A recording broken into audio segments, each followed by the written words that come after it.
Hello, guys. Happy Sunday.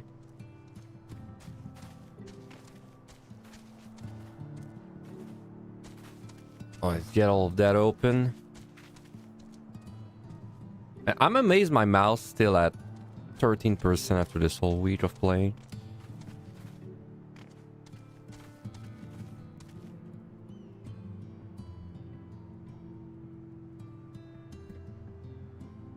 Stuff here. Oh, my cat. There's an intruder in my room, but I'll keep him there until I have to like actually start a run. So sorry if you hear weird noises bumping in the mic. I'm telling you, my cat hates it when I talk English. I will never understand why.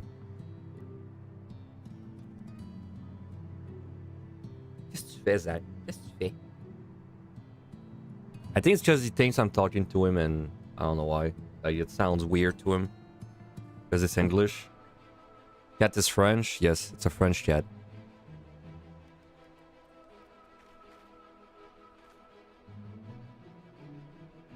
I was trying to get a few more hours of sleep, and he was meowing to get into my room, man. I had to give in because I didn't want to let him in my room right before I would start streaming, because then I feel bad kicking him out, but I couldn't resist the urge this time, man.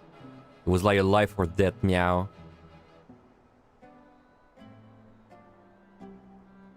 You know, so I watch. Well, I don't really watch Northern Lion, but sometimes I see YouTube clip. He has the same thing with it. He has a cat too, where like he lets the cat in his room, but then he has to like kick him out sometimes. I feel that, dude. Except my cat's way worse. It's like my cat when he wants attention, and when I say my cat, I mean one of my 5 cats, but like this is the one that wants the most attention. Because then when my cat wants attention, he jumps in front of me. Like I have a plastic thing over my keyboard, which by the way is the most amazing purchase I've ever done on my keyboard. Like I have a plastic thing over my keyboard and it just goes on top of it, and then he, I don't know, he does cat things.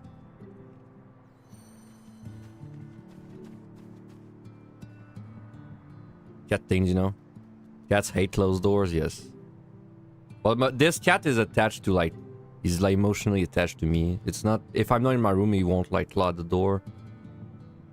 I've never had a cat that was so dependent on me. I've had cats that like me, but I've never had a cat that was so dependent on me. Hey, tu croques pas les affaires. And then he has this bad habit of chewing things, which he will not like stop doing. Hey, Zach, arrête. Arrête, là.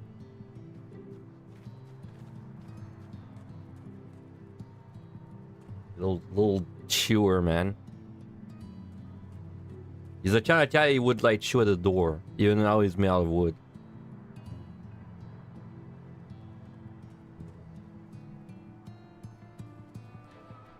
Hey, Zach, hey, Zach. Okay, one second. I think he's reached his limit.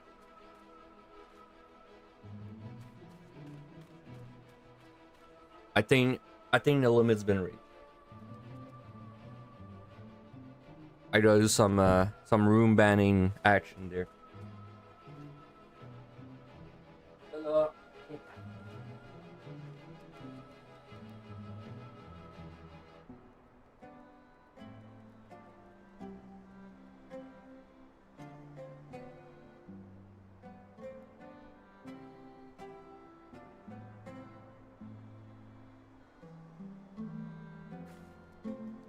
All right. Threat has been dealt with, and I didn't even need a shot caller. You're on the internet too much. You even caught that reference.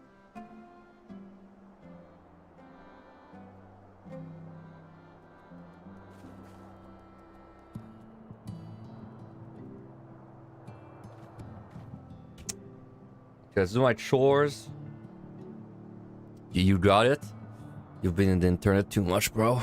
Like me.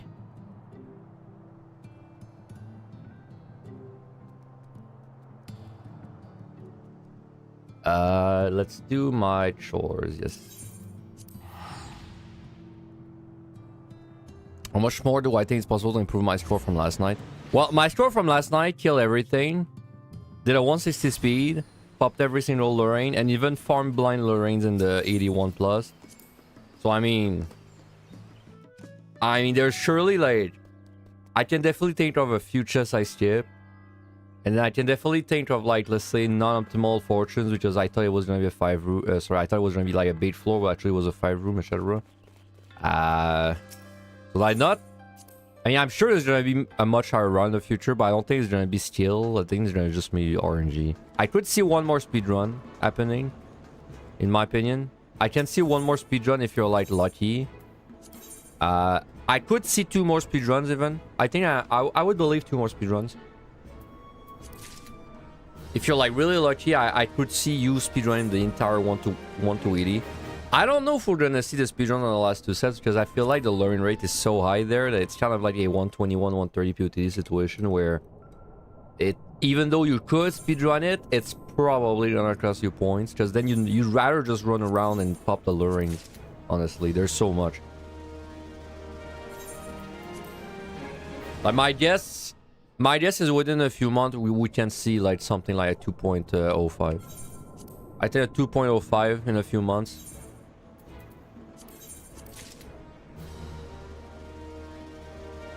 Well, it has a lot of lures, but I don't think it has enough for you to justify running in circles blindly, and also the layouts are really big if you were to do that. But then I feel like if you enter the 70s with, let's say, I don't know, like 1 maze, 2 sides, well, you just do all the landmine floors, popping every single luring, and then, you know, odds are you're just not gonna find any more sides, and you just speedrun the rest.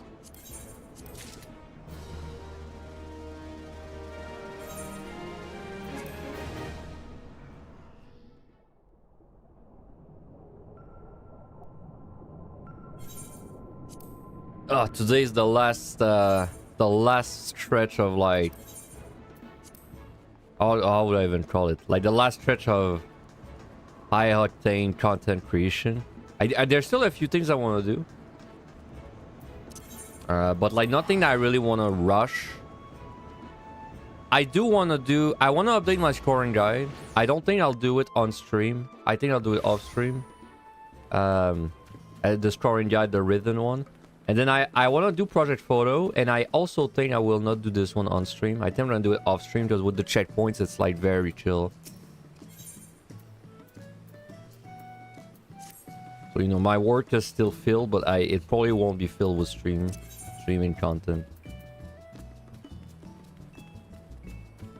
Let me just enter my house real quick.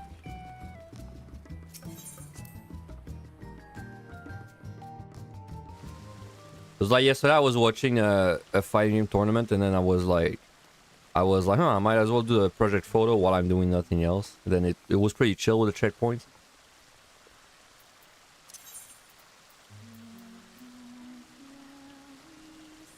We are Sunday, yes, so I don't have to go to the Island Sanctuary.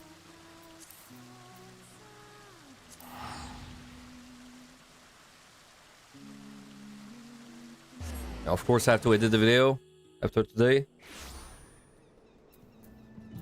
That's gonna take a while, dude.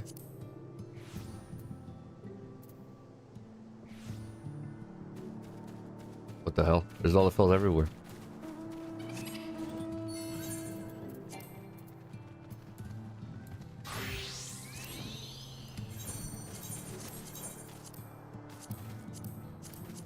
Already shows using this Lamour.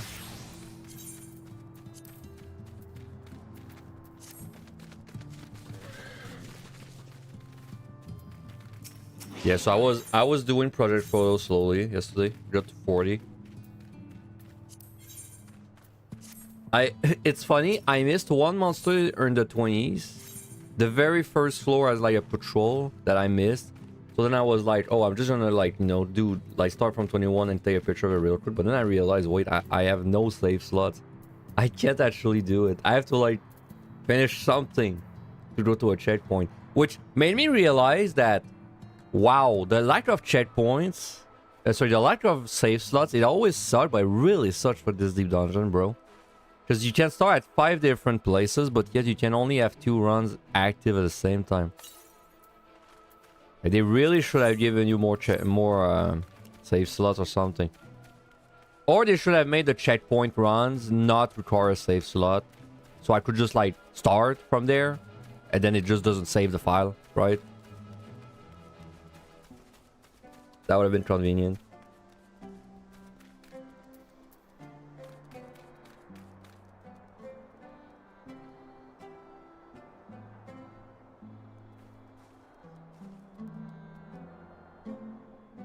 Okay. So we are in the 60s. There's a lot of one-shotters. Let me just get this open.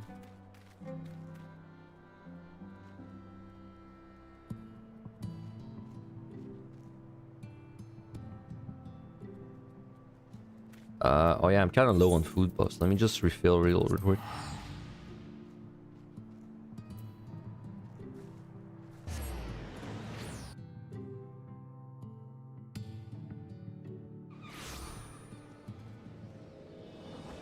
No, I saw a lot of people having bad opinions about PT. Especially the difficulty. Can't say I really agree with the whole difficulty complaints. This seemed to be a very recurring point for the, you know, already existing Deep Dungeon fans. I still like PT more than EO, which is proof that difficulty is not like the only fun factor, but it's definitely a missed opportunity that you have no way to scale the difficulty. Where when they added a quantum boss fight at the end, which has difficulty that scales, right? It's almost like a spit in your face. It's like, huh, you wanted to scale your deep dungeon? Well, no. What about the boss, though? We'll probably do a retrospective. I saw Russ doing a retrospective like video after it's clear. We'll probably gonna do something like that too. I don't know if we're gonna do it on stream or just for like a YouTube video though. I'm gonna get influenced by the viewers too much if I do it on stream, I feel like.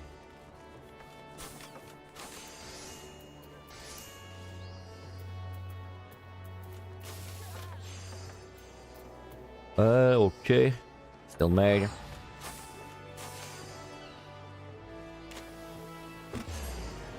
Okay, I hope there's no issue with the audio or anything. Let me move the mic better.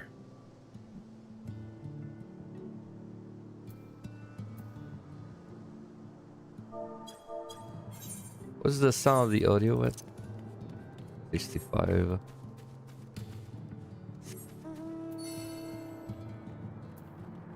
I covered everything in my notepad.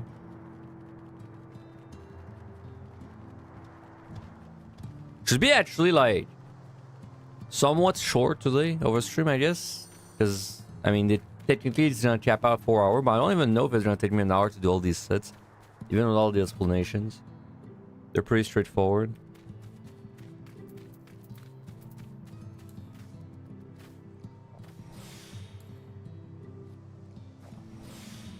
Oh yeah, I need a pin message. Recording the guide. Not answering chat unless between sets. Pin this.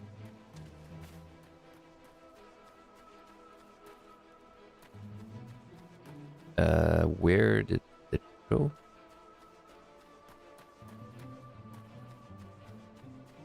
Wait, what happened? One sec. Unpin after. Yeah, manually unpin the stream. Okay.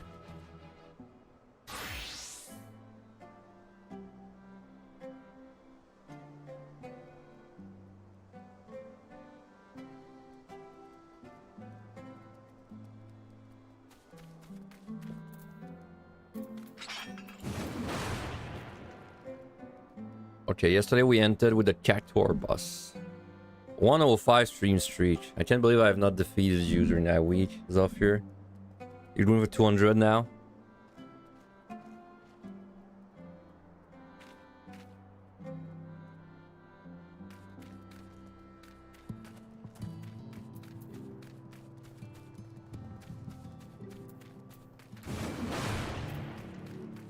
Okay, let's begin anyway. This next set, I would say, is where you're really gonna start taking a beating from the monsters. At this point, I mean, I keep saying that you should really, you know, be respecting mechanics, but I'd say at this point, it's definitely where you want to do it. Because at this point, there's gonna be multiple things that one-shot you on any job, including tank, DPS. This is also, I would say, this is I would say where the HP stops scaling up. So the tankiness of the monsters on that set, that's as bad as it's gonna get. In fact, I would say it's even easier to go fast on the later set. But the HP values themselves, this is like the last time there. Okay, this guy doesn't do much. All he does is this circle AoE, like this. He doesn't do it very often. It's like pretty RNG whenever it comes out. So just don't be caught off guard by it.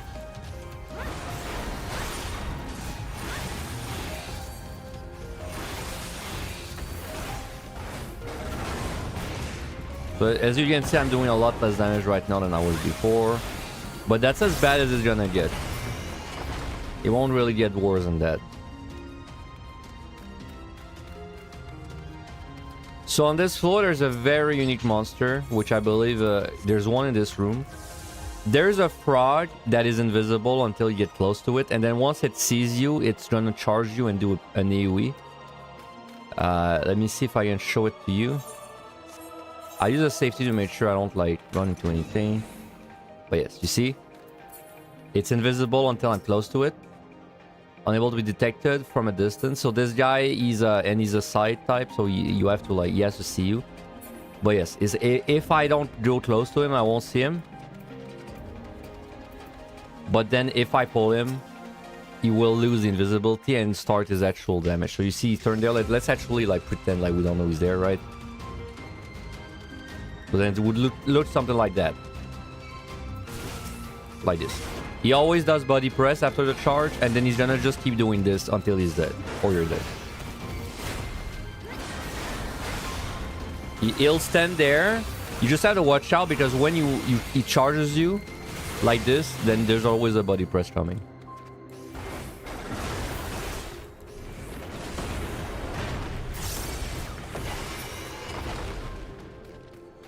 Yes, let's say you were to focus target him and then like go away so he becomes invisible again. It basically, you won't be able to know where he is. Like, he won't keep in reveal or anything. He will still go invisible.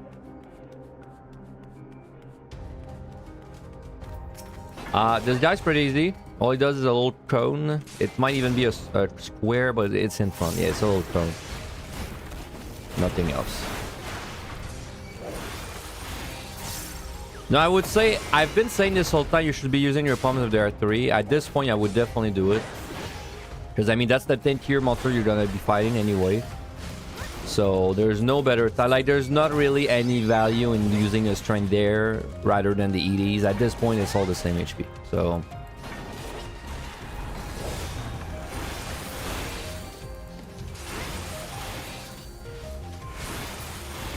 again, though, all we care about is finding the key. And there it is. Always stop in case this happens. As tempting as it is, don't do this. Never do this. I'm only doing it because I have a safety running, but don't do this if you don't have a safety running. So you see there, we actually have an invisible frog.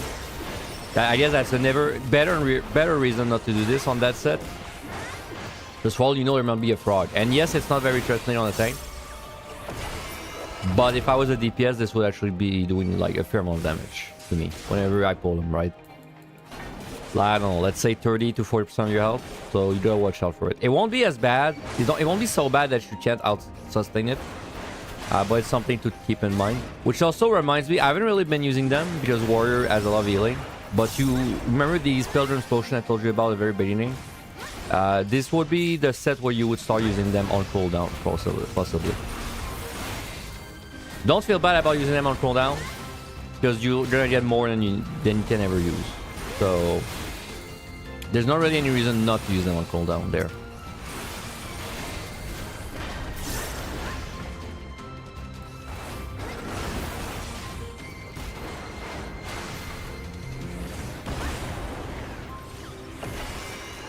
Now, you might have an experience where you get to this set and you just are like really struggling with your time. I'm gonna tell you, if that happens, If that happens, I would say only two things really come to my mind as of why that could have happened. First of all, is you're not fighting the monsters non-stop. Like, you're just taking a lot of time between pulls. Or the second reason it might happen is because you're overcommitting to exploring way too much. So there, if I know that he's there, I just want to kill monsters until I'm out. Like, it's never worth it to go out of your way and start checking other rooms. If they're not very close. So the only reason I'm in this room, it's not because I wanted to check a chest, it's because I ran out of monsters here.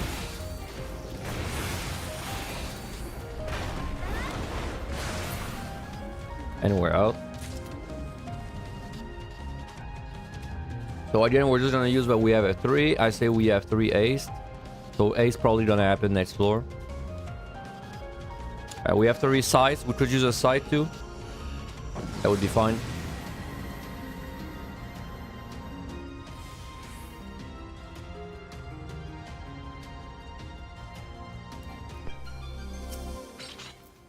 So there we got, it's the first time we got this effect, Rapid Recitation. This is actually pretty interesting.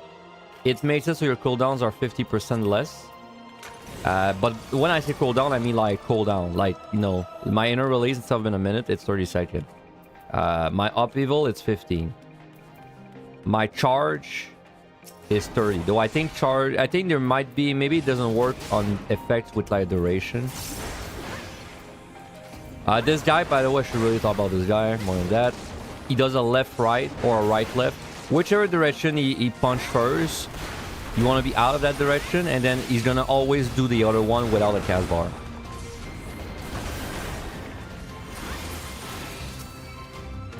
This guy is very easy. He does a circle on you.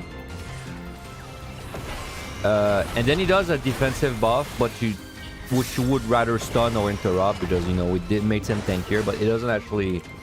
It doesn't really matter if he gets it. It's just gonna get some seconds of, like, you know, defensive power-up. This shield run.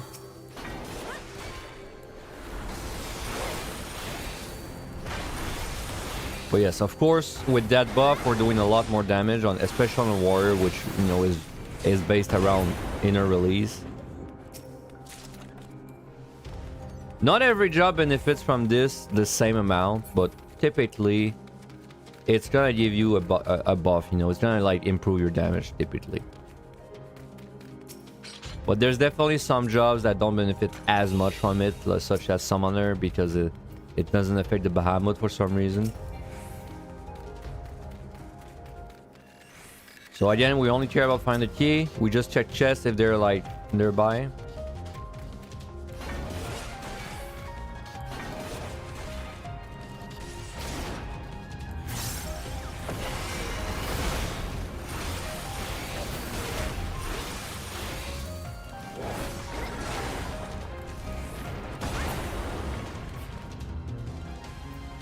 Keys in there. I'll show you again what this guy does, because I was like talking last time. So this guy, when you pull him, he does left or right.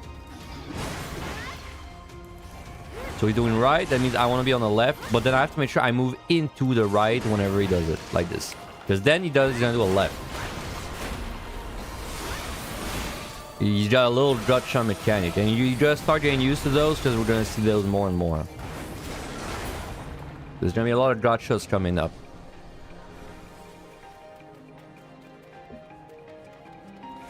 I would say generally for most monsters, if you can't remember what it's doing and it's doing some kind of left, right, in, out, up front, usually you want to go into the telegraph as it resolves, just in case there's a follow-up. That's not that won't do much for like most monsters, but it will at least save you from like a couple of them if you just can't remember what they do. There's really only one monster that punishes this, and we haven't seen him yet.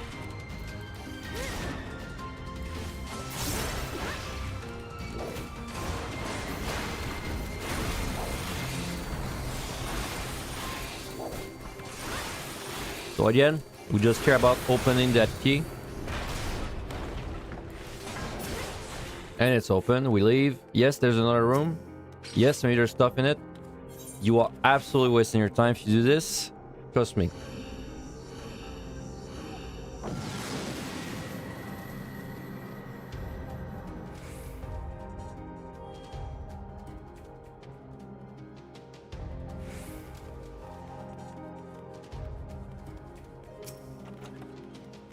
So Raising, you should be very happy to see a Raising.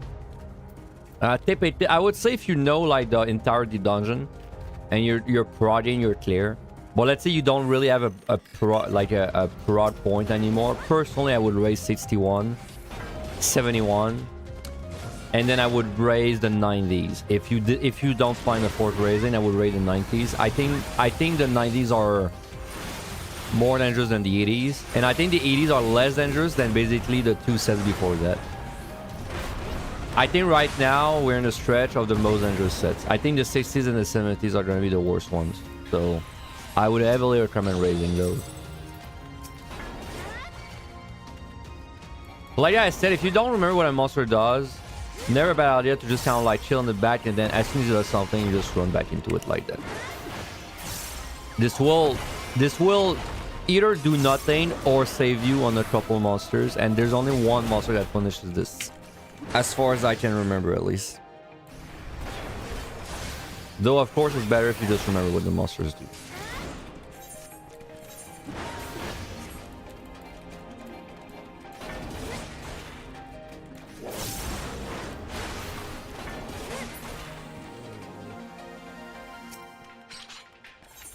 Of course, if you like the badge, feel free to use intuition. I haven't really mentioned it more than just explain what it does. But like, obviously, use intuition if you want to get the badge. We found the key there.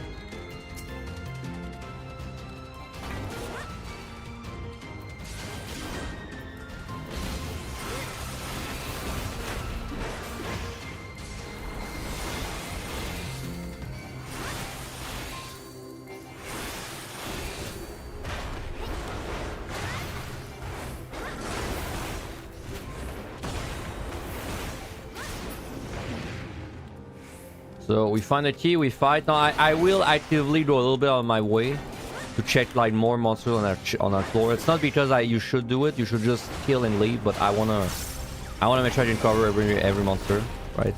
So let me just make sure there's nothing I'm missing. Because we still don't really have a list of every monster anywhere, so I have to like go by memory. And even though I know what the monsters do, I struggle to remember like, oh, this guy is on this floor, right? Which is because if you don't know how it works in Deep Dungeon, I've never really thought about it. The way it works is it's like basically every floor has a pool of monsters it can spawn, but it's like set in stone. So like, let's say we're on 63. Well, this guy, this Cliff Mole, can spawn from 61 to 64, let's say.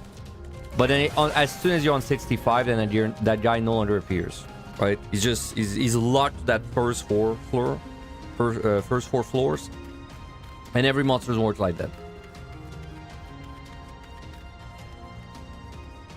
So it's why right now you're seeing like things I've already seen, but you're also seeing new things. It's just the new things, let's say they start spawning from 63, and then they stop spawning at 67, right? But then there's also things that they were starting at 61, but they're stopping at 64. No, there's another rollout going there. I think most sets have 13 monsters or so. 13 to 14 different kind of monsters. We will, of course, use that strength.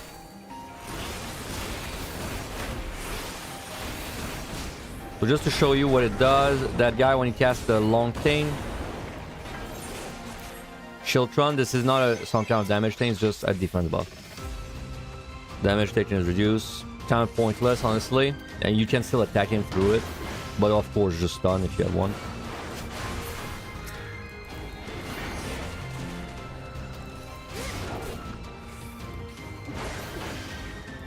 So again, we would have just been fighting around the key. I just want to make sure I'm missing nothing, so let me check one more room. What I'm doing right now, by the way, it's not super necessary to optimize our pupils like that there, but this is like... It's not a bad idea if you want to move and do a little bit of damage while you're moving, to just like spam a range attack while you're moving away from a monster. Even on a tank that has like a bad range attack, it's not a bad idea to do something like that. Like, as you can see, we haven't really hit any wall traps. They're just like really rare in this deep dungeon. They're much more rare than the other three. They still exist. I know I've hit at least one, guaranteed. They're still a thing, but you're very unlikely to hit them there, as long as you're dodging the wall.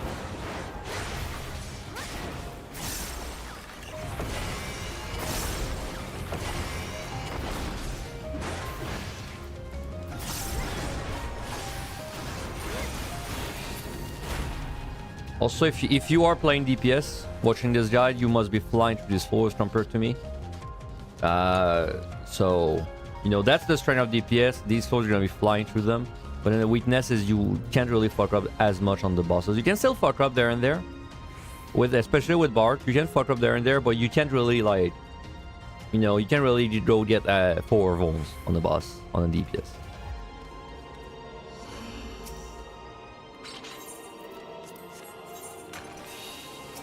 I haven't really thought about when is a good time to use steel. Honestly, it's because there's not really a good time to use one. On the bosses is the best time.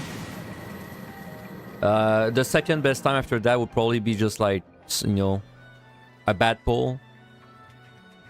Like a pull going bad and you're scared of the amount of damage you're gonna be taking. Outside of that, I would say it's mostly a convenience commander. Just use it if use it if you don't want to worry about your HP for a little bit. Okay, this is see, invisible frog again. That you always gotta be watching out for these guys. The guy behind him is the most dangerous monster in this whole dungeon, in my opinion. So we're gonna cover him.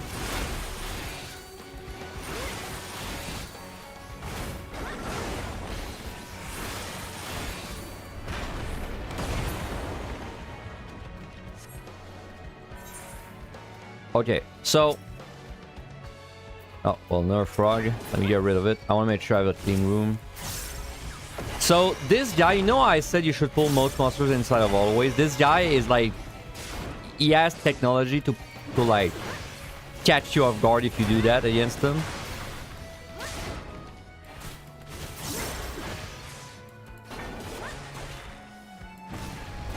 Okay, let me kill the patrol next. There keeps big things that just are coming to my room. I want to have a clean fighting space. All this guy does is a line AoE. This untelegraphed.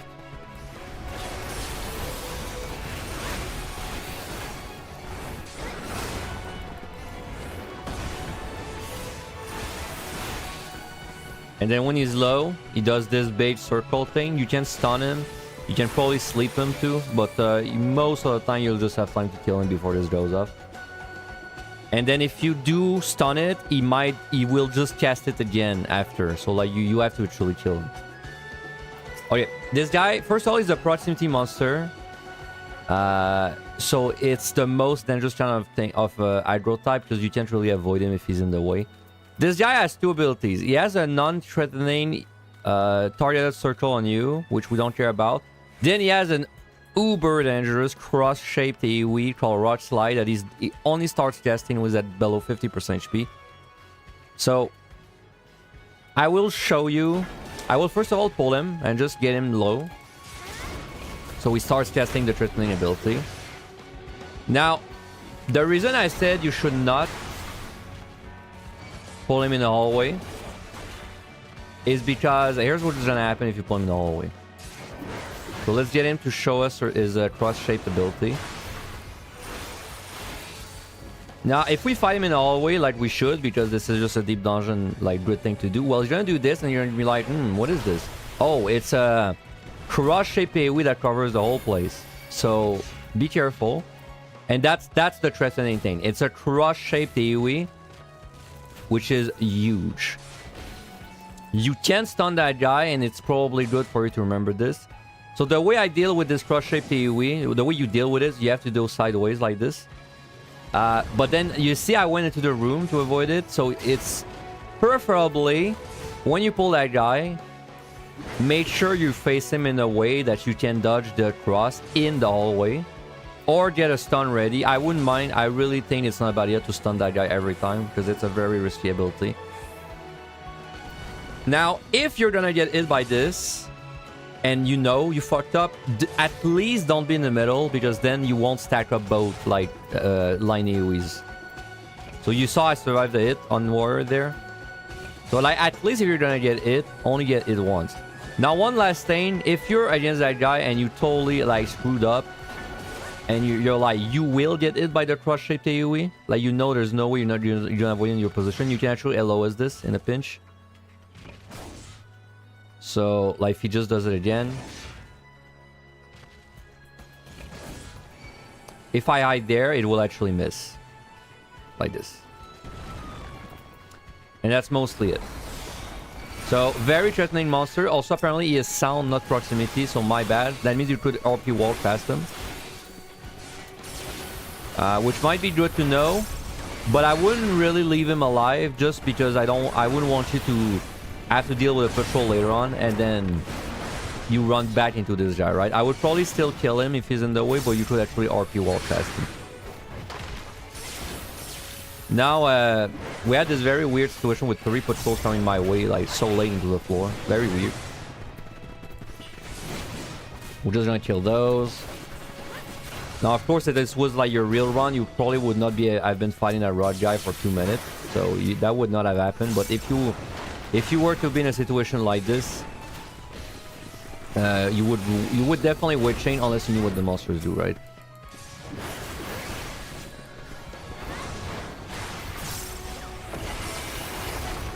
Wait, as you can see, when you know what the monsters do, it's not that bad to just fight them out like this. Which, you know, shameless plug, if you ever want to do a PT, like you cleared, but you want to like improve it a little more, you want to get back into it, but you want to like do a little more, scoring runs is very fun. And that's the kind of pose you would be doing in a scoring run. I'll check this because it's close. So yes, 4 driven and parity. Probably the most threatening monster in this Star Deep dungeon. You gotta be very respectful of that guy. And like, just to show you again, I just want to show you again, if oh, there was a frog there, so that's why you gotta be careful. If you know you fucked up already, this will be like, this always a very good classic example of this. If you fucked up, at the very least, try to LOS it. And at the bare minimum, try to get it only by 1, right? And like, yes, of course you want to just have him sideways so you can easily dodge. But it will happen, especially because let's say I'm there, and then he does the circle AoE, right? Well, I'm gonna move to avoid it, and it's possible I won't really like be readjusting, right? I'll be just kind of like standing in my new position, like that. So then if you ever fuck it up, at least hide behind a wall. Maybe the AoE would still miss you, but at the very least, it will, you know, not do damage to you if it connects. Okay, still gonna use the pumps at 3.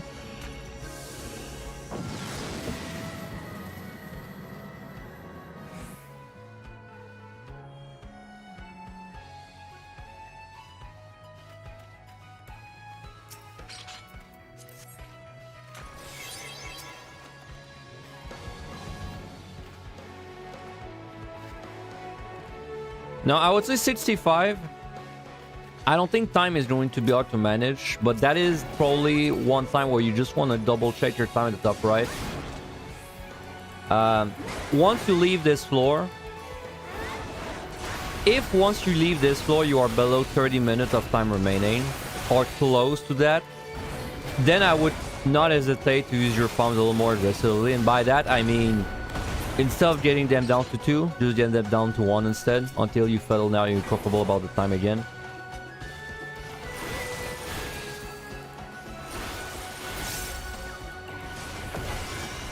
So right now I've been using my palms. And see that guy, it's why you can't autopilot against that guy, right? Just because right now I'm dodging into a room, so that means there's a risk of a trap. You really don't want to autopilot against that guy.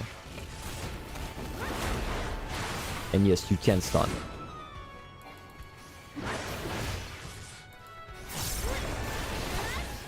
But yeah, you know, I said to keep your things at 2 most of the time. If you feel yourself falling below the pace, let's say 30 minutes by the time you exit 65, then just bring you down your things to 1. Okay, Talos.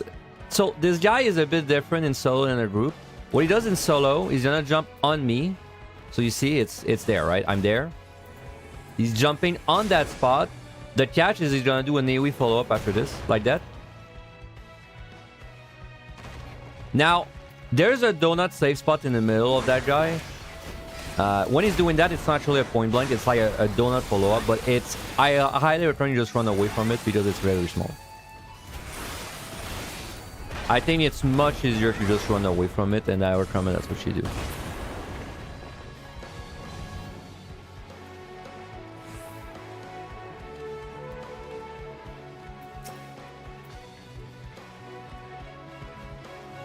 There's a chest right there, so we'll check it.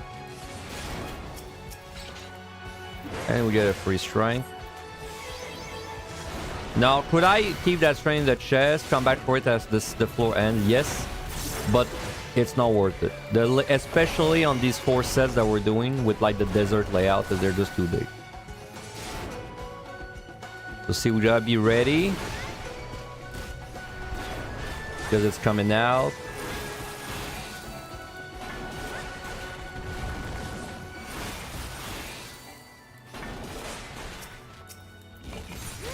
Ace.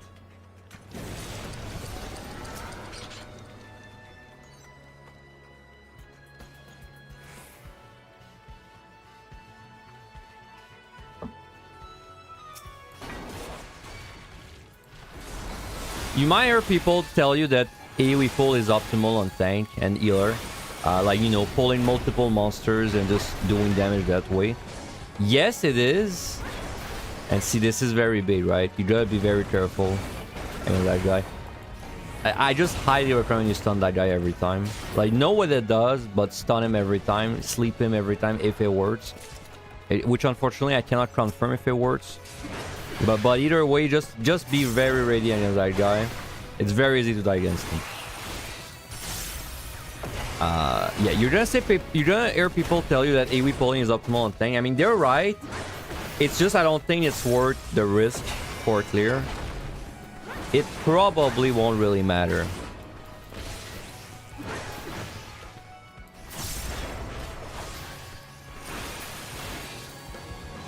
So we're out.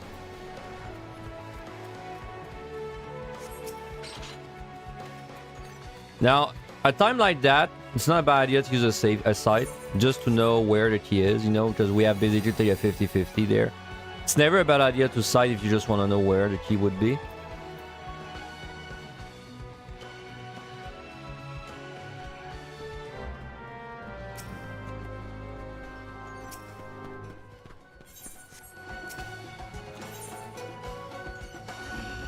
So now we're checking the time, 32. So I said that pace would be 30 minutes. So, you know, we'd be pretty close to the pace. It'd be fine if you wanted to use some more commanders there.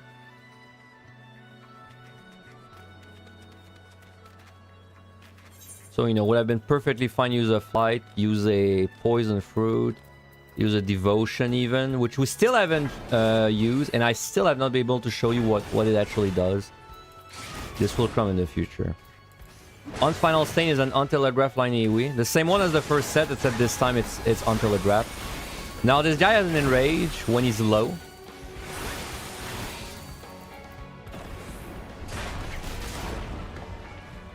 Which is not this. This thing. Final Stain. I can't really tell you what it does. I assume you just die if this goes through. So just kill it. There's plenty of time. So there, okay, this guy's got a little gimmick, you have to remember. All he does is align AoE. You're gonna see it. Several thousand needle. This is always align AoE. Late telegraph. Now the catch is he's gonna ace himself like this, which makes him attack faster, which is not a big deal. But the catch is this will also make his cast bar faster. So if I just wait there, see, much faster. And this time it doesn't even show you a late telegraph. It just is like really fast. Now, as a word of warning, this guy, he can't do his haste first. So I don't know if I can provoke him to do it, but he might do his haste first. He didn't do it this time. I have 100% seen him do his haste first. So I would, when you pull that guy, do not try to away from him. Just like go in melee range and adjust, okay? I'm telling you, you're gonna get caught. If you go far away from him, you can always just kind of like escape the first line he does, but then if he ever does ace into line, you might just be dead.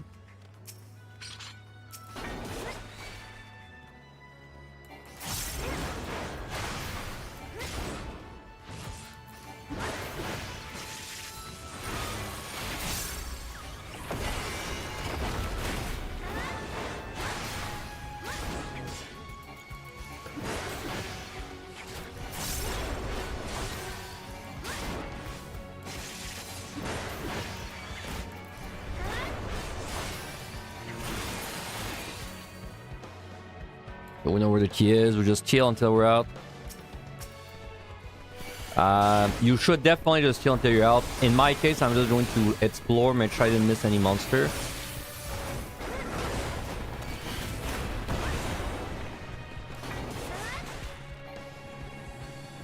By the way, if you're for some reason will not kill this in time, you could always just LOS behind a wall.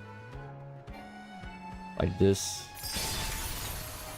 But I would be very surprised if you don't kill that guy in time. Maybe on a healer. Possibly on a healer. So you know that you can always LOS. It's an option.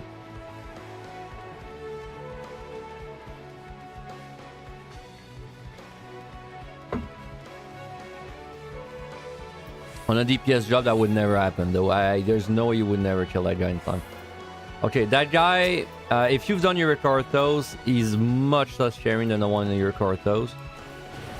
So this guy does one thing only. He does sewer water, which is an untelegraphed frontal, like, half circle like this.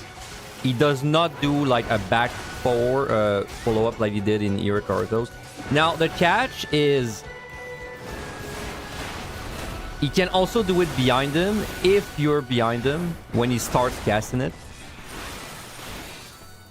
Which is... honestly, this would be hard to, like, cause in solo, but it could happen if you, let's say, stun him and run behind him. Which I will try and make him do it. Just be aware that if you were moving a lot as you were fighting him, well, don't do it. Because don't move a lot, because it's possible he would just do it behind him first. I don't know if I can cause this to happen like just normally. But like 99% of the time you will do in front like this.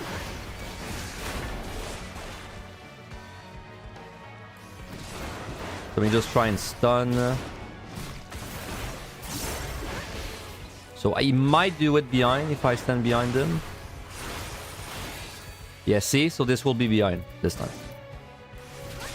You're very, very unlikely to see this alone, but just be aware that... like, basically, the way I would explain it, if you were moving a lot against that guy, and you were not sure if he's actually going to be casting it behind or front, I would just run away from him. You can just simply do this, like this. You can always just run behind. Sorry, not behind, far away.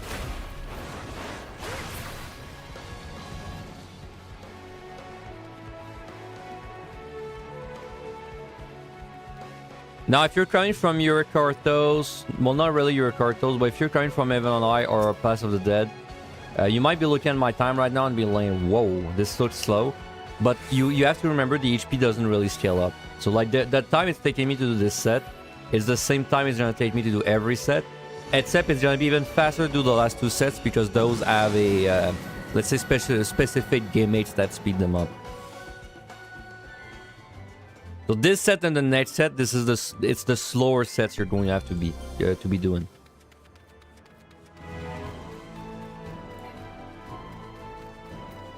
Again, never a bad idea to use a side. If you don't know where the key is and you just want to speed up a floor. So this would have been an okay time to use one.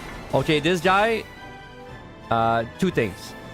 He does this is a untelegraphed cone. Remember this. Into a AoE around himself. Now, remember that the gaze is a cone and not a gaze, because if you're from the other deep dungeons, you are probably used to that guy doing a gaze. Instead, it's a cone this time. It's not a gaze, it's a cone. So it's not good enough to turn around. You have to actually respect it, and then he will do that follow-up after every time. I've never seen him do body slam before the gaze. Don't assume it can't happen. But at least I've never seen it. I've always seen the two one after another with the gaze been first.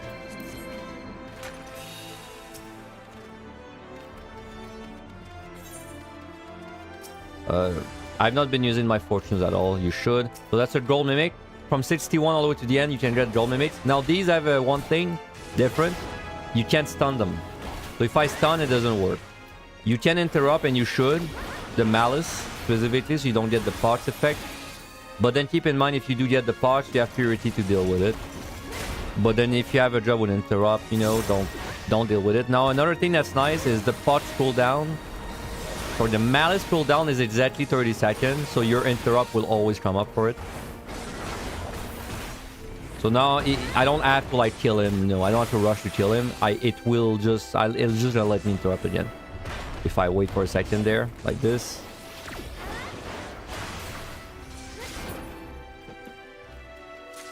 If you're playing a job without an interrupt, you're gonna like don't make Potch into a bigger deal than what it is. Yes, Potch is scary, but it's not as bad as you think. So like don't start burning your palms to not get Potch. It's probably not worth it. At most, I'd use a witch chain. Like, I'd be fine using a witch chain just so that maybe you save yourself from it, but I wouldn't go down to 0 witch chain just for that, for example. So there we have free poison fruit. I will use it. Let me just check if there's any new monster first. Again, if you're gonna do a poison fruit, you might as well fortune because, you know, it's a lot of kills. But then again, don't go over your way too much to check monsters. I'm only doing it to check, like, the actual monster types, but don't actually do something like this. Okay, there's one new monster I want to fight.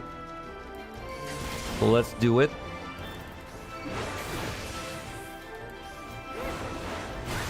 Which I guess in my case, I'll just use this then. And pick up the poison fruit. So bark on the floor. I don't remember if I've used her on the floor before. She is a great damage on the floor.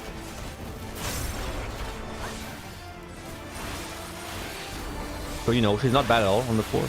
You like definitely use her when you find her. You're gonna see she does like that big circle sometimes, big lightning circle like this. This is the bulk of her damage right there.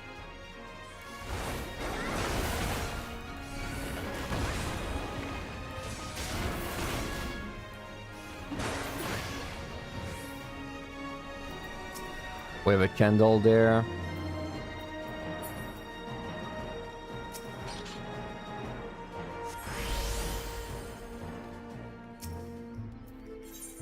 Free ace. Okay, this guy. He does a not too big cone, but I think he does something else. Let me just remember. Yes, he does a target circle and a cone. The cone's called lens slip and is untelegraphed. The circle is always telegraphed.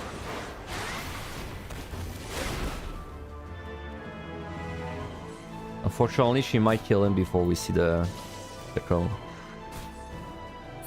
Okay, that was the cone, lens slip. I'll maybe try and fight that guy again on the future floor. But yes, that was the cone.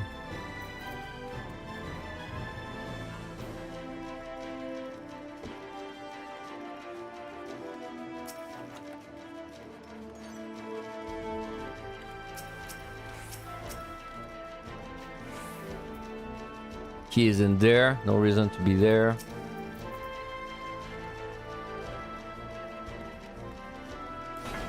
Now, that's especially true if you have a maze with you or you're playing a range job. If you're gonna be traveling a lot anyway, then you might as well just pull something. And the maze, sorry, not the maze, the bark and the maze are pretty good at doing damage when you're moving. So, you see there, even though I'm not doing much, he's still able to get some good damage on him. So you might as well take the free damage, right?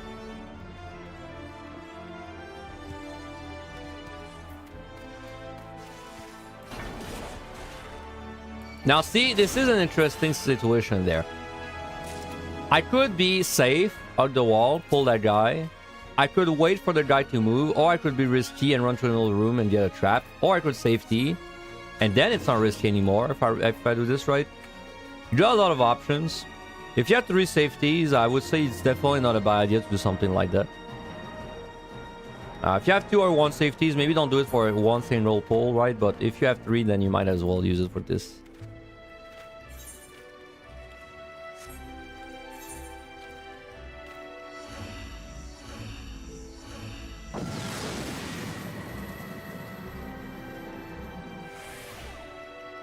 So I believe we've almost seen everything there.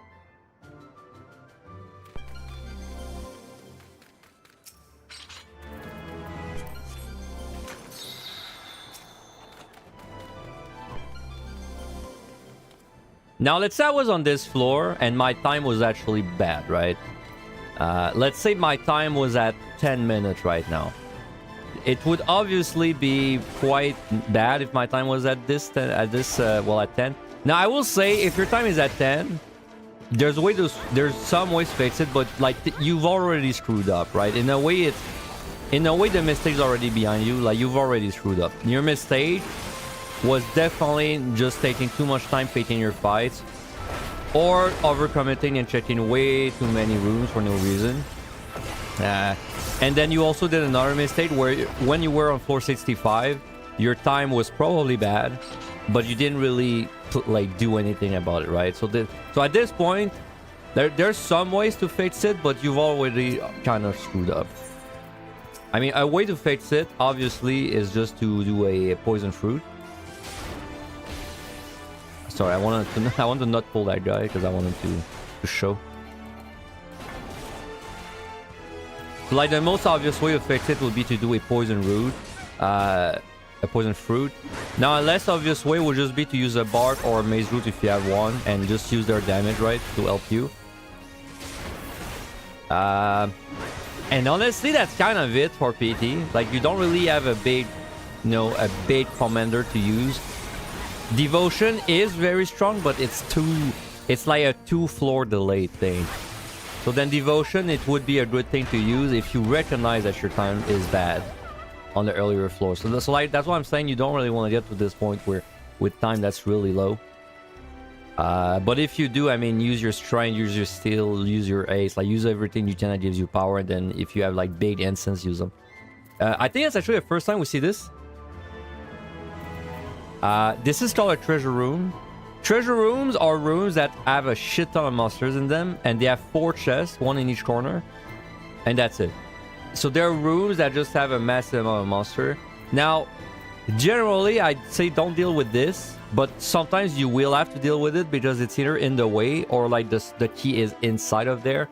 Now, when that happens, if you find it early, generally it just means you're gonna pull the monsters from that room one by one. If you find it late, or you find it early and you have like resource to spare, or your time is like a bit low, now you could always just fortune poison fruit, because then the advantage if you do that is you can loot all of these chests after and all of the monsters, right? And then one last ditch thing you could do is, let's say the key is not in this room but like in a different room, you can technically just run through this with a raising active and let yourself die at the end, and then all the monsters are on aggro. I would only do this as a very last resort if your time is just not great. I would only do it in that situation. In our case, I guess we'll just poison fruit because, I mean, we have a free instance to pick up anyway. I keep trying to find a... There's two votive transformations I keep trying to find to show you guys, but I just can't find them.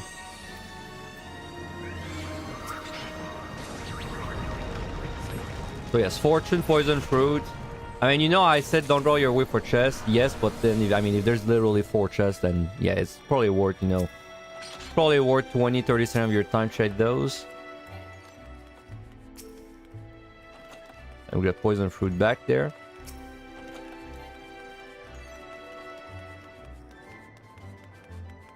But yes, back about the time. If your time is bad there, it would be too late to use Devotion, for example, because if you use one, it would spawn 69, which can't happen, so it would just burn your Devotion for no reason.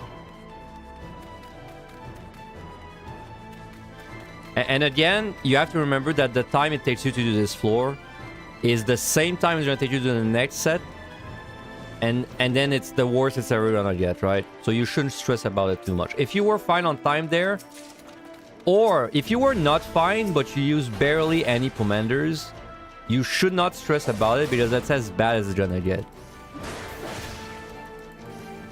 And I can assure you that time is not gonna be hard to manage there. If you are low on time, it's gonna be either because you started from a checkpoint with nothing on the job that has bad DPS, or it's because you were not using your palms and you were exploring too much. I don't even think you get in that situation from not using your palms. I think you get in that situation from just over exploring, right?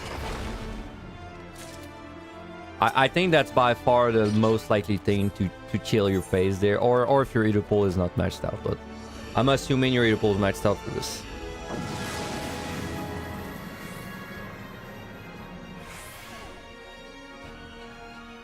And then if you're a DPS that there's not even a sliver of chance you're gonna be low on time.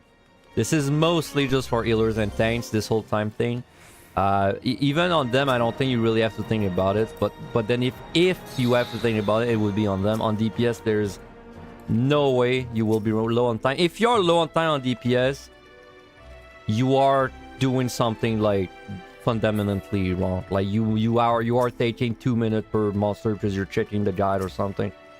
There's the only way you would be behind on DPS is if you're taking a massive amount of time between your pulls.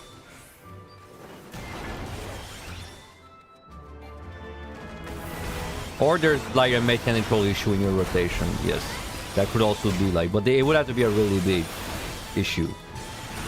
Because even me, my rotations are not great.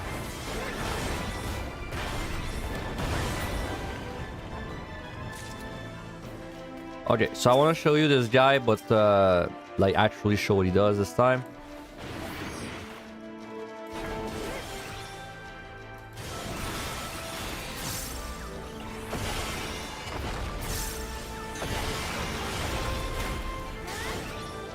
That body slam is surprisingly big. Don't read this.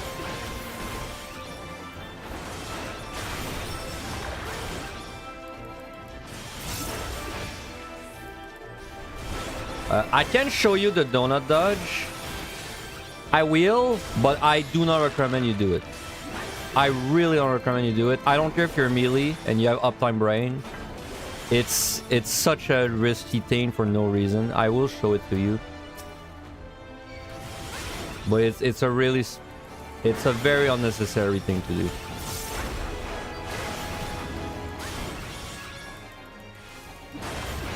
Like this.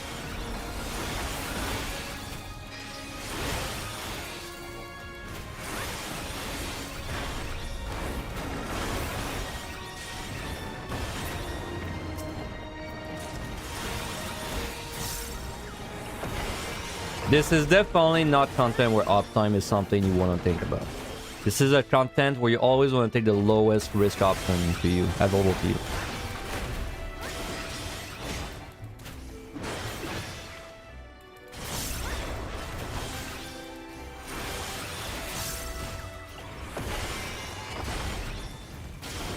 Side note, can't stun that guy, so don't be caught off guard. I mean, I'm not really covering what you can and can't stun, but this guy specifically, I know that you can stun him. Because he can get you like in kind of a bad spot easily. Okay, so let me just show that guy for real this time. So this guy, 2 things, fire circle on you, and a cone. The circle is a telegraph, so you don't really have to react to it. Oh, sorry, you don't have to predict it. The cone is not a telegraph.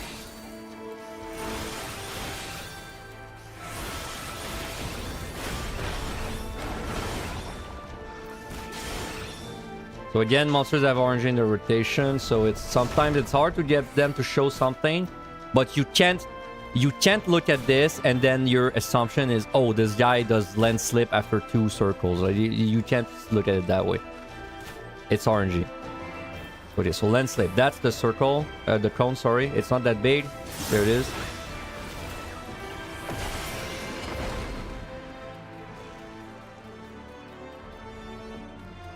Now, as you can see, my time is what I would call bad. Despite us talking the whole time, exploring like so much just to show monsters. Not even using pumps very aggressively either. Just kind of keeping them at 2. And even then, I've not been doing a super good job at this. So, don't worry about time. He's there.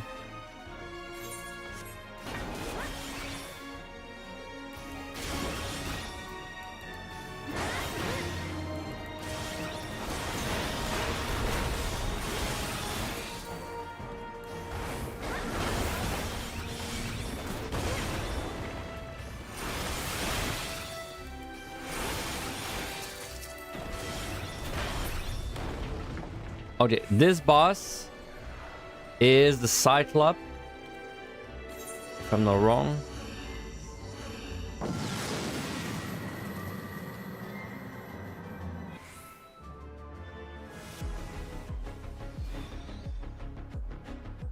Okay, first thing I'll say about this guy, whenever you pull him, the arena becomes really small, so like don't go on the side and pull him, just respectfully walk in the middle and pull him. This guy is like pretty easy. I definitely have, let's say, lazy strats against him. I don't really have an optimal way of doing it. It's very consistent, but it's lazy. So just be warned. Now you have to pay attention to what I'm saying against these mechanics, because the animation don't always match what's happening. So I'm gonna Bard, Skill, and Strength. You should definitely still Bard every boss from this point if you have them. Okay, so this guy is based around some kind of like ball on the ground that does a donut. They always do a donut. So first thing he always does, he's gonna jump back. He's gonna do a line AoE. I'm not even gonna do damage twice. He's gonna do a line AoE, always a line AoE. Now this will be from front to back or back to front. Back to front, you can see from the animation and the way these spawns. We'll spawn the balls in that order and they will explode in that order. So in this case, it's gonna be donut. It's always donut, but in that case, from back to front. Now there's gonna be a second line AoE. This one was from front to back, so you have to pay attention to that while you're doing this. Same thing. Now at the end of this, he's gonna do the same thing, but it's a circle instead. I think that's the hardest thing in the fight. So you have to look at where the circle starts. There, and then you have to look at the ball that spawns there, and then you have to follow the direction. Pay attention to which ball spawns there, because it's not... I've been caught off guard by the animation, and it felt like it was a different timing than the ball, right? So pay attention to the ball. After this, he will do two things. Either will push you back or do a point blind. This is the pushback, like this. And then lastly, he's gonna do auto swipe. It's 8 swipes. Now there's a very brain dead way to do this, and I will show you. Just look where he swipes the first time. Then you just wait. And then you always just run in the last swipe. So I'll show you. You don't even care about the direction, you just do this. From what I've seen, this boss never swipes the same side twice, so this should always be safe. At this point, I've done this boss 4 or 5 times. I've asked other people. I've seen no proof that he ever swipes the same side twice. So I would be led to believe that it will always work if you do this. Now it repeats. Line AoE, always a line AoE. Back and front or front and back. This time it's back and front. Little side note, when he does the second line AoE, it's like kind of happening at the same time as you're dealing with this. So make sure you're actually like away, right? Move fast there, like this. This one is front to back.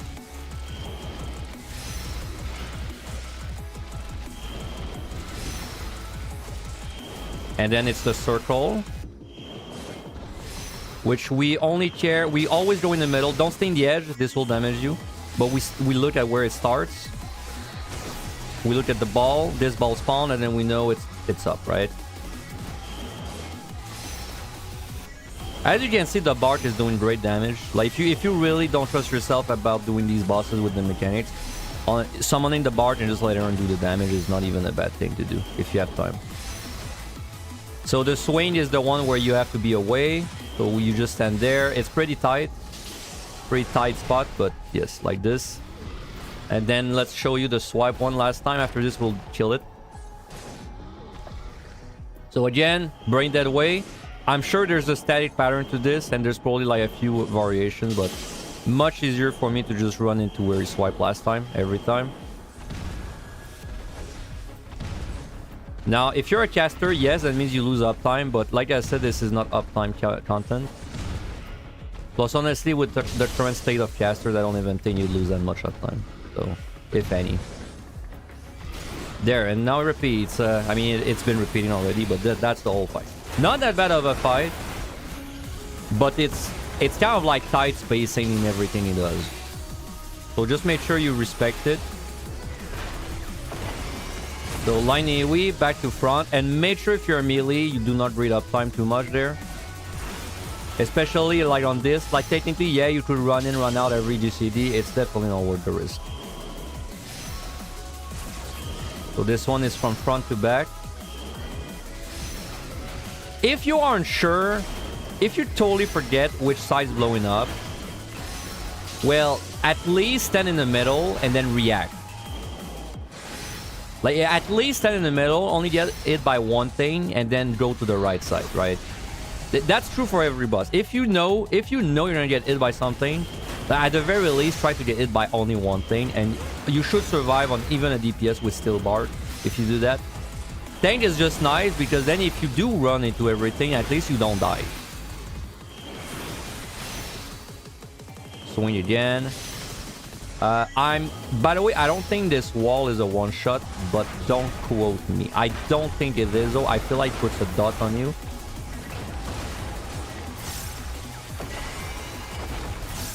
Auto swipe again. So again, until I am proven wrong, I am pretty sure he never swipes twice. So we just go where he last swapped. Swipe.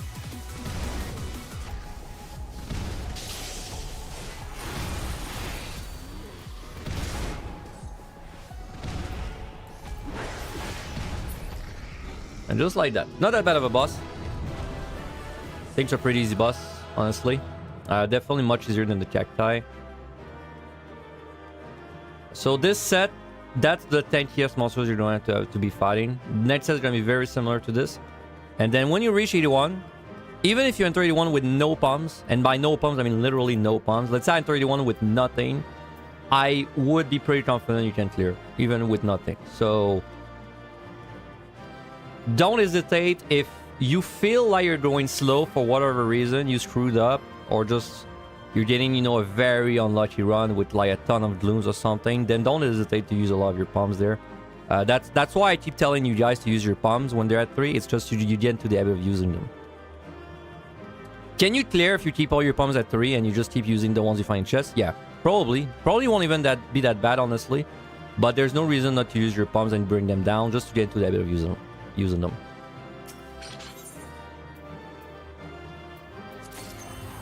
It's a high dot, but does not one shot. Okay, I thought so because I feel like I got hit during my clear. I got hit by a lot of the wally UEs during my clear. I was surprised none of them ever killed me in my clear. They all put some kind of dot on me, I think. Alright, let me run an ad because we have the ad in 20 seconds. Then we'll do it after. You know, I was talking with Angelus yesterday on his stream about time management. Angelus thinks that you could run into time issues there as like a new player. I don't really think you can. Well, I think you can, but I don't think it's really like it really has to do with managing your palms. Like I think if you run out of time on this set, I'm like 90% sure it's because you're like exploring too much, or you're just taking a long time between your pulls, right? So it's why I'm kind of glossing over managing your palms better, but I feel like it's unnecessary, because if you're running out of time, it's a much more like fundamental issue.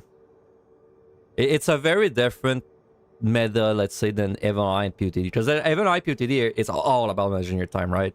Like if you play Warrior, it's explicitly because you're gonna manage your time, but then you get away with fighting the floors. But then yeah, I feel like Tank is pretty good in PT because the time pressure is not there, but you also get all the benefits of being tanky. Like yes, it's slower. Like yes, it is slower, as in like you're losing more of your time, your real life time. But it's like as a damage class, there's no time management. As a damage class, there's no doubt in my mind that there's no time management. I'm thinking of it purely from like a perspective of a healer or a tank. As a DPS, there's no shot you're gonna run out of time. Like the only way it's gonna happen is if you're watching a guide, you know, as you're doing it, and you're taking 3 minutes per monster or something. Hey, what's up, kid? Doing well? I'm very glad I'm gonna be finishing the guide today. Tomorrow, probably gonna spend the whole day editing it down. And then I'm probably gonna finish Project Photo as well this week. And then I have to upload all the YouTube stuff. I can't wait to like do the split guide, like splitting the guides in multiple small videos, bro. It's gonna be so much better, I think, for people watching. I was kind of guard. I made this video really quick, which is just all the bosses that I did on my PUV clear as summoner.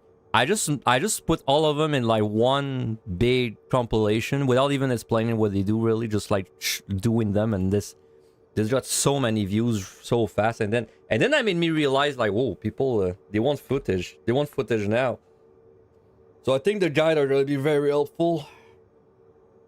I don't know about you guys, you know, like the guide makers, they usually make these guides with, like, you know, graphs, and they're moving dots on the graphs, and it's like, you know, like Hector, you know, for example, I've rated the last year. I think for me, if I watch a guide, it's so much easier for me if it's a POV within the game with just some dude talking over it. Like, I swear to God, whenever it's like a whiteboard, I can't visualize what's like. I get into the fight and I can't transform the whiteboard into the game, right? For me, I have to see the game POV. Like, if I'm watching a guide for like a raid, by far my favorite kind of guide is like just the guy playing my role, preferably, and then he's just like explaining the mechanics as he's doing them. Like, for me, that's by far my easiest way to learn a raid. So, is my guide including Quantum? Ooh. I mean, this one, no. This one right now, no. Will I make a guide for Quantum? I don't know, dude. I mean, I'll be doing it next Thursday. I think next Thursday is when we're starting to prod Quantum with my group. I don't know if I'll make a guide for it, though. I feel like this is out of my element a bit, but it is technically Deep Dungeon related. I have to think about it.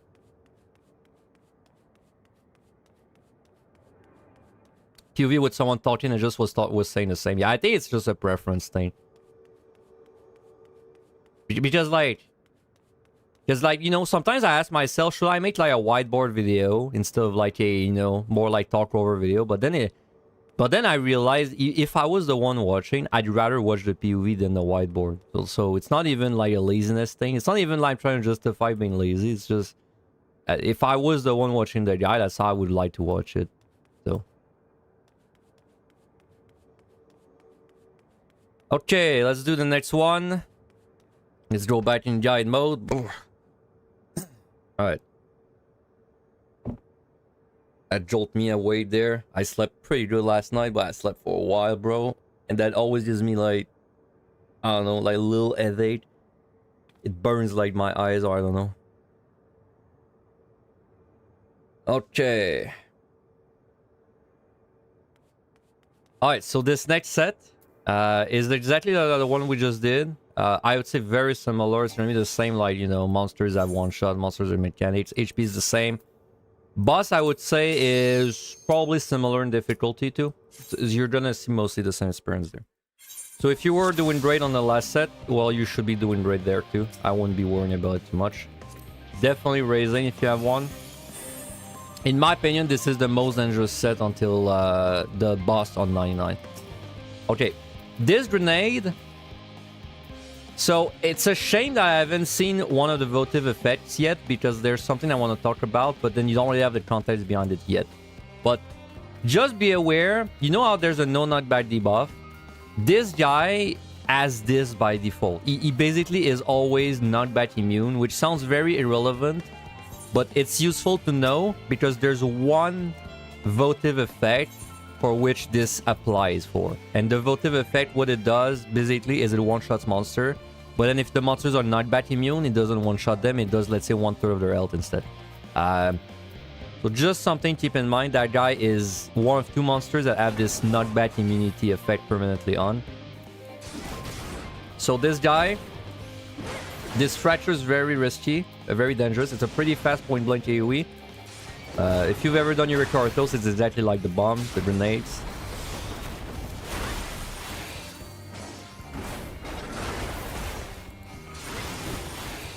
Now, this guy is pretty unique. When he dies, he doesn't actually die. You're gonna see. I'm gonna kill him. And you see he's self-destructing. This will actually do damage to me, even all the way there. Oh, it did not. Okay, so, but it's pretty big. It's like there. It would probably have damaged me on the edge there. It's a pretty big AoE circle. However, it's proximity based. So the closer you are, the more damage you take. So I'll show you again. I'll try to actually be in range this time just to like give you a point of reference. So it's not like you're gonna die if you're too close. Just don't be really close. Even better, LOS it. Like an even better way to deal with it is to simply make sure you kill him by a wall and then you LOS the follow-up, right? Like, I could kill him there and then I could just hide behind there when he's dying. Alright, I kind of want to show you the damage. So I don't know, this should be like far enough. So you see this did damage to me, not that much, didn't even go through the shield. But if I was say there, it most definitely would kill me. So just something to keep in mind. It's gonna be very hard for you to get used to a monster that dies when that explodes when it dies. It's a very like unique thing. Of course, by the way, you would always kill the patrol first. I just want to show the patrol after. This guy does nothing. Does a circle, telegraph, very easy.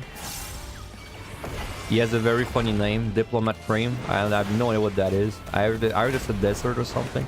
It's about the only thing that's interesting about him.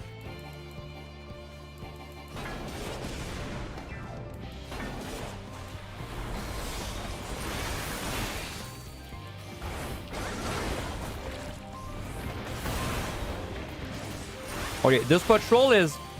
It's not that bad, but you have to know what it does. It does a massive pushback when you pull it.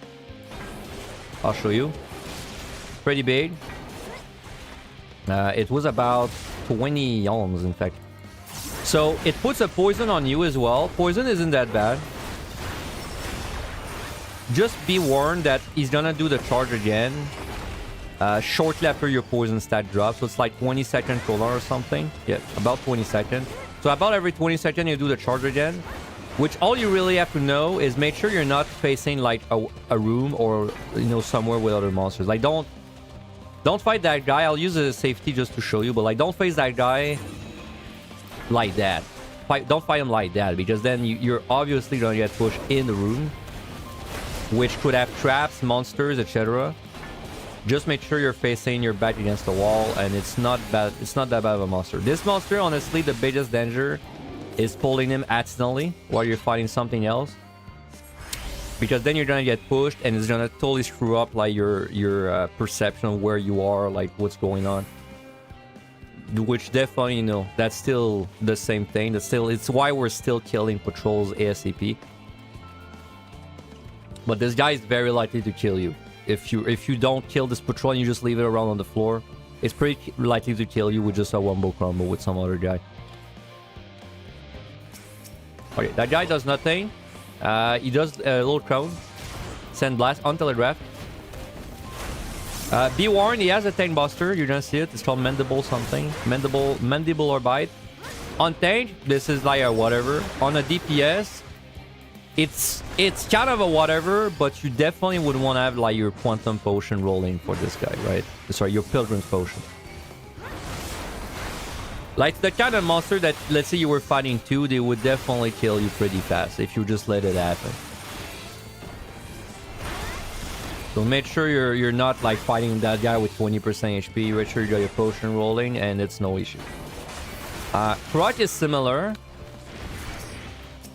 Croc has an untelegraphed line AoE like this. That's all he does. But he has one gimmick. It's like whenever he gets low HP, like you see right now, he's doing all he's doing is that line AoE. He's gonna do nothing else. Again. When he is low, he will transfer into doing only 10 busters. Crushing Fang. He will spam it like this, you see? Every GCD. So on tank, this is really a whatever. On DPS, this will kill you really fast. Luckily for you, it only does it when he's low HP, so it's kind of unlikely that you would really deal with it because you're probably killing it. You know, it's already low, so you're probably killing it in a few seconds at most. But keep that in mind in case you have this guy low HP and you're like kiting him or something. That's not a guy you want to give a low HP.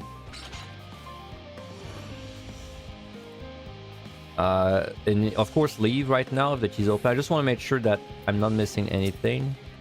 I don't believe I am. Nope. So again, pumps at 3, should use them. If especially if you're a last set, you find that the time was a bit tight there, I do not hesitate to use your palms aggressively. Put them down to 1, put them down to 0. It's up to you. If you were fine on the time last set, you're probably gonna be fine on this set. So Corrigians again, they're just free kills, they die instantly, and they have a higher rate of chest, 50%. So do the Mimic, but of course you'd rather get the Corrigan.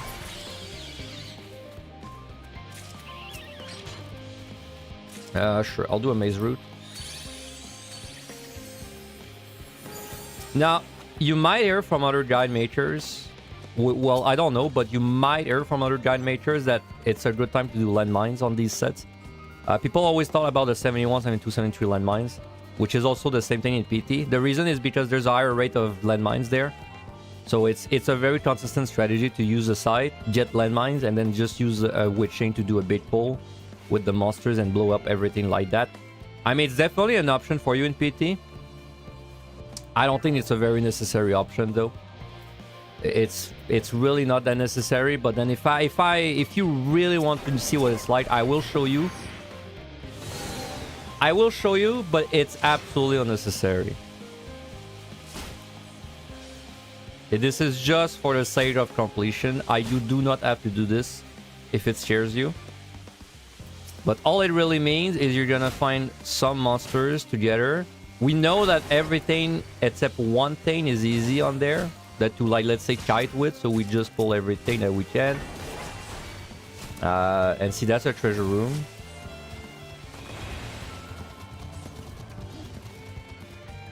So I don't know. Let's say we're pulling like a few things. Like that. And then we just go all the way to a landmine, which is very likely to be a landmine. Then we gather everything together, pop defensives with witch chain. If we want to be really safe, we would pop invuln, and then we would step on the landmine like this. And then you see, we kill everything for free like that. So that landmine, I kind of made them a big deal into my other guide. If you watch my Vanilla PTD guide, I made a big deal of doing this. Because time management is going to be tight. In PT, I don't think you really have to do this. I think it's riskier if you do this than if you just single target the monsters. So, but I wanted to show it, just so you know it's a thing. And there will be guys that tell you to do it, and they're, you know, it's their guide. I do not recommend you do it personally. I think it's unnecessary. But you know, if you just want to have more fun, up to you. Okay, this is a very dangerous monster, the Spite. So I'll show you the power of the lowest. If you pull that guy... Oh, wait, I have a maze. Okay, well, it's gonna be hard to show you guys what it does with the maze, actually. I wish I could remove her. I can't remove her when she's out. Is there a priority of incense you want to hold if you're a DPS? I mean, the same as a tank. I mean, you really want to keep a bard for like the bosses. So right now, if I find a bard, I'm using it. I'm keeping it for sure. And then poison fruits. Maze is the least important one. You always just want to have a combination of bards and poison fruits. Yeah, that you always just want to have a combination of poison fruits and bards. And then it's only a question of how many bards compared to how many poison fruits. If you're struggling on the floors more, then you would rather have poison fruits. And then if you're struggling on the bosses more, then you'd rather have the bards. That's how I would describe it. I don't think it's really a big difference between if you're a DPS or a tank. I think it's just your personal preference. Maze is not bad. Don't get me wrong. Maze isn't bad, but it's for like this purpose of a clear, it's much weaker than the other two.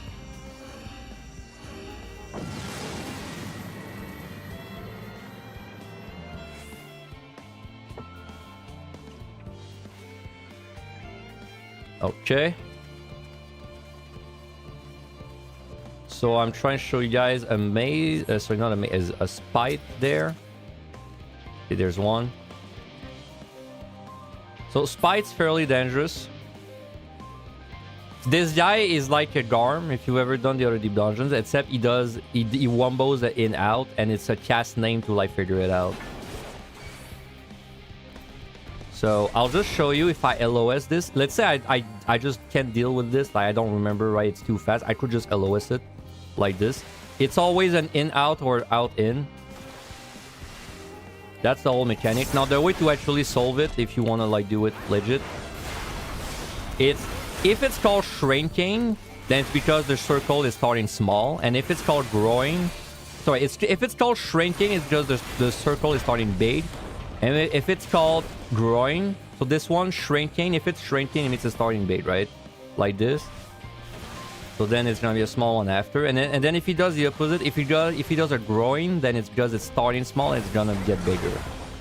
Let's see if we can make him do it before we kill him. And yes, if you're not confident, you cannot stun him, but you can hide behind a wall if you're not confident about doing this mechanic. So shrinking means it's gonna start big, and then it's gonna get small. But I want to see the other one. We're gonna let him do it one more time, and then if he doesn't do it, whatever. I mean, you guys know it's the opposite. It's growing, so it's starting small. That's the only ability he does, by the way. Definitely do not guide the game around. That's the kind of fight you just want to stand there. And just make sure you have a wall ready. If you're scared, you're gonna fuck up this one. Growing, okay, so there it starts small. And then we go in. Like this. There's a pretty big leeway between like the two things happening.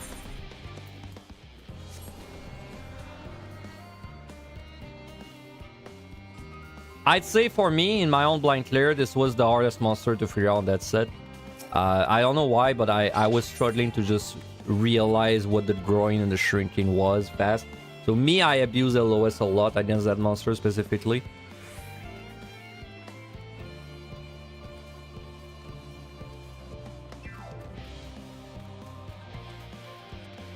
By the way, the key is there. Of course, you just fight and get out. I'm just making sure that there's nothing else to show. There is not. Same thing. Growing means it starts small and it gets bigger.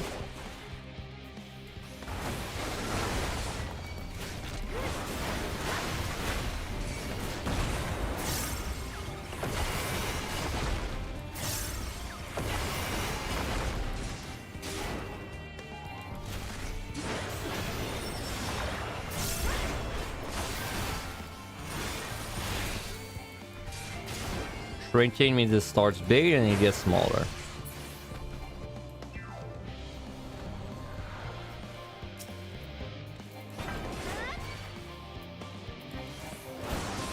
This guy, Lightning Wii, all he does on telegraph until he gets low, then he starts spamming a tank buster in rage. Which you could easily tank on a tank. Probably could somewhat easily tank on a healer. And on a DPS, technically you can't tank it very long, but then you're probably gonna kill him as it's happening on the DPS.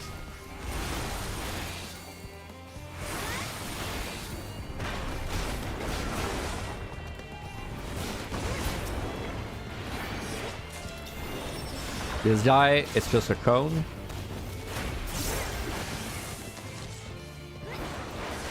Into a little tank buster.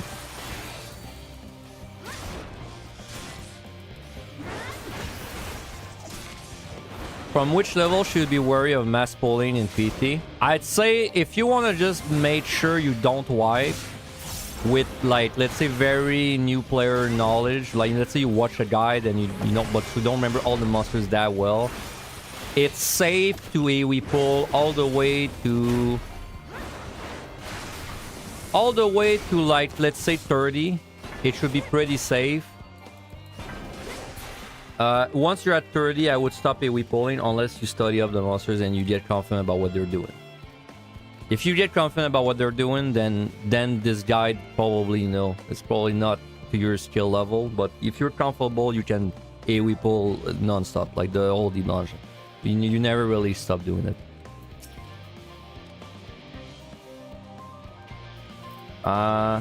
So I should use a fire on altar. I won't do it there because I specifically don't want to like hide monsters, but I should.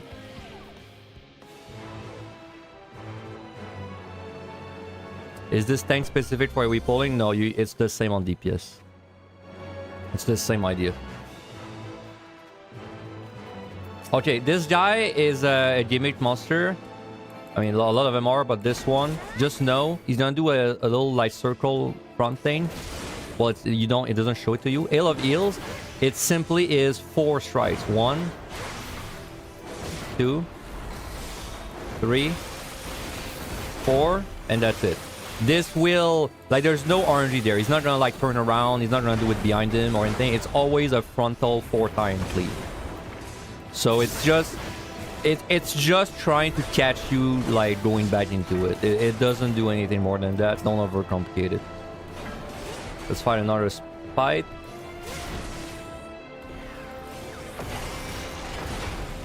Shrinking means it would start big and get smaller.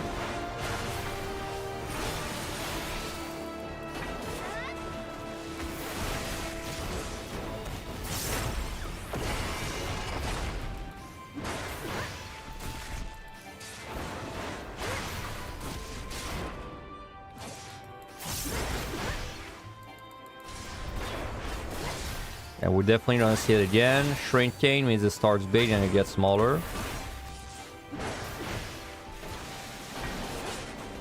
So see, there's a bunch of patrols there. You would be tempted to like go hide in the room and wait it out. Absolutely not the play. Always want to kill the patrols and just get them like out of danger as quickly as you can. We're gonna pull the feed guy there. And then we know it's always 4 times in the front, so we don't care, we just stand there.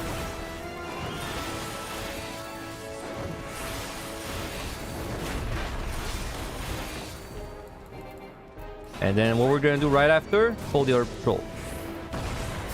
Do we need to? Nah, we could probably like, you know, I could probably avoid that guy and hide there, just pull something else. But it's, why would you play Metal Gear Solid when you don't have to? This is only gonna put you in more danger later on. Well, look at that, there's another patrol, so see what I was talking about there. But now we can actually hide there, kill that guy there, and then we'll kill the other patrol after. I will say, if you're playing a DPS job and you're fighting this no steal, and especially if it's like a Gloom or something, this would be maybe the only time, one of the few times in a run where a purification might be okay for the poison. Because basically if you use it when you're poisoned, it's gonna remove that poison. And then it's gonna prevent the next poison. So it's like a little bit of damage that's going away. It's not like a huge deal. But I mean, it's there's nowhere else where you're gonna get value of your purification. So might as well, right? It's just something to know if you ever like get in a bad situation with these guys.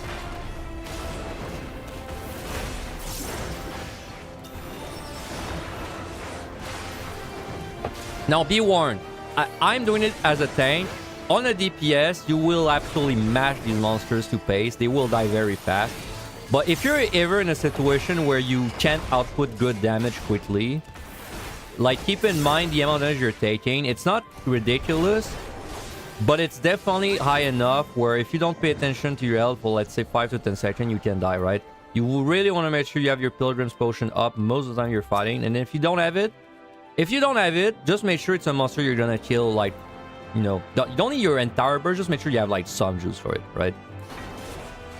This guy is pretty easy. He's a bit like PUTD. All he does is Earthquake, but nothing else. Earthquake being a point blank like that. He does it pretty often, so just make sure you respect it.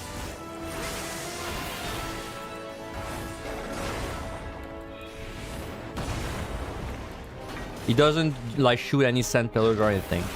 Just that, just the Earthquake.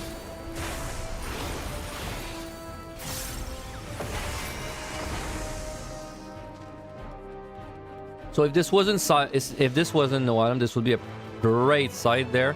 Reason being, we killed so many patrols, so we're already quite a lot of kills into this floor. So like if we knew where the key was already, we could just rush that key and very likely be out by the time we get there. Luckily, we just got lucky there, but we got a bard. So like I said, I would much rather have a bard than a mace, so we're gonna do that. Also, I keep forgetting, I'm sorry that I keep forgetting that it opens the key, but it does.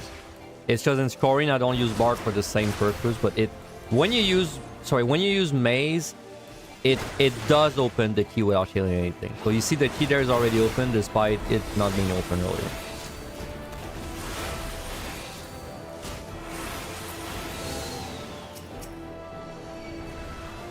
That's fine. Only that's AoE.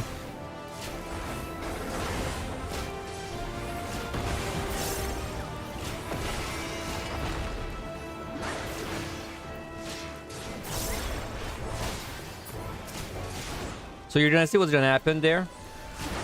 She will probably not refresh her cone for a little bit. So like I said, do not rely on maze to like permanently CC the enemy. Just take it as a nice thing, but don't expect her to like reliably upkeep it. She's not gonna do it sometimes for reasons that are like way too out of the scope of this guy to explain, but she won't always do it. Reliable on pole, pretty reliably she will do it. After when the pole's going on, you don't expect it to happen again. Just be glad if it does.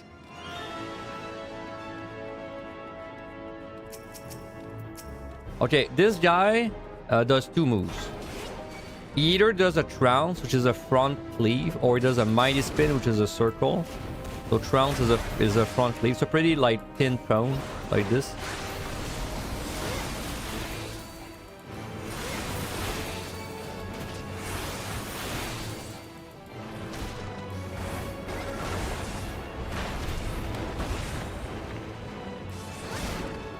And then he's gonna do it again. He always does between the two.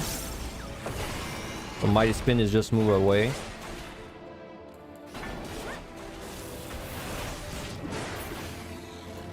Little side note about checking the time. So it's the same as on this set as the last one. We just checked the time. We want to make sure we're out of 75 before it's below 30 minutes. So see there, we're kind of like we're close to it. So this floor right there, this would be a great opportunity to use the poison fruit. I won't because I want to fight the monsters, but this would be a great opportunity to use one, for example. A little trick against this guy, if you want to pull him, but like now, but you don't want to get pushed inside like a room or something, you can just arm's length pull him. And then you position him wherever you want, and then you fight. Like this. Let's say I don't have any poison fruit right now. What could I do on this floor if I feel myself like, you know, falling a bit behind? I could use a Serenity, remove the Gloom. I could use a Strength, I could use an Ace. Like I said, you should not hesitate to put your pumps down to 1 or even 0 there. That's the hardest set you're gonna get time-wise. After this set, it becomes significantly easier to measure time. If at all. But like right now, it's the hardest it's ever gonna get. So would not hesitate to use your palms if they're at 3. They're at 3 definitely, because you've been doing already. But when they're at 2, yes, this, like, I feel no shame using a strength there. In my case, I would use a poison fruit, like I said. All this guy does is a circle AoE on himself. That's it.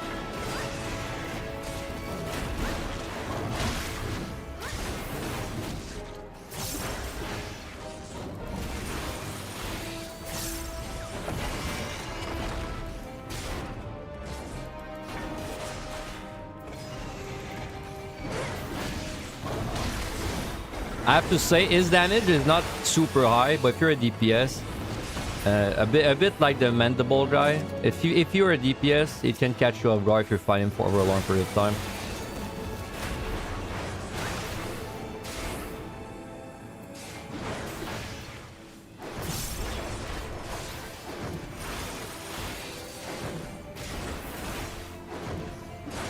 I don't believe you can stun that guy. Yeah, you cannot.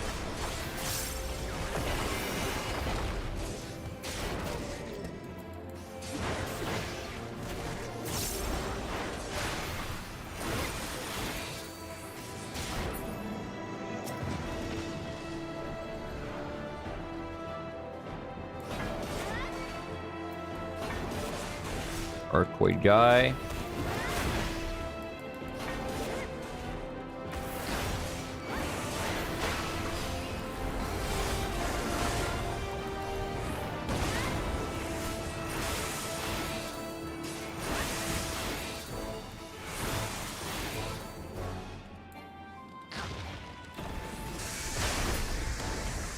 There's a votive there, why not? I'm still looking for like the 2 really powerful effects that I have not gotten.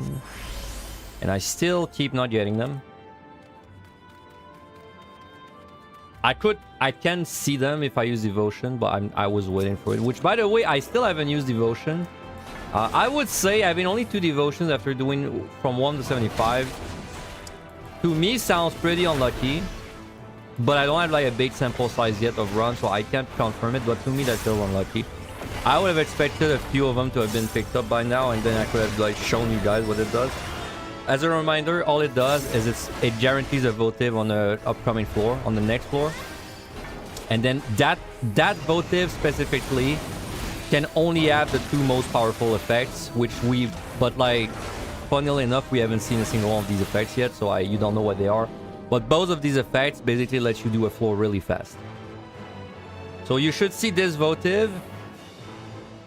The votive you get from the Devotion, you should see it as like it's a poison fruit that is 2 floor.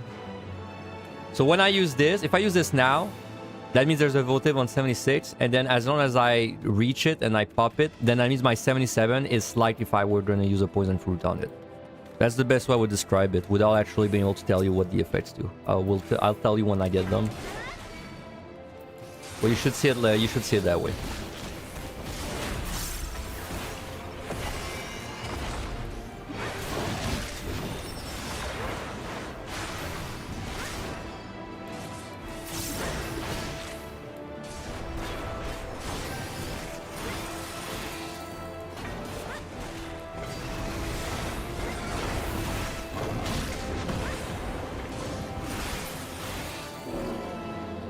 We're out.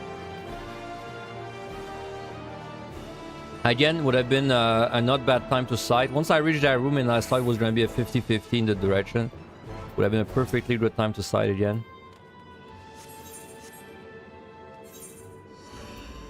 We're still not going to flight or alter or do anything. I still want to make sure I'm covering everything.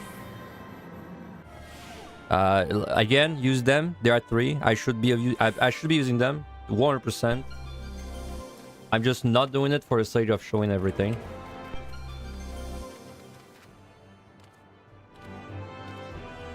Because of course if I use them I get less monsters. That's what I mean. Okay, so that monster is interesting. So this bird, when you pull him, he doesn't do anything. He only does like a very small untelegraph cone.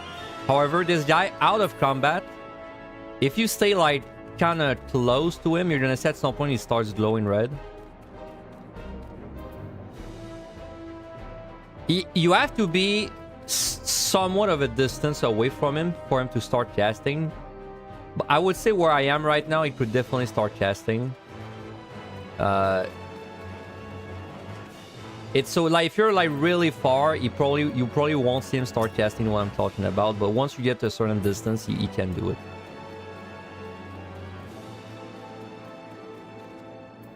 He's just not wanting to do it right now. He will do it. Don't worry. It's very important for you guys to know. Okay, so when he does this, rolling barrage, I mean, just remember, big flying bird, if he's glowing red, this is actually very dangerous. He's gonna explode. But I hope this spot is a real LOS spot, but he's gonna do a massive AoE like this. If you are in range of this, not hidden behind something, you will die. This will kill you. And as you can see, there's like a lot of these birds around, right? So you definitely don't want to leave that guy alive. Now, I will specifically just to show you something you can do, but never leave this guy alive. Like, if you see that guy, always kill him. Because you don't want him to be just like, you know, remain there and then he kills you while you're doing something else. So I just want to show you something. Let's say you are, in fact, like in combat and then you're like, You're like, you don't have time to run away, right? I'm there and I'm like, holy shit, I don't have time to run away, right? Oh, I'm screwed. Well, you can pull him. Like, as a last-ditch effort, you can pull him. And if you pull him, it will interrupt the cast. But I highly recommend you don't let things get to that point. I recommend you just kill him when you see him. Just like, when you approach a room, peek inside real quick, make sure there's nothing that's going off. Which is unlikely. There's unlikely to be something going off because you have to be a certain distance for them to start casting. So The only way this guy could be almost done casting, but you haven't seen him yet, is if you're like close, but there's a wall behind you. No, which could happen, but it's not that likely. Just something to keep in mind. Mighty spin is the spin. Well, obviously it is.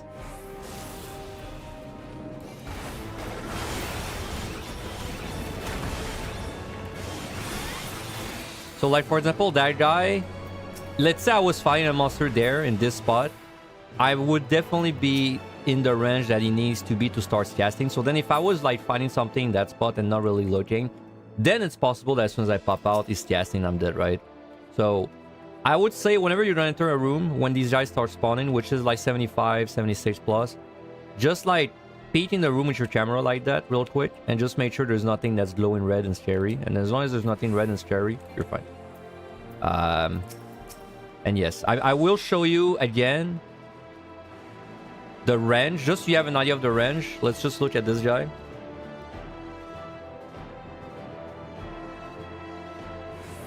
Like this. Would this app kill me? No, it would not, because I was behind a wall. So this will only kill you if you don't LOS, but I would always just pull him. This is a great time for a side, by the way, because we don't know where the key is and it's over there. However, I want to make sure I'm not missing any monster.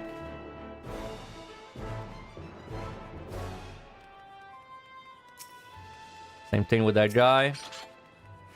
No, I'm missing nothing, I think.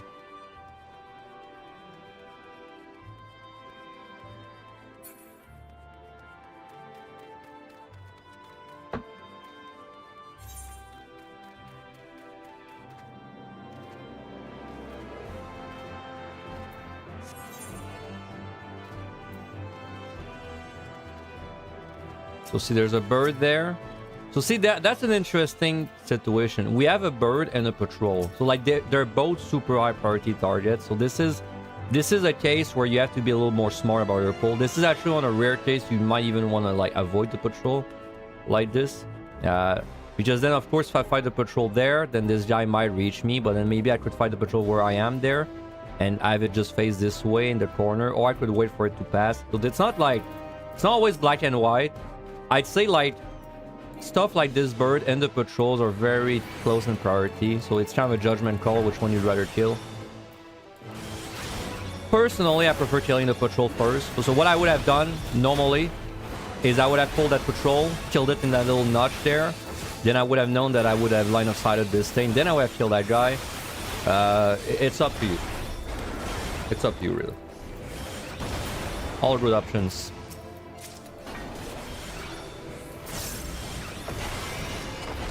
Mighty spin. Do you always pop strength as staying on the boss? It's situational. I mean, if you have 3, definitely, because then there's no point keeping your strength at 3. If you have 2, maybe.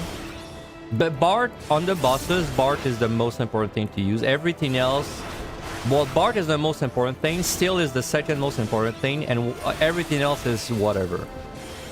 Everything else, it's just if you want to do the boss slightly faster. So like I guess the question then I would turn it back to you. Like, do you want to kill the boss 30 seconds faster or not? If so, yeah, use a strength. If not, no, don't use a strength.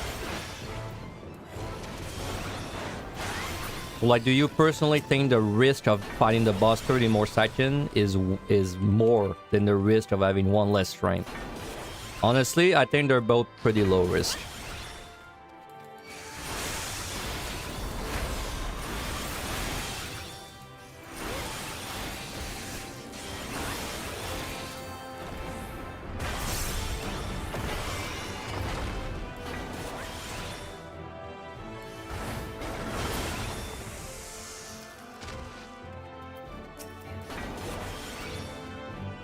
Yes, if you did not have a bard, then I would say the strength value kind of jumps up, haste and strength, because then if you don't have a bard, well, there's a much bigger percentage. Well, all of the boss's HP has to be done by you. Well, if you have maze, not really, but maze is a lot less damage. But either way, a very high percentage of damage has to be done by you. So then your strength will speed you up like significantly. In that case, yes, it's like if you don't have a bard, you probably want to strength still ace the boss. And deal with it that way.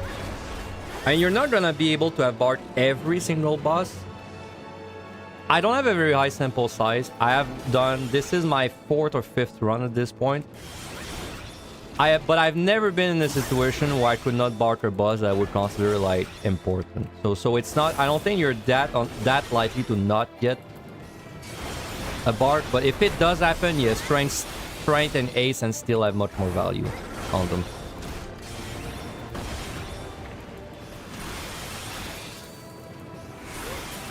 As you can see there, we're falling behind because I said we should be out of the last floor in by 30, but now we're like now we're 8 minutes slower than that on the next floor. Definitely would use an auto or a flight. I should have been using a bunch of them again. I'm not doing it just so I can show you monsters.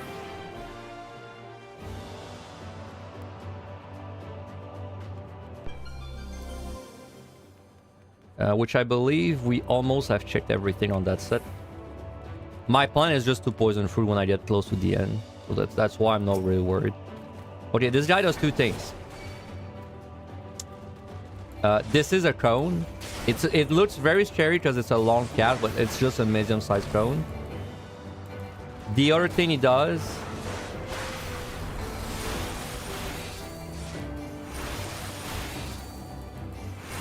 which hopefully he does... is this Orogenic Storm. That is a circle on you. It started on you. An easy way to tell them apart is the one that's on you, which is more dangerous, is like glowing red and is no interruptible, and the other one that's not dangerous is non-interruptible. That's the way I remember it personally. Okay, that guy can be... he's like the rock slide guy, but he's a bit less dangerous in my opinion. So when you pull him, he does 2 things. Either does donut or cross shape. It's very obvious, you're gonna see. Donut is definitely the easiest one. Just stand there.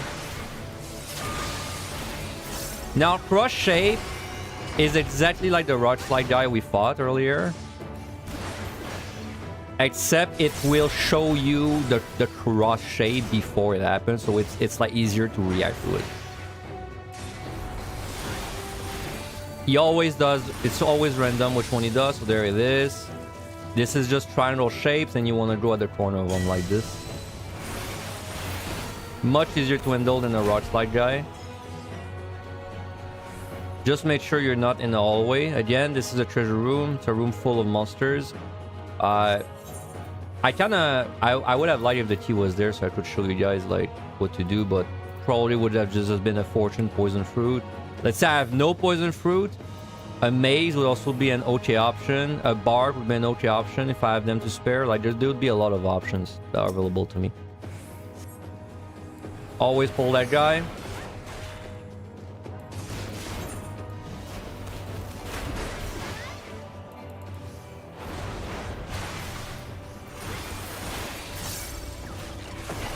And then let's say you get to a treasure room and you have nothing, right? Like, you have no incense, you have nothing that you can speed it up with. Well, in that case, you just take it slow, fight everything, and yeah, if you find it in a very bad time, maybe it's gonna make the floor take 10 minutes, but then that's fine. You just plan for the future. Like, let's say I'm doing this floor and it's taking forever. Okay, well, now I use a devotion, right? Now I use a devotion, or now I use or next floor I use a flight. I can always flight like that. It's not like it's over if you get treasure room at a bad spot.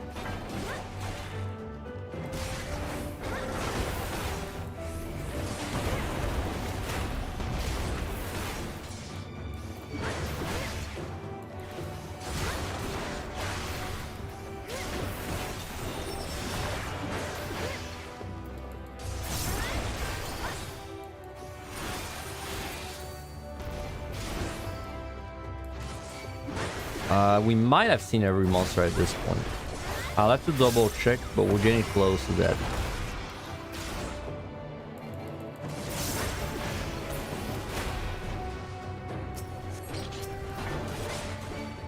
Again, this guy, it's RNG which one he does first. Cone.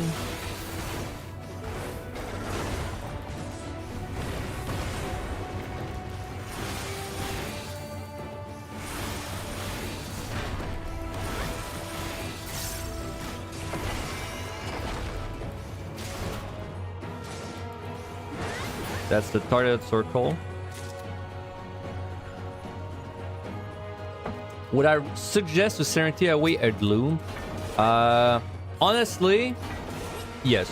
It's definitely on a tank. I think it's a pretty good idea to use a Serenity on the Gloom. I just maybe keep one Serenity in your pocket, just in case you get something really nasty in the endgame. With 3 though, I would not hesitate to Serenity a Gloom. Because Gloom does slow you down significantly. There's no reason to really stick around with it if you have 3. So yes, I would. See, we got the cross there. This time I was actually badly positioned. I didn't keep like really a safe spot out of the room.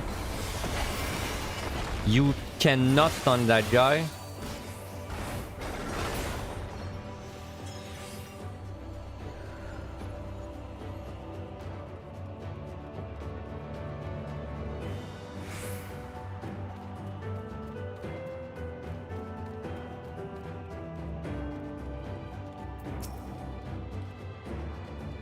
So now we have to be careful, right? Because there's these birds. So I could have pulled the bird. As long as I run away, this is just start a circle.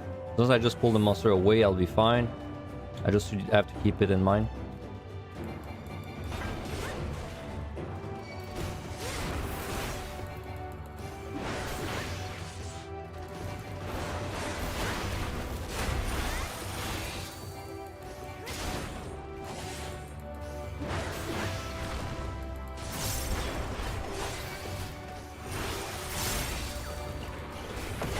So right now, if I had been using my palms like normally, keeping them at 2, let's say I'm not using the incense, I would have definitely used like I would have definitely used a poison berry by now. But let's say I had not used any incense, I just used like my flight, my altar, probably like an ace too, and then I had not been showing off every monster. I think right now we'd be at around 25 minutes remaining. It may be a little more.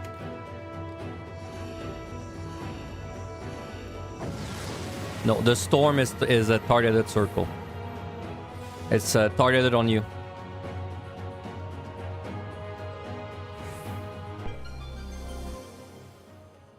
I don't know if there's anything else to show off on this set.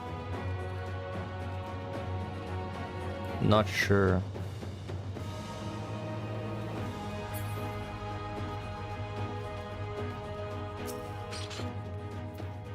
Oh, sure. Let me just double check. I might just poison berry this floor. I just want to make sure there's nothing new.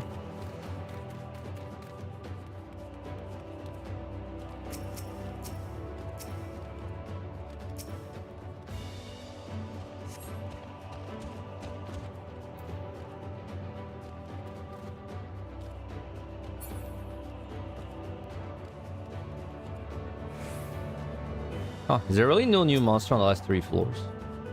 Maybe.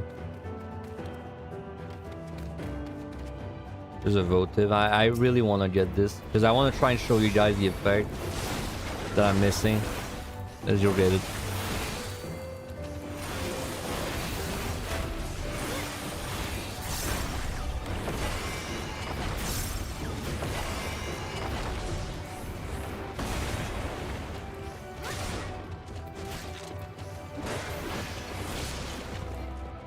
As a reminder, you get pushed back. Okay, we're doing a little bit of disrespecting there. It's just because I want to check this.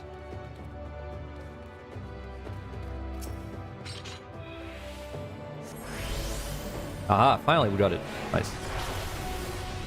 So if you didn't believe me that this one shots, there you see. There you go. So, okay, so this effect, Immolation, Fear Not the Fire Within, that's one of the effects that is a really big deal.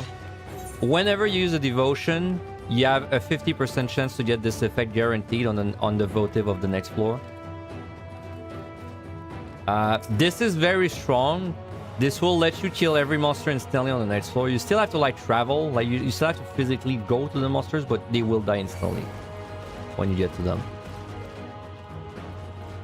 So give me a second. I'm just making sure I'm not missing anything.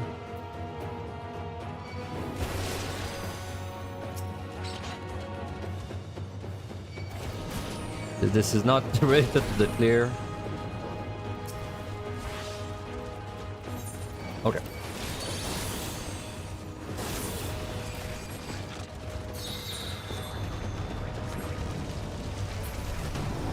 So it looks like we got everything.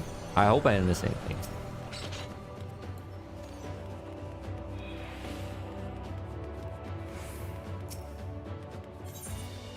Well, whatever. Doesn't really matter.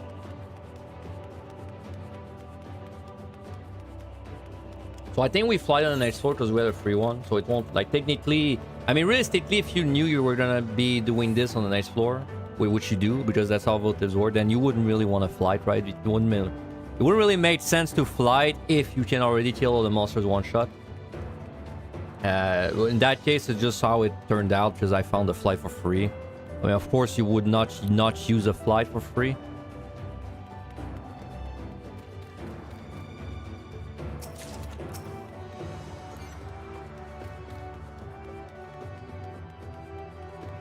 Let me double check mages. I don't know why in the back of my head I'm forgetting a monster, but I can't remember. Let me just double check to make sure.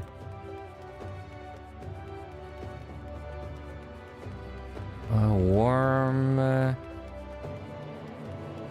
No, I've seen them all. Okay, I've seen them all. Okay, so this transformation.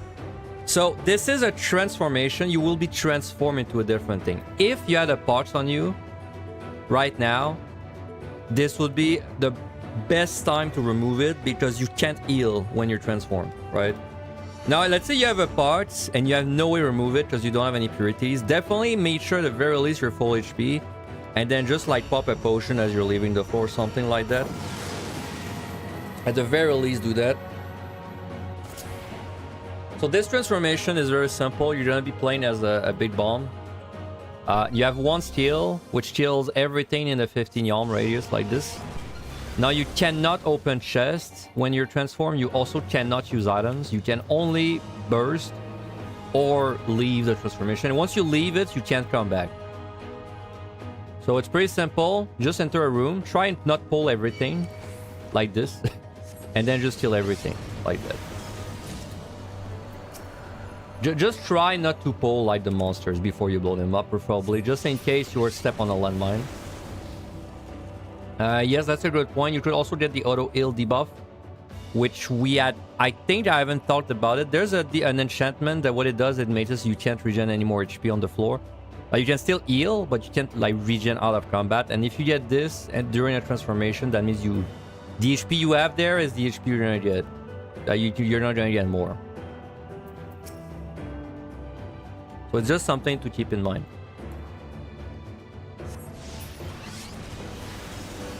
Now, of course, the key's up right now. We could just leave. A little side note, you can actually open bronze when you're transformed. Only bronze though, nothing else. Another side note is that if you leave as this, you're not gonna like remain as this. So I'm sorry if you thought you were gonna kill the boss with this. It's not happening. Okay, let's go over the boss. This guy has a actual one-shot KO mechanic that you will die against. So you really gotta make sure you understand this. Everything else is not that threatening, but he has like that one mechanic that you have to keep in mind.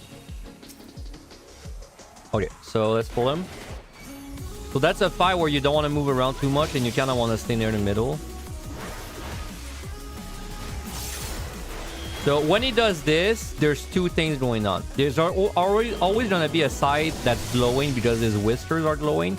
And then the cast name will either be lair or range. I will explain again when we get it. Stalking static is just a bunch of balls and they're all going to be connected. And then the one at the end is closed in the bigger circle. And these ones have a little telegraph to like watch out, but you just want to move away like this. Pretty simple. Now that's the same mechanic, but he's doing the other one. So this front is unsafe because it's glowing. Perilous lair is whenever he will do a point blank like this. That's why you want to keep him near the middle. It's so that you have like space to navigate. Okay, Prowling Dead, that's the real mechanic. I'm gonna get a debuff. This one, nowhere to run. Every time I move, I get stacked, and if I get 8, I'm dead, KO'd. So now what I have to do is I have to do this while moving at the bare minimum, right? So this one we got the easy pattern. We got back plus rain. So then I only have to move a little bit in the back in the rain, right? So he's gonna combo basically the debuff plus the mechanics. There we get the lightning again. Easiest one by far. Just make sure you don't stand behind between the balls and then you just stay away from the big one, right? There's a lot of time to do it. A lot of time. Perilous Lair. So Perilous Lair, get away, and then we don't want to be on the side that's glowing.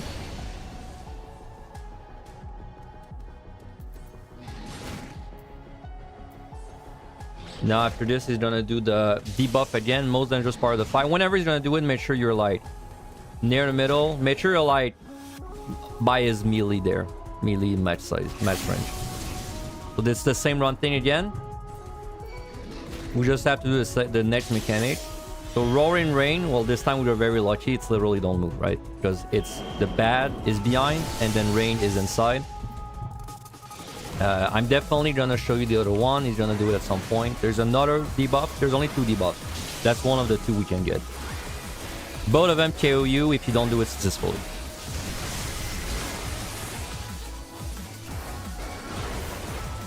So again, we just want to get away from the one on the edge. It's always the one on the edge. You don't even have to know in which order they're spawning. You just have to know that it's always the one at the edge that's gonna explode. So see there, like this. You can get hit. This is like especially tank privilege. You can get hit by all this stuff with Steel Bark, no issue. You can tank a lot of it. The only thing you have under every circumstance to do is a debuff. If you're like getting overwhelmed, do nothing but the debuff. So this one again, it's don't move too much. Let's say I don't know, right? Let's say I don't know how to solve this. I'm like panicking, right? I'm like, holy shit, I don't know what to do. Just stop moving, pop all your defensive, and tank it. Because at least you won't die, okay? The debuff is always the most important thing to solve. If you're getting overwhelmed, at the very least, like, just solve the debuff and ignore everything else, okay? Most important thing, because the debuff kills you.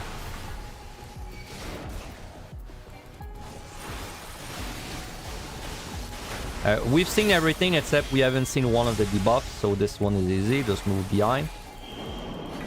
Perilous Lair. I think the cast names are pretty obvious on that boss, but Perilous Lair is just get away, and Rain is obviously get in. Like the way I remember it personally is that if it's not a Rain, then it's get out.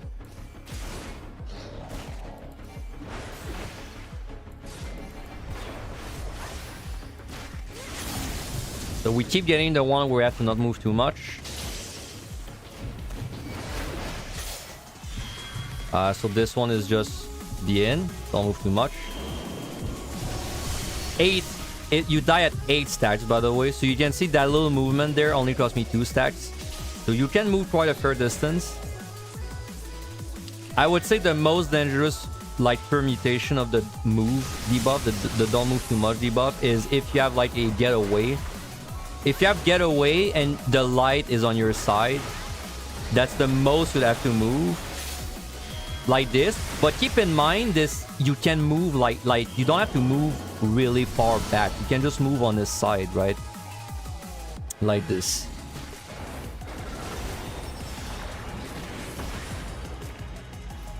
Ah yes, gap closers will add stacks. Very good point, thank you. So gap closers don't cheat away the stacks. You still get the stats from moving. Okay, I keep getting the one where you have to not move too much. I'm gonna stop attacking just so I get the other one. So this one again, we just move away. There are 4 stacks there. 4 stacks.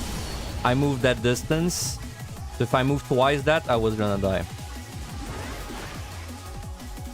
And yes, you cannot cheat that debuff with gap closers. Thank you for the reminder. You cannot. They will add as many stacks as you would have gotten from moving normally.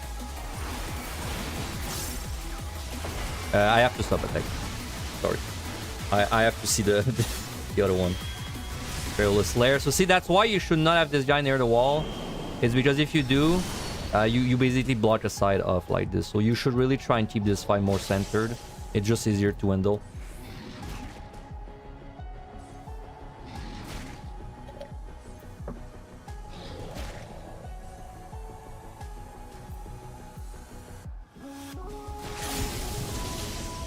Incredible. I can't believe I haven't gotten the other one a single time. What the other one is, just in case I don't get it. What the other one is is it's a dark debuff that you have to cleanse by getting hit by the light. So the way you do that debuff is you would have to just get hit by the light component of this, which is always the whiskers. So like, let's say in that case, it was move away behind, but the behind was the light. That means I would have to move behind. It is random which debuff you get. I'm just getting incredibly unlucky and I'm always getting the same one. It's 50-50. And yes, if I had the other debuff, I would just have to be on the side of the whiskers. Hopefully it gives it to me once there. If we don't get it, I'll probably just add footage of it from another run, but I would be nicer if I got it.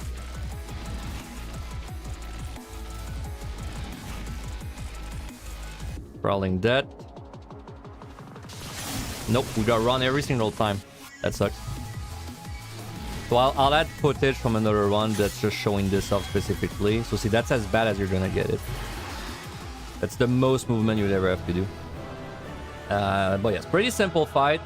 Like I said, this fight, just have a Bard, have a steal, do the mechanics. But if you are ever overwhelmed and you lose control and you're like, I have no idea what's going on, always solve the debuffs first.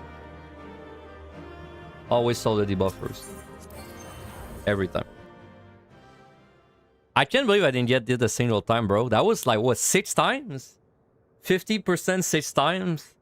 25, 12.5, 7.75? I mean, that's gonna be like a below 1% chance, right? At this point? Can you purification the debuff? No, you cannot. You wish that Pomander was that good. I like your creativity. You wish that it was a good Pomander. It is not, though. Yeah, I mean, if you get purification, if you get any dot from like any kind of failed mechanic, it's okay for these cases. Let me run an ad. We have to run an ad because there's an ad in 50 seconds. Let me also use the opportunity just get a drink. I'll lose my voice. We only have 20 floors remaining. I think the end game is gonna be like, I've never done the end game of PT as in the floors, and it wasn't super easy because you just get so many instances, right? So I'm not that worried. But be right back.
I'm back. It's kind of funny when you think about it, because like all these debuffs, you can already remove them with these consumables. Spine drop, echo drop. You can already remove them. Most of them, but it's like they forgot about these so much, they added a pump that does the same thing. It's really funny.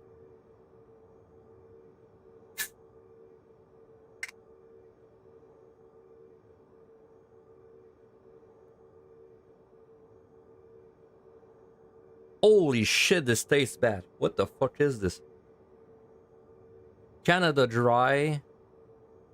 0 sugar.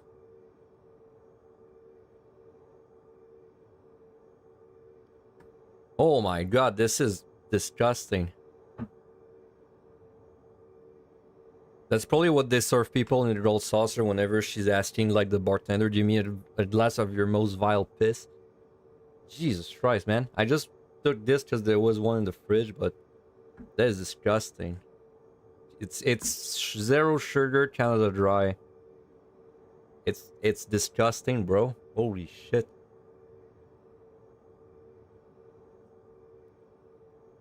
No, I like zero sugar drinks, but this Canada Dry thing, that's disgusting, bro. I've never drank Canada Dry like with sugar though.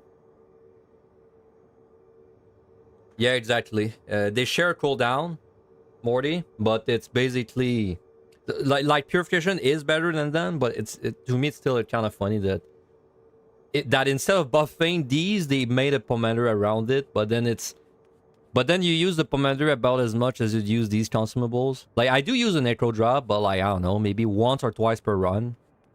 You know, maybe once or twice per run on average. So it's kind of funny that they made a whole ass pomander based around this idea. Because then it's the same, you use it once or twice per run too.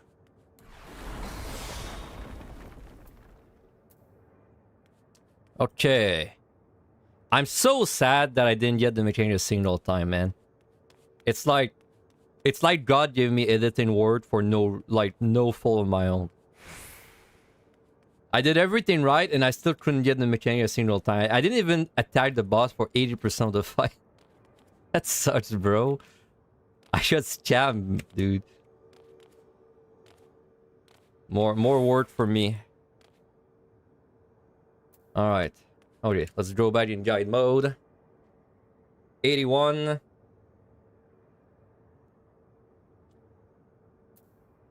Okay, so if you've made it at this point, congratulations, you're probably past the hardest part, except I would say 99, which is pretty hard, but 99 is a practice mode, so it's not the other word. However, for the floors, I would say you're past the hardest part. Hopefully you were able to keep some raisings.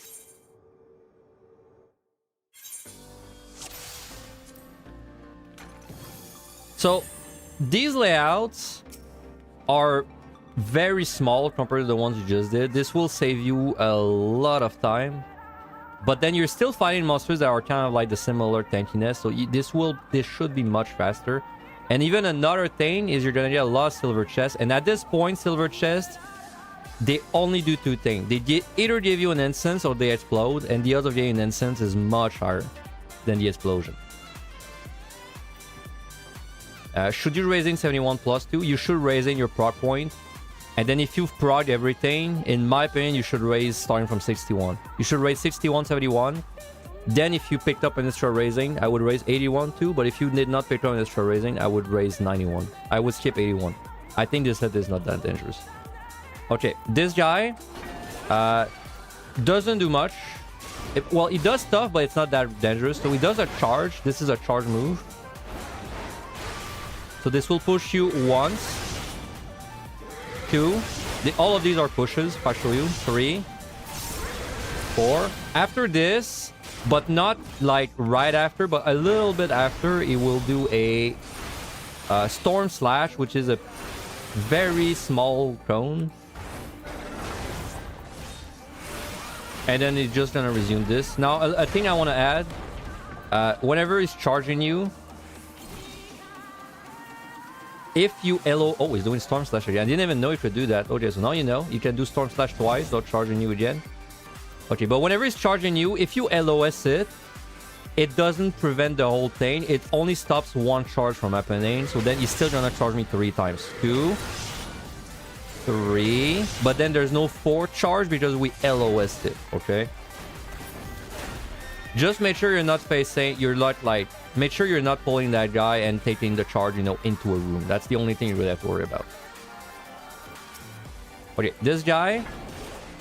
I'm gonna be doing a lot of LOSing this set, which is hiding behind the walls to avoid things. This set is very good for it because there's walls everywhere. It's small. However, this monster is an exception. This monster only does a small cone. Notch Blast. When he's low, he's gonna wind up a huge cast. This will go through the wall. You cannot LOS this. If I hide there, it will still hit me. So you gotta deal with it. You gotta interrupt, stun, or kill. Gremlin doesn't do much. He does claw, which is just a frontal cone.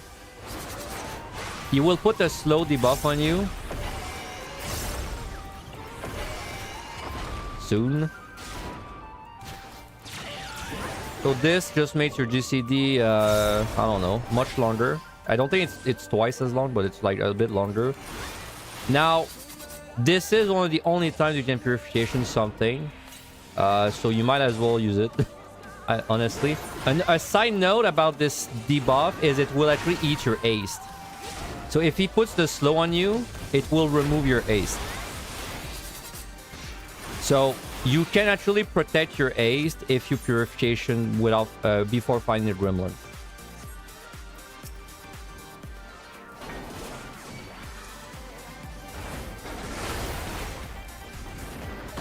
So again, if we don't LOS the charge, there's gonna be 4. If we do LOS it, it's gonna be only 3.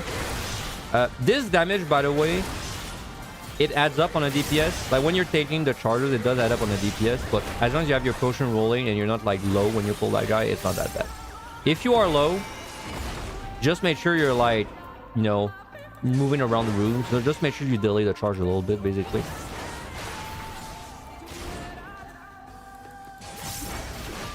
Okay, this guy's pretty easy. He has 2 moves, which are both called Dark. This is the cone. This is a huge cone. It's a long cast. Like this.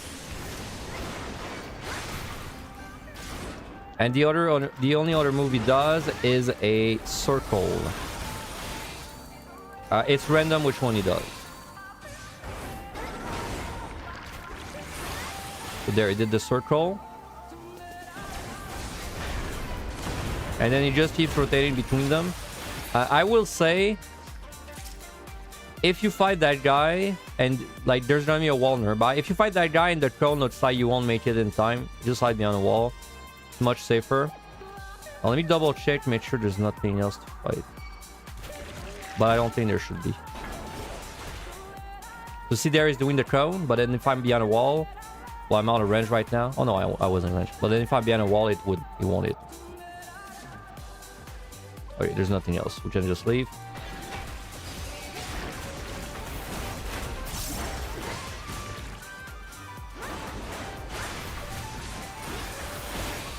Cone again. You can of course stun, you can interrupt. There's a lot of options. I do recommend you keep these buttons as emergency rather than uptime. I think you're less likely to screw up that way. Or keep them for mechanics that you know are difficult. That is fine too. I mean, there were a few monsters that I told you should probably stun it every time. That's a good time to use stun too.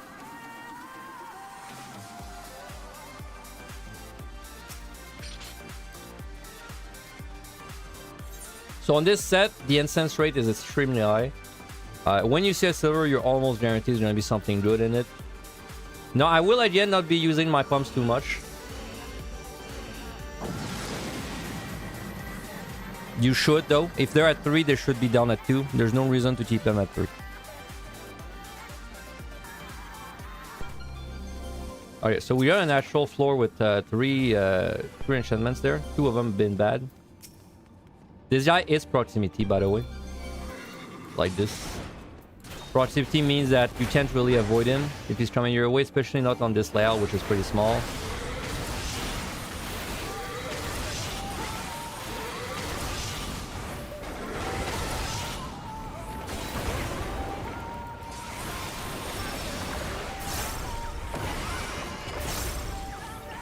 And yeah, Storm Slash, it looks like it's gonna be scary, but it's actually just a little tiny cone. It sounds so much scarier than what it actually is.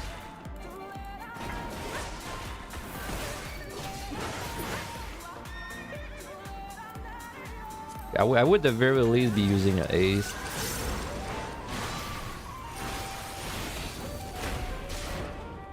You can stun that guy. I'm actually not sure what's gonna happen when you stun him. Okay, you still get charged. It probably only stopped the first one. Yep.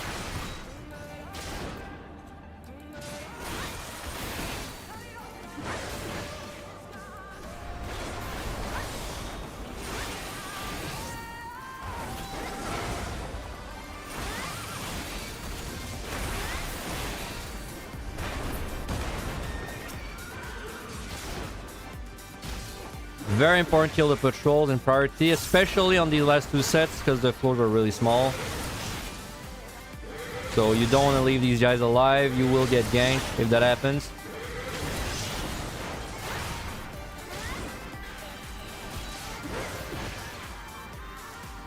No, if you get knockback immunity, it won't prevent the damage. It will only prevent the knockback, which is pretty useful, honestly. But you still get the damage.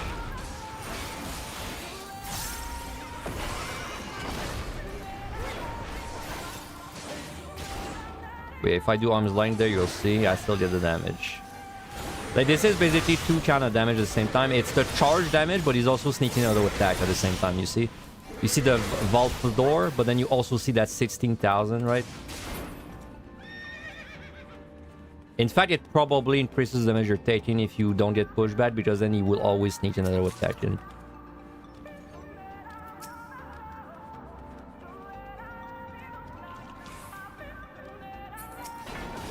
So this guy, again, all you have to care about is a little tiny on-telegraph cone and an enrage.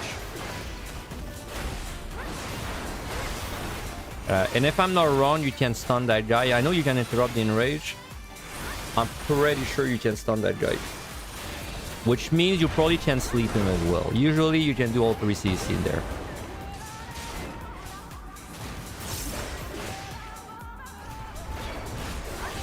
Yeah, the stun works. So I would say if you can afford to, on this set, to avoid the gremlin, it's worth it. Don't do it if the gremlin is like very inconveniently, like if it's like in the way, right? Just don't wait for it to move, just pull it. But in a situation like that where there's just like 2 monsters, one of which is a gremlin, and I don't have to go there anyway, then yeah, skip the gremlin. I mean, you might as well. This way you don't get slowed, you don't lose your ace buff.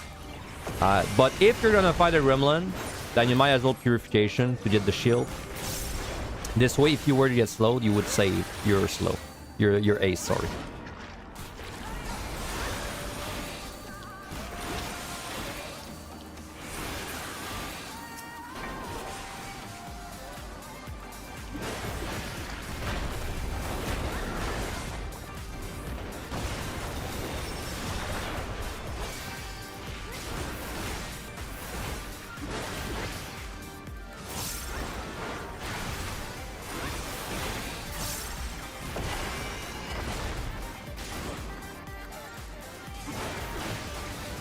Once again, if you don't remember what these monsters do, you can always LOS just most things. It's especially strong in the last 2 sets.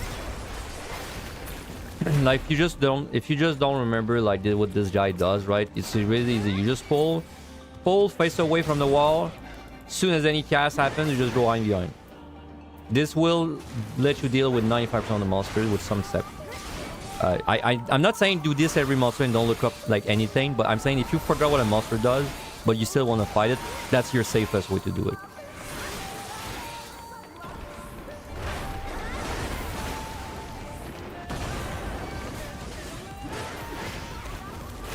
So that's the enrage. If this goes up, you are dead. Even this, you cannot hide behind a wall. It's one of the few things that you can hide behind a wall, excluding line AoEs, which always go through walls. So see, in that case, my pure saved me. So we're just gonna pure again. I mean, there's no better time to use it, so there's no reason not to use them. It saved me from getting the slow, saved me from the ace, getting lost.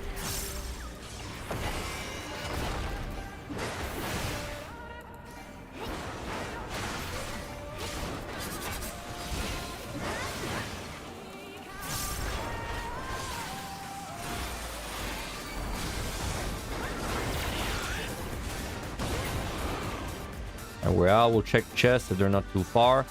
I would say though, on this set and the next one, silvers is your top priorities. Golds are really not a big deal. Silver chests are going to be the thing you want to look out for.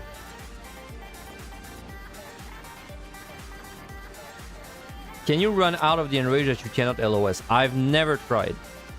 I could not tell you, I've never tried. Every job is kind of able to CC it, so I've never really been in that situation.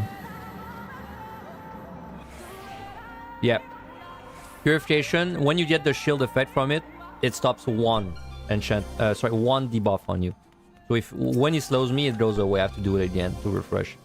It's not a good commander. Listen, I'm not trying to say it's a good commander.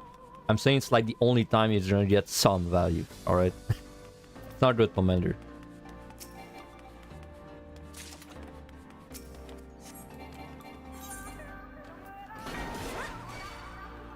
I would say what I'm doing right now, keeping my instance at 2 is okay. Honestly though, on this set and the next one, I wouldn't really... It wouldn't be a problem if you kept them at 1 instead. I would say, if you're gonna keep 2, keep 2 bars. Keep 2 bars, this way you know you have a bar on 90 and you know you have a bar on 99, and then you don't have to worry about like finding bars. I think that's the best way to handle this. So my poison fruit right now, it's living on borrowed time. As soon as I do a mistake, which would basically, you know, suck, so I don't want to like deal with it, or as soon as I see like a really bad debuff flow, or as soon as my time is behind, I will just use that poison fruit. Bark, I will not. This bark, I'm keeping it for 90 and 99. So personally, in my opinion, it's again, it's up to personal preference, but I would really think it would be better for you to keep 2 bars at this point. So see there, we have an external pull from patrol. We didn't really respect it. So, you know, you could... In that case, it would not even be a bad poison berry time, because, you know, maybe you don't really know how to do a pull like that.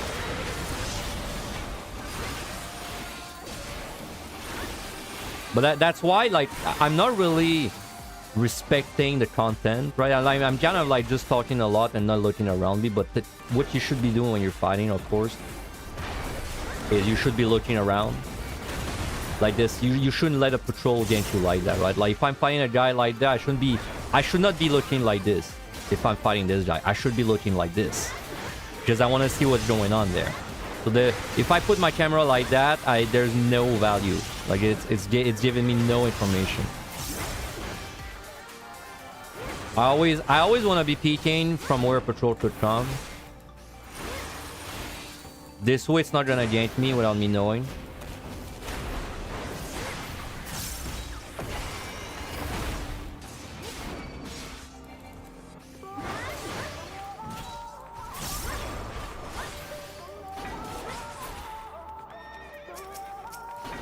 There I'm avoiding the gremlin. Is it necessary? Not really. We're just slightly optimizing. You can put markers on patrols if you don't want to fight them. You can indeed put markers on patrols to like try and keep them in mind. I wouldn't do it not to fight them though. I would do it to just keep track of where they are. I would always pull the patrol as soon as you see it.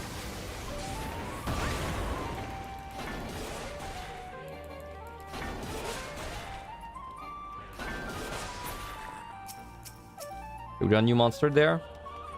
This guy's pretty easy. He does a targeted circle, if I'm not wrong. Yes, targeted circle. And then he's gonna do like a charge on you, followed by a void trap, blizzard trap. Get this surprise attack, and then he does a circle follow-up.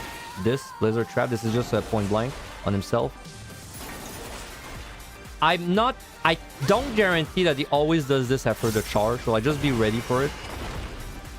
Basically, if you see a cast bar and you don't see a telegraph, it's move away from it. That's how I would do it. So I see there's a telegraph, we know it's this, but if you see a cast bar, but he's not, like there's nothing at your feet, that means you have to move away from it.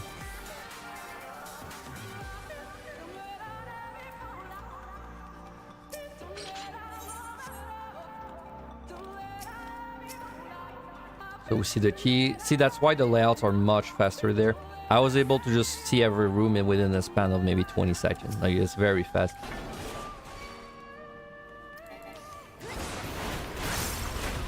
We're also getting what I would say is a bad AD right now. Like, no incense. We got bad debuffs.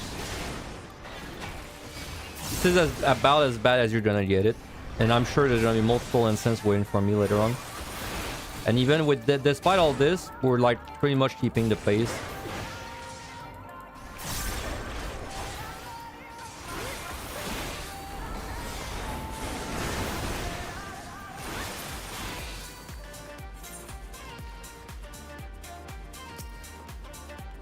Now again, you could run through the middle of the room, but you risk a trap. You could use a safety for it, that's fine. But if you don't have a safety, you definitely want to do what I'm doing. Just like do the long way around, because that guy moved.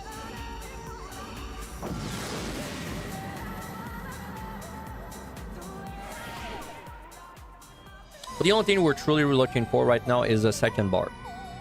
Everything else, it's just nice if we get it. But the only thing we really want is a second bar.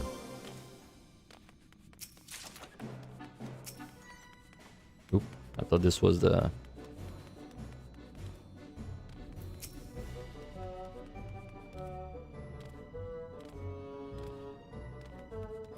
Okay, let's pull a... Oops, pull that guy.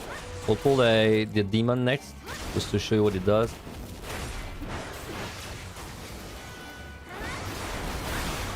I mean, realistically, we found the key, so we just want to stay there and fight. I will be going deeper in the fort to try and see if there's new monsters, but as soon as you find the key, you just want to kill everything around.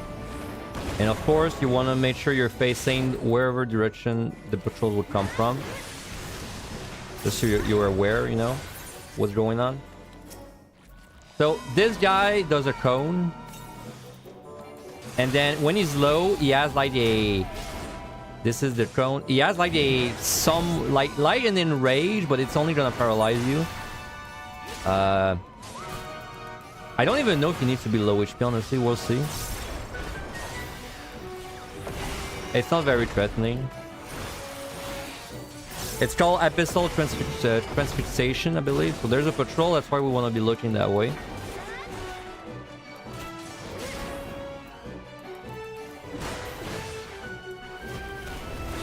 Come on, do it. Okay, so there, this is a... Not an enrage, this is just a move. Like this.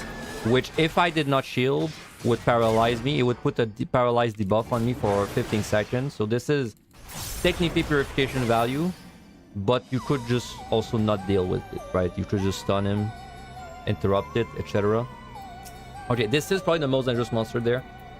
So I'll show you the mechanic of this monster, but then I'll show you what you should do all the time to not have to deal with it. So this, she does one thing. She does a marker on you when, if you tank it, don't do anything. Sheath your weapon, don't do anything. This is a pyretic effect. So this means if you move or attack or use Pomanders, you will die. Instantly. You can't survive it. So if you do anything, you're dead. Right? So I have to do nothing. Now, this is extremely dangerous because if any action will kill you, there's a way that is much easier to deal with. It's you just hide behind the wall every time. Like this. If you do this, you don't get it.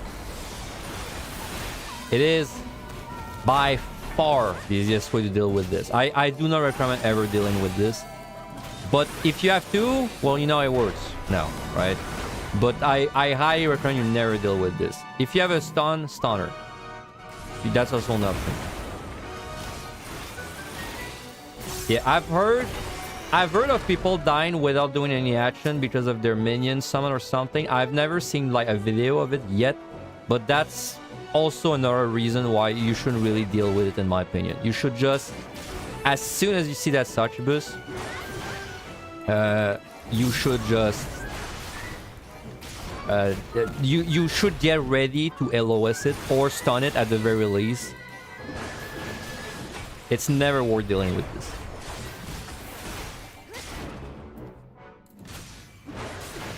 Keep in mind your auto attacks trigger the pyretic, I'm pretty sure. So if you do deal with it, you have to shoot your weapon away.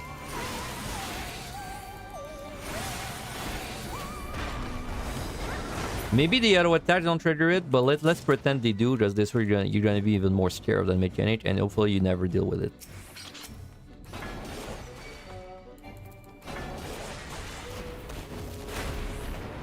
I mean, we got all these beautiful walls on these two sets, so we should be using them to our advantage.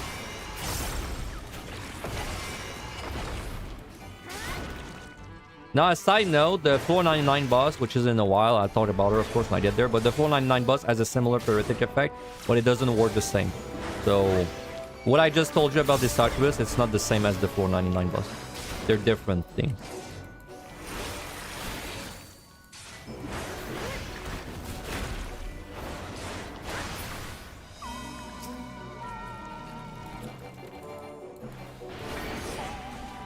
Alright, I will just make sure I didn't miss any monster, but there, of course, if the key opens there, I would just leave.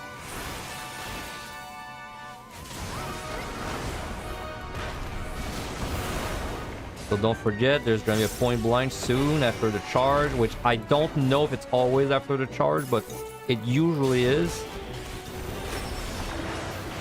As you can see, by the way, on a DPS, I would not really be worrying too much about the damage I'm taking either way, but even on a tank, it's absolutely, like, the damage I'm taking is basically nothing. So I don't even really worry about it. I don't even have to rotate my defensives. Okay, this guy's pretty easy. He does a front into back, always the same order, front into back. However, if you just hide there, you dodge it all, because it's a small cone. So it's a small line into a small cone. So if you just go on his side, you're fine.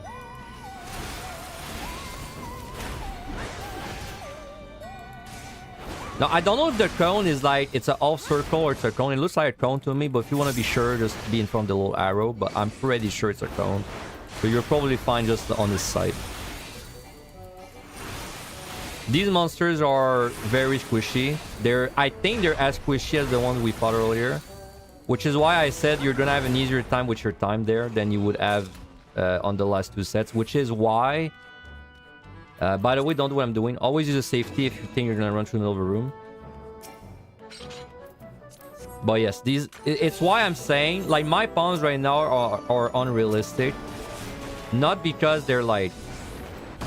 And it's not even... I'm not saying it in the sense that, like, oh, I'm so good I don't need pawns. I mean it in the sense that, like, there's no reason to go into this set with all these pawns. Because you just don't need them. Like, there's no reason to have all these pawns up there. Which is why you should never really be in a situation where you're gonna time out because you're going to be not using your palms. Like, you should be blasting your palms left and right. The only thing I would hesitate is like your last Serenity and then one Bark in the bank. Everything else is you should just use it. If you see like a good time, use it, you use it.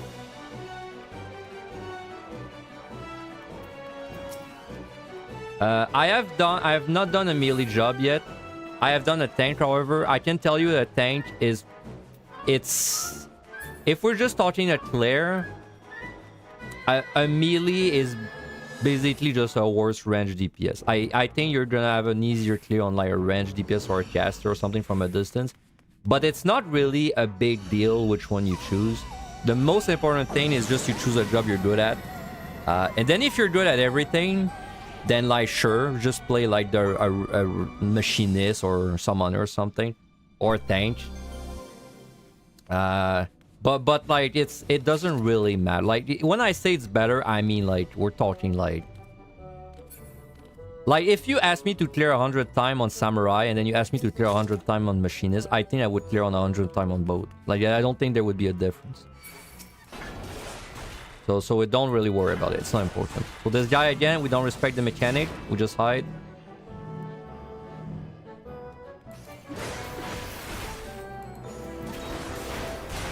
In my opinion, this deep dungeon was made for like a more casual mindset. You should play your favorite job in there.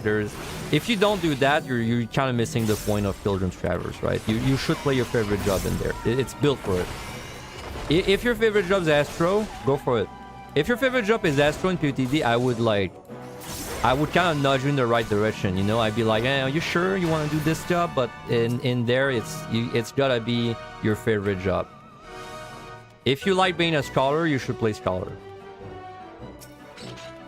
So again, Silvers have a very high rate of incense there. I would honestly say it's probably 90% of them which will have an incense in them. It's very, very, very likely. So see there, common scenario, patrol coming into a room. Obviously we pull the patrol first. Always, no exception.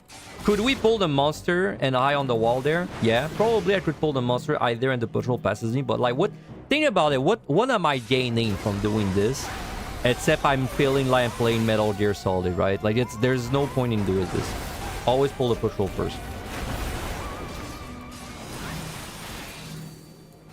Again, we never want to deal with this mechanic.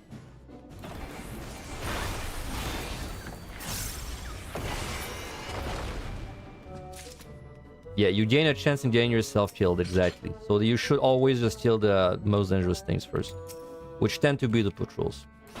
Very easy monster, this one. Does 2 moves. Does a AoE, well, a gaze. It's 360, don't look. Followed by a telegraph. And that's it. If you've done your Ricardos, he's exactly the same as the Mirror Knight. Same monster.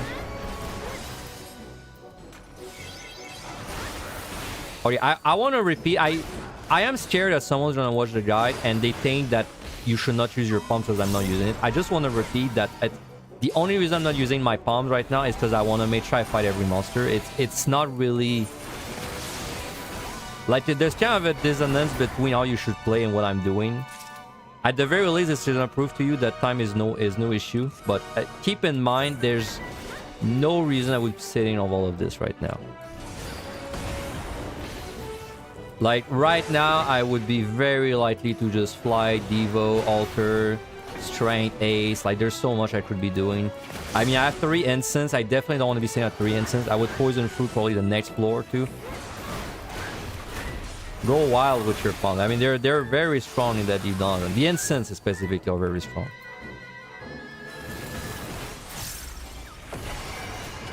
And then there's also some flexibility with what you want to do. Like, if you're very scared of the floors and the monsters and the patrols, then okay. I mean, maybe you can keep your instance at 3 and keep like a Poison Fruit just for that situation. Maybe you can keep all your Witch Chains too. Like, there's some flexibility. You can do what you want. I guess that's kind of what I'm getting at. It's like, my whole point is that time isn't going to be like a pressure, so just do what you want. Like, just do what you feel like is most comfortable for you. For me, I'm most comfortable whenever my palms are just getting used. Because then I feel bad if I open a chest and I can't use what's in it, right?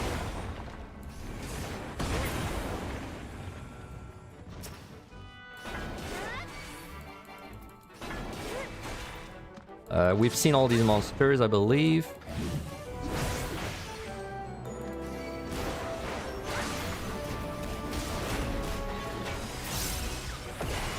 This set's very easy, and that's including the boss, by the way. So this is why I said you should. If you have only one raising at this point, I wouldn't raise this set. I would raise the next one. Unless it's your proc point. If it's your proc point, we'll scrap that. Then raise your proc point, right? But I mean, if you're ready to clear and you know everything, I would not raise this set personally.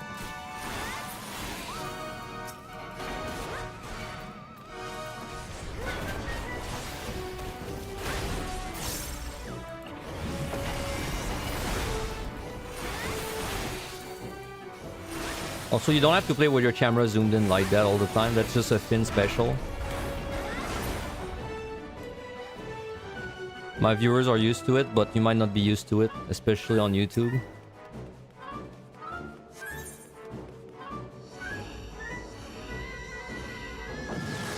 Again, I have a bunch of flies, bunch of altars. There's no reason why I wouldn't be using them. I have a poison. I could be poisoning this. I could even use a devotion. Well, now I could not poison this, but... something I'll say, if you ever get a mimic on a job that cannot remove the parts, sorry, that cannot interrupt the parts, let's say you get it on Black Mage, and you open it, right? If you have a Poison Fruit and you were gonna do the Poison Fruit anyway, it's not a bad idea to just press it right away, because this way you won't get the parts. You'll basically get rid of the floor and you won't get the parts. And by the way, I was talking, so I didn't even interrupt it.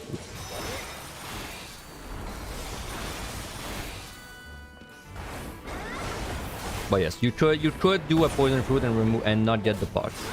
You have to do it right away though. If that's like what you want to do, you have to do it right away. Because if the parts cast goes up at any point during the animation, you will get the parts. It has to die before. Will having parts on this set be as a caster be deadly with the mob damage without still? No, it will not. As long as you make sure you're full HP with Pilgrim's Potion before every pull, it will not be an issue. This guy does two things. He does Lightning Bolt, which is a targeted circle, and then he will do either tail blow or front claw. And then you just want to be, well, in the correct spot. It's a pretty easy monster. Now, something to note is that whenever he decides which one he's going to do, he doesn't actually care where you are. So like there he did L claw. Like he doesn't care if you're behind or in front already. It just does it. So you just have to react. Okay, this monster in the back, that's a very big danger. Probably the most dangerous monster. No, second most dangerous after Succubus.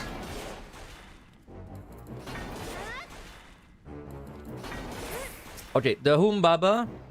So this guy, he's a gotcha monster. He has two mechanics with a slightly different name. One of them is called triple something. The other one's called quadruple something. You have to recognize which one it is when he starts casting it. You cannot LOS. That's one of the rare monsters that you can't really LOS the mechanic if you don't know what's coming, so pay attention. Quadruple blow. So he's gonna attack me 4 times with 4 big attacks. 1, 2, 3, 4. As soon as the 4th one happens, you have to move behind because this will kill you. And that's this monster's gimmick. The gimmick is that he's gonna do a cast that's called triple or quadruple, and then he will attack you this amount of time, but he will kill you after it if you don't move behind. It's always, you always have to move behind. So see, same thing there. Quadruple blow. We're looking basically at the tank buster. So like whenever it says quadruple blow, that's 1, 2, 3, 4. Move behind. Now I'll show you, yes, I'll show you how to do it if you get distracted and you lose count. There's a way to somewhat cheese this. It's not like a very clean way, but at least it could save you in a pinch. So I'll just show you real quick. Now let's say you're fighting him and you're just not paying attention and you completely lose track of how many you've been hit. You're like, oh, is that the second one? Okay, just move behind everything every time. So you just get it, move behind. Get it, move behind. Get it, move behind. Okay, so you're good.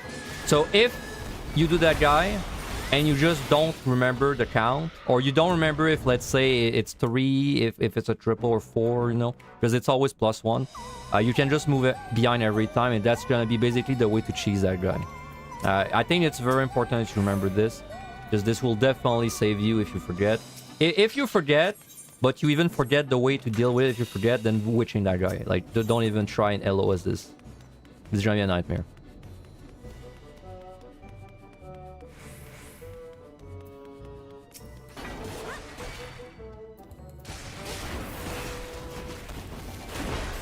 Blind tail again. It's just a front back, which you can avoid if you just stand on the side like this.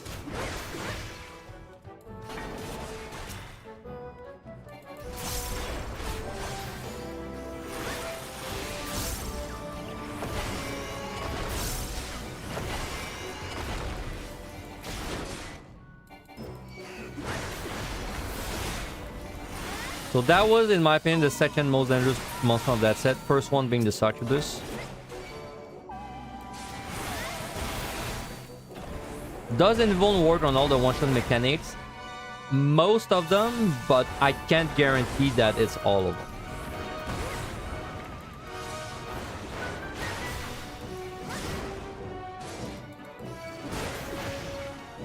No, I'm not worried about the time. Don't worry. We're fine with the time.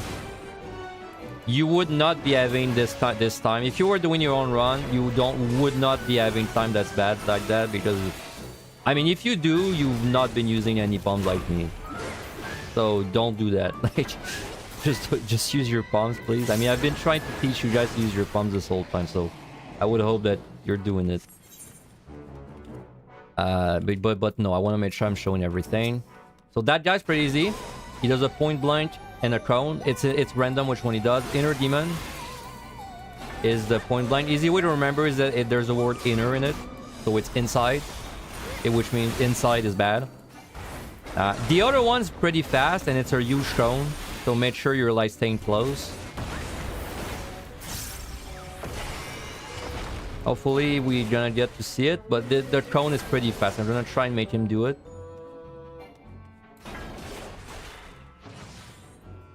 Maybe he's gonna like do it if I'm a little farther from him. I'm not sure.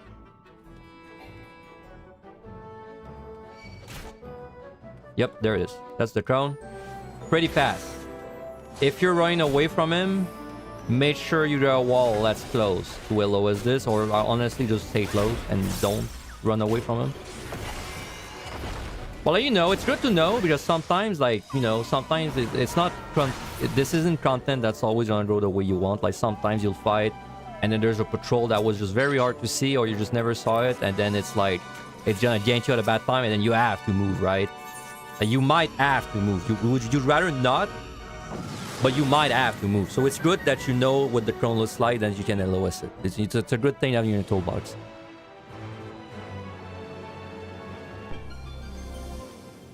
Okay, we got a Gloom. In my case, I'll center T, just so I can show everything still and not run out of time. I believe there's one new monster to show at this point. Maybe one or two.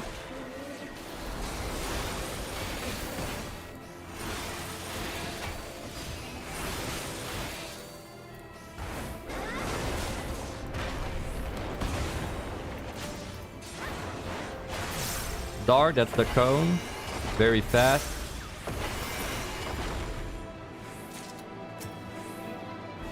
Okay. It's kind of a bad room to show what he does. Okay, but see, this guy, he's gonna cast out of combat. This is very similar to the bird. The bird we saw earlier that was casting like an out of combat big AoE. This is the same. Exactly the same. So this will do a big circle. But it's the same idea. You can LOS it. So the LOS is actually going to be much more relevant there. Because you're very likely to be in range, but you can just LOS it. And then if you fight this guy, what he does, it's very simple. It's just a line AoE. Now remember, I said you cannot LOS line AoEs. So you cannot LOS this. You can LOS is out of combat circle, but you can't LOS is in combat line, right? It's a bit hard to remember. Just remember that you gotta respect that monster. No cheesing for that one.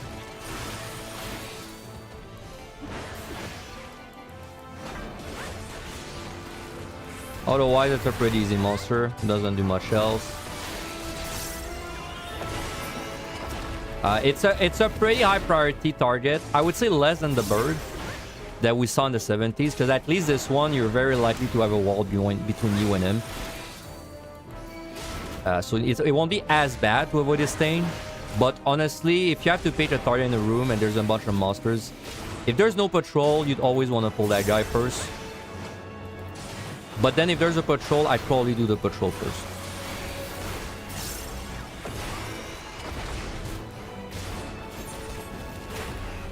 Now, if you're ever in that situation, this might come in your run. You're like in a room fighting and there's like patrols coming in weird angles. Consider using a safety so you have this whole room to navigate in. It's a pretty good time to use a safety in that situation. Because without a safety, I'm kind of stuck to the wall, right? So I don't have like a big angle I can navigate. But then if I were to use a safety, I now have the whole room to work with. Alright, triple blow. So this time it will attack me 3 times and the 4th hit is a kill. 1. It's gonna be the same frontal thing. 2. 3. If you're in a room with an open key, would you kill the lion before leaving? If you want to be safe, yes. If it's like obvious, it won't be an issue. So let's say you're in a room, there's like only 1 lion. Then no, probably you can leave it alive. But like if you're in a room with, let's say, 3 monsters, and it looks like it would be quite annoying to try and avoid all of them. And then, you know, if you're on the key, one of them might turn around, and then yes, I would pull the lion in that case.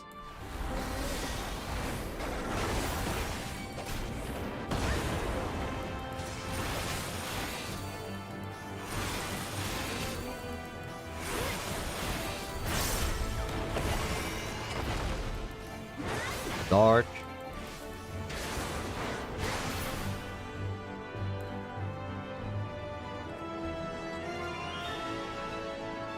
See, that's the lion again. It could be casting.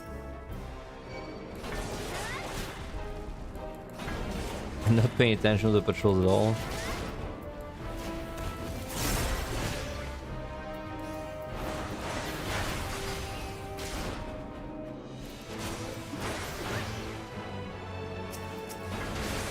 grab Mimic. That's something you have to keep in mind. If you're gonna check your chest in combat, there's always a chance there's gonna be a Mimic. Then the question is, are you willing to fight a Mimic plus a monster at the same time? See, that is a pretty bad spot to be in. I have to involve this. That's the tank privilege. This is definitely a use your witching angle there. If you were on a DPS there, your first reaction as soon as all these patrols start converging would have been to just witching.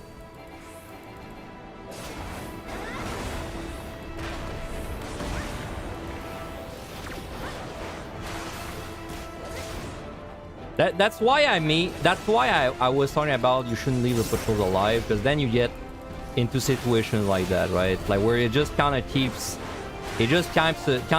ramping up more and more. You can see. Okay, well, I mean, I just want to use enough poison there. And that's what we have him for.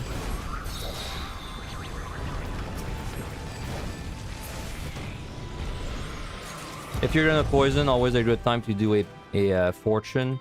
We have also witch this, burst 1. If you're gonna witch chain and you're gonna burst a monster, you're gonna try and burst a monster, I would say probably want to strength and ace too. On this set and the next set specifically, if you ever use a poison fruit, in my opinion, it's probably worth checking the rooms nearby. Since it's a pretty small travel distance between them. So I would do this.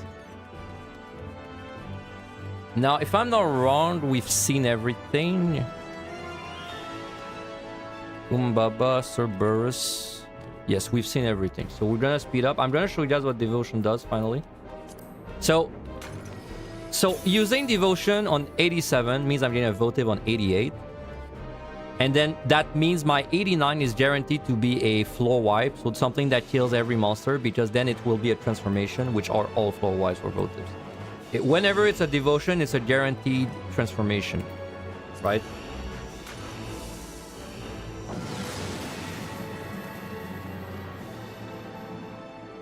It's pretty good to keep in mind.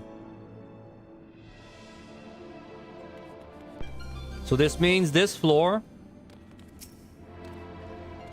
this floor is not my floor wipe, but the next one is. So it's delayed by 2.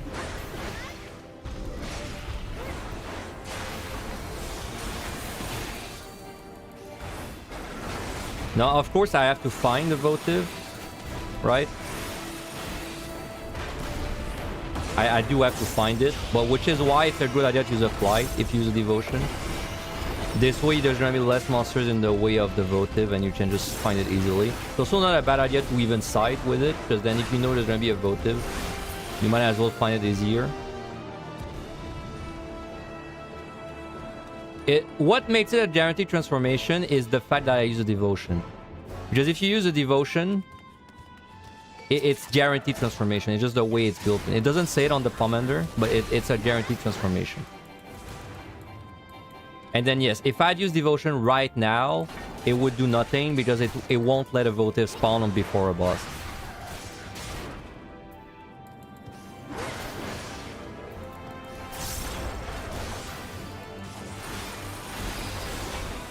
You know, this was a pretty bad 8190 pickup wise. I'm pretty glad we got this. I was a bit scared we were gonna get like a, you know, Giga juiced up 10 silver set, but we got like 1, I think. And it was just a bar, so that's pretty nice.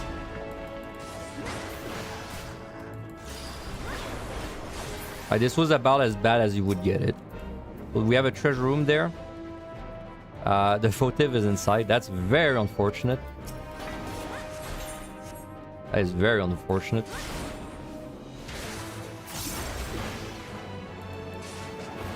I mean, I guess we just give up on it. But I really want to show the transformation.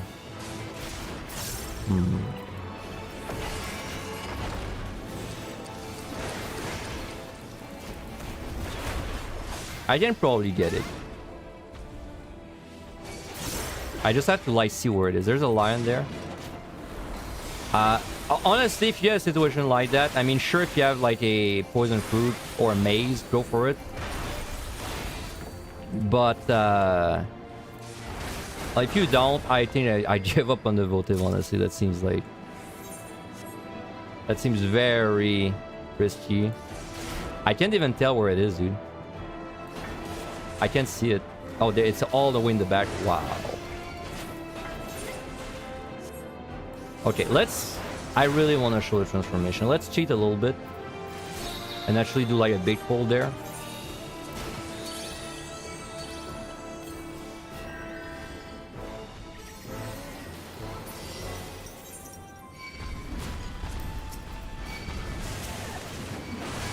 I know. We're cheating. You don't have to do this.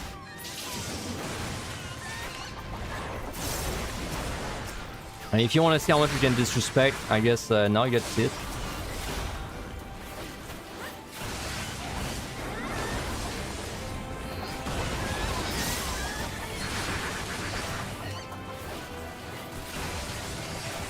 Is time gonna be an issue? No. We're gonna be fine.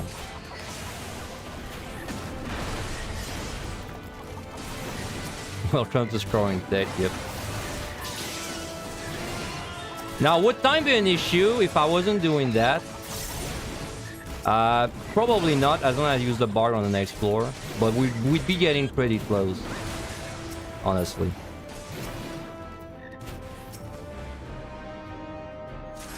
I got ball, nice. So the ball is probably the best one. What the ball does is you roll through the floor, and the roll one-shots everything, except if it's a no knockback, and except if it's monsters that I told you were like knockback immune. Whatever. So if you get no knockback or monsters that are knockback immune, then it will take a few attacks to kill them. But that's it. This basically makes the next floor very free. So we'll have to do it in a bit of a rush just to make sure I don't have issue with my time. So you have one button. It lets you roll like that. Make sure you don't have a pouch coming from the previous floor. Same thing I said earlier. And this one's very strong because you just roll through rooms like this and you kill everything in one shot. Now it's the same restrictions. You can't pick up chests. You can't use item. Be very careful of rolling into a landmine as you're doing this. So like I would say when you're rolling, make sure you're like gonna hit everything that's in your way. Like make sure you're gonna hit everything and that there won't be a monster that's basically at the end of the roll that you don't kill, because then if it attacks you at the same time as the landmine is closed, it could be quite bad.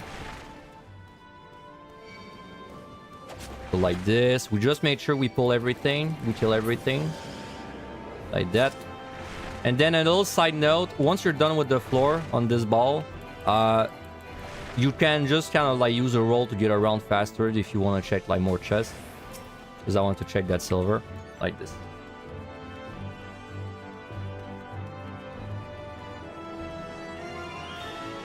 And now we're gonna go to the boss. It's a pretty simple boss. Now, hopefully I wasn't able to keep 2 bars, so I don't have a bar for the next boss, but we're very likely to get on the next set. So pretty simple boss. It has like, let's say 3 mechanics. 2 of them are free. Okay, so first of all, when he does a thing called backhand, it sounds hard, it sounds complicated, but it's not. You only have to look at the side of the glowing fist, and you have to stand behind the arrow on his side like this. After this, he's gonna do this, and it's gonna be either a front and back or a side. In this case, it's a front and back. I'll tell you why. Then he's gonna do a backhand again. It's the same thing. You just look where the glowing fist is, and you stand behind the little arrow on his side. Then he's gonna do this again. This time he's gonna do the opposite, so it's the sides, and we just solve this. That's what I would say is the hardest mechanic. And then after that, there's one last mechanic, which is pretty simple.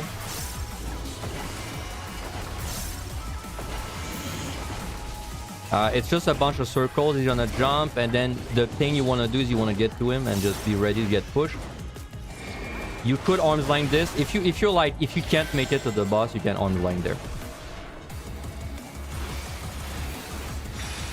Okay, let's get over the first mechanic again. So back end, just look at the glowing fist. It's the arrow.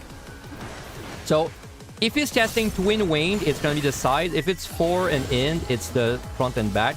What you do, you just look at a quadrant. So I'm in the wrong place right there because it's twin winged, right? But you look at a quadrant that's not where he's gonna do his thing. And then you just find a safe spot. So we did twin wing there. That means now he's not gonna do twin wing. So we just picked a quadrant and we just made sure that we're not facing any portal, like what I'm doing right now. So this is a safe spot. And that's how you solve that mechanic. It looks hard, but once you do it a few times, it's not that bad. You just have to recognize if he's doing front, back, or left, right. And then once you recognize it, you just have to basically look at one quadrant, because there's always a safe spot on each quadrant, and then you just find the square, right? By looking at the portals. We're gonna see that mechanic multiple times, don't worry.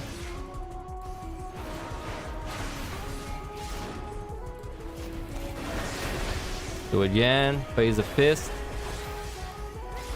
Then is it front or back or left or right? 4 in, so this is front back. So we look at the quadrant that's safe and we just find the safe spot. So that's the safe spot. There's also one on the other quadrant. Back end, behind the arrow. So it's twin wing, so the front and the back are fine. So we just find a spot that's safe, which would be this one. And then this mechanic is free. Like this one is really free, right?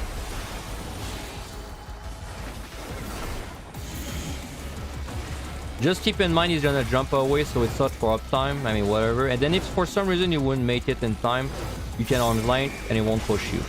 So like, see, I didn't get pushed. So if I was all the way back, I could prevent it like that.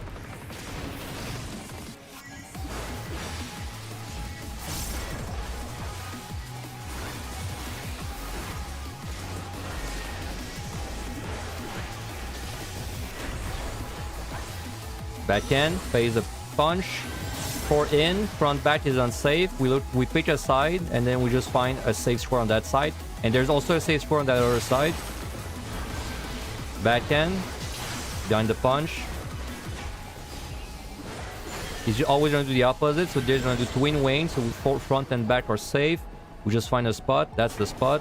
And there's one on the other side. So if you choose, like if I decided I was going to avoid it at the front, there would be a safe square. Now, thing of note, this does not guarantee a melee uptime. Like there's not a melee uptime guaranteed safe spot. So don't like look for a square and then think that, oh, I'm gonna go for the melee uptime. Sure, there's not a guaranteed one. That's not how it works. So just be warned.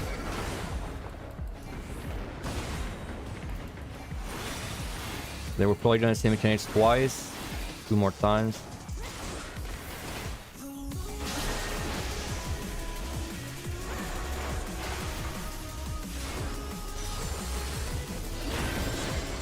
So there, the twin is the safe spot. So we just find a safe square on either side. Tank has a big privilege on that fight. By the way, you can eat a lot of shit on tank. So I wouldn't really stress about this fight. Use a steal if you're not comfortable. That's true for every boss. So see, this one's very easy pattern. It's like bang, bang. I didn't explicitly say it, but the portals are shooting line AoEs, right? That's the whole thing. I think it's obvious though.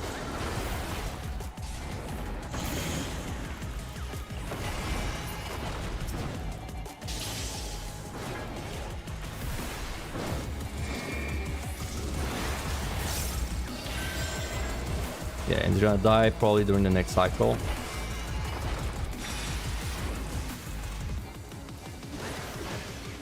As you can see, pretty fast with Bard. I think below 6 minutes. As long as you have a Bard for the last bosses, they're not really gonna be that bad. She is really strong. Are the walls and OKO just a dot? I don't know. I would assume it's a dot, but I don't know. This seems so much easier now. You know, both quadrants will have a safe spot. Yep, it really helps with this fight. Okay, I'm not gonna lie. I'm not really satisfied by how rushed I had to do the last bit of that set. Again, I think don't get scared. I would say we had a pretty bad 8190 overall, but we also spent so much time just talking and not using the palms. Like we keep in mind, all that I have, I could have used.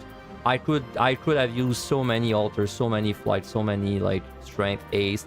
I could have used my devotion way earlier, right? I could have used like the Bard way earlier too. I could have used the poison not in an emergency. There was like so much room to use things. I could use sight to just know where the key is faster like this. I wouldn't really let this set scare you the way it went. I was just a bit rushed for time because I was explaining everything. I really wanted to show a votive too. Luckily we got the 2 transformations, so at least that's nice. Okay, let's do an ad. One last ad.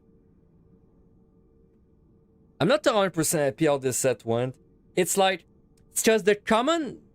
I've done this 5. I've done 5 clears or so at this point. The last 2 sets are like very silver orangey, like not orangey, but like they're very silver heavy. All of my runs got +5 incense for each of the sets. So it's nice that I got one that did not, because then I would have just basically left them in the chest and not used them. And it's gonna be kind of the same for this night set.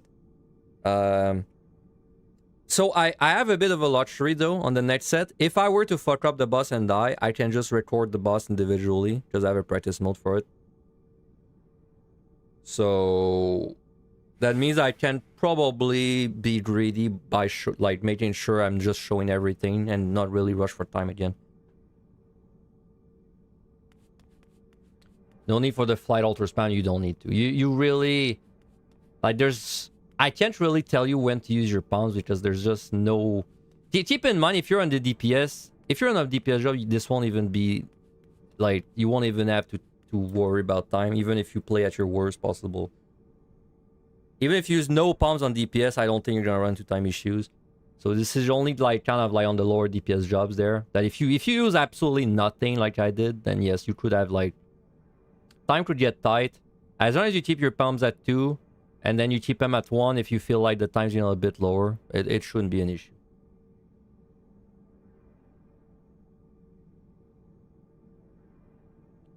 The dot can tell swipe that one shot. Oh, interesting. I tried to cause it earlier. I tried to...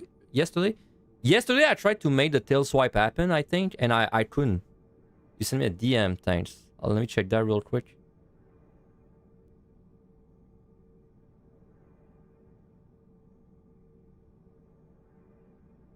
Let me see. Huh.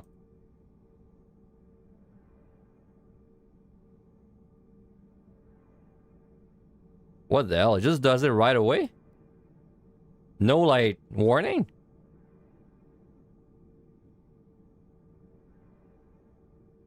Huh. That's weird. Like, no animation, nothing. He just does it?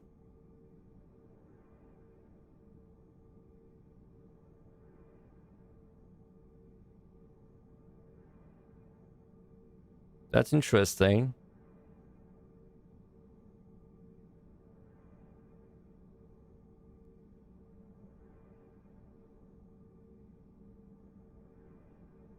You have no idea of why and how. I feel like same. I don't understand why he did that.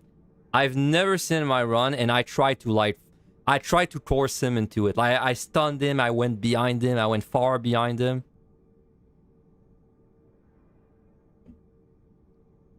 Very weird. Maybe it's literally just in a group. Like it's like coded to just be in a group, right? That would be impossible. Okay, let's do the last set. It's just gonna be explaining the monsters. Okay, the last set. This is mostly similar to what we just did, very similar, except you have one less floor to do, so it's gonna be even easier on time.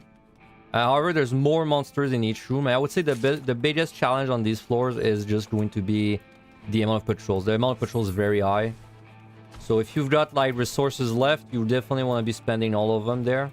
Mostly, I would say once you're like at 94 plus. Okay, let's start with this guy. So this guy is like a POTD boss, easy to remember. He does a line AoE, very fast, untelegraphed. You cannot LOS this again because it's a line. And then he does a circle,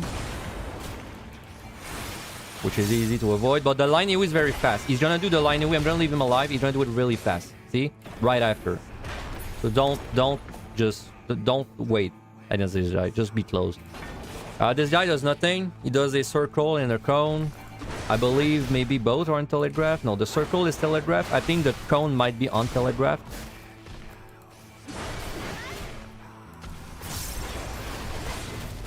Yep, this is a cone. Kind of an embarrassing monster to find up there, honestly. He does nothing else.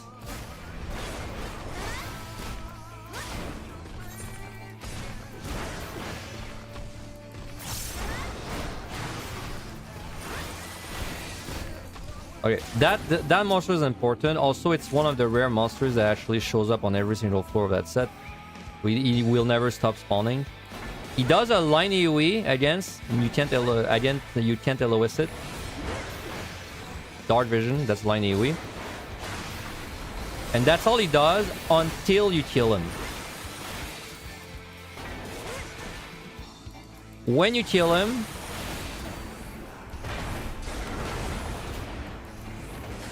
it will start exploding, and it's a pretty big AoE.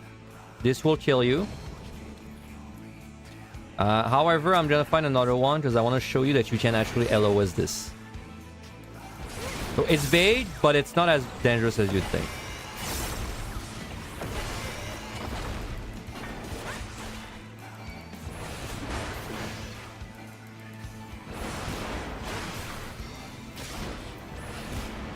I should raise.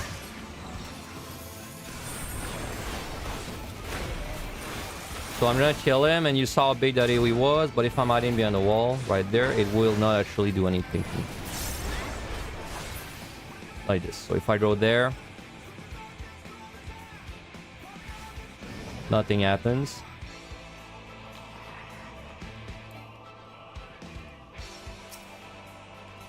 And yes, that is the second monster that is knockback immune.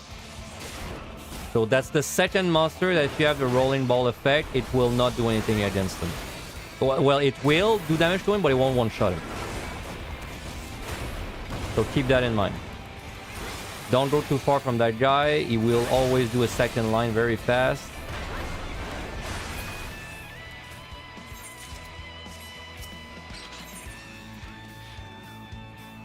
Again, on the last two sets, it's definitely worth your time a little more to just explore. Especially because silvers are so strong and the floors are really small. So just take a peek around. This guy is very easy. All he does is winch, which is a circle on himself, like this. That's it. He's a patrol though, so you're probably gonna be fighting him often.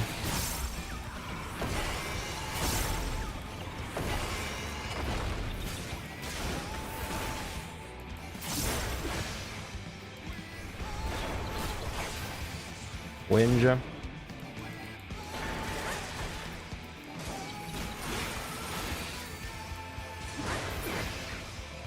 So we're just fighting until we're out. Only thing we really need to find, well, the only thing that would be very nice to find is a bark. I would be very surprised if we don't find a bark by now on this set. It's gonna explode, don't get. And the wall makes it safe. Little side note, whenever you find a monster that has like a delayed death, the key progress only updates once it dies. Like once it actually blows up. A little thing that can be nice to know.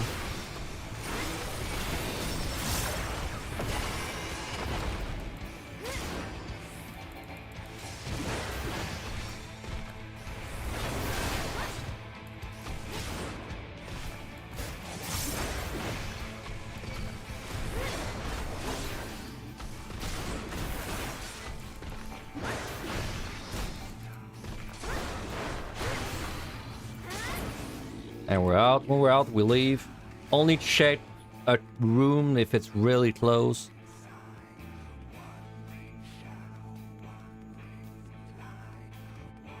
Again, we have a lot of palms. We should be using them. I'm just gonna not use them for now. Because I want to make sure I can guarantee I get all the monsters to show up. You would definitely use Flight Alter, all that stuff. I mean, that's literally the last set. If you've not been using them up to that point, I mean you should at very least now. Maze is, if you have like bad debuffs, Maze is just a good thing to use, especially in the context of a clear run where it opens the key instantly. And also it CCs a monster, so it's pretty convenient. You should definitely just go to the key if you have a Maze active and fight the bare minimum. I'm just gonna make sure there's nothing that I have to show.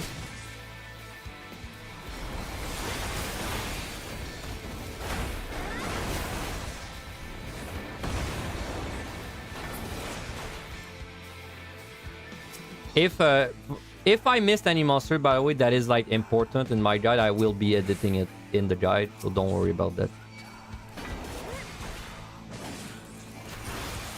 A little tip, a lot of the monsters on that set are sound aggro. Like if it's like a plant, type monster, you can assume that it's sound, which means if you walk, you can actually get past it.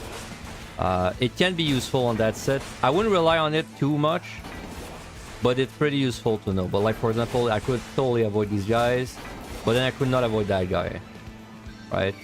See, that's why I said you shouldn't rely on it too much, because then you get in a situation like that, and this guy's not so bad, but what if that guy did a huge circle? Well, now I have to start running, pulling everything instantly, right? That's why it's good to know. Use it if it's like obviously gonna save you time and not gonna be a risk, but be careful about relying on it too much, right?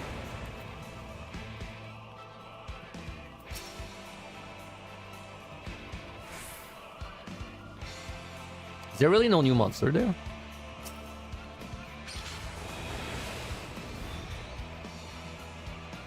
Little side note about Maze, by the way, she only starts CCing once you attack something. Until you start to actively fight something, she doesn't actually do anything. She just stands there with you.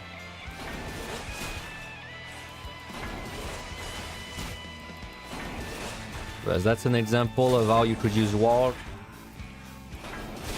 In that case, it's pretty safe, because I know there's no patrol there. I know there's no patrol behind me. That's close.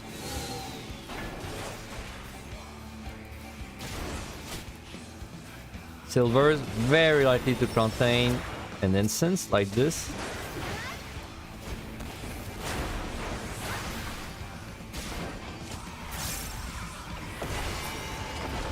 I believe at this point there's only one instance effect we haven't seen. One or two, which are negative ones. One of them makes your map invisible, as in your deep dungeon map. It makes this invisible, and you have to basically use a site to reveal it, or just deal with it. Okay, that's much more like the classic 81-100 experience you get. You just keep a bunch of instants and it's easy. What was I saying? Yeah, there's one that makes your map invisible, and there's one that makes it so that every room, excluding the spawn room, is guaranteed to have a trap inside. But they are not really a big deal. I just know they exist. Outside of that, I think we've seen everything. The most important ones are the two transformation ones I showed. So again, we want to be far, or we can LOS this.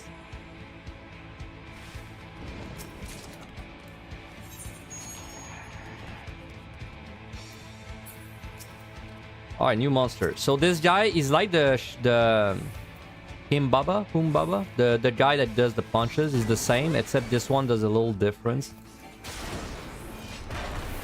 Triple scroll dasher, so you don't have 3 dashes to me, followed by a circle. 1, 2,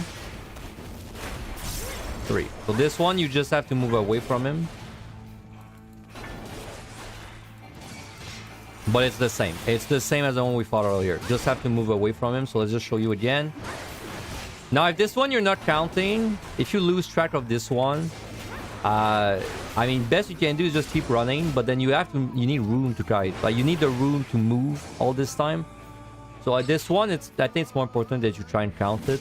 But then let's say I don't know. Well, technically I could just keep running and then you know, hope that I'm far enough when he does it. I just would be careful because you're gonna run out of room to kite at some point if you do that.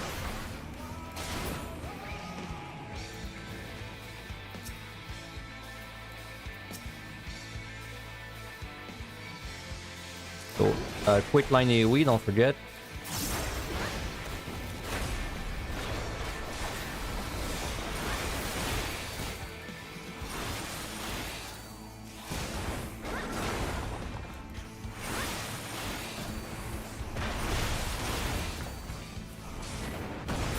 Quick line AoE. That was a quick line AoE again. I just want to double check if there's something new on this floor. Give me a sec. Okay, yeah, there's. So, the Dahak, apparently, well, not apparently, he has some kind of one-shot tail swipe mechanic. I cannot make it happen in solo. I've tried and I just can't make him do it. But in solo, he has this breath attack like this. I would say just go in front of him when he does it. I'm very, this is like the only monster in the entire deep dungeon that I'm not 100% sure if I know everything about him. I've seen him do a tail swipe one shot that killed people instantly without like a warning. But all I've ever seen him do in my solo runs is that breath attack.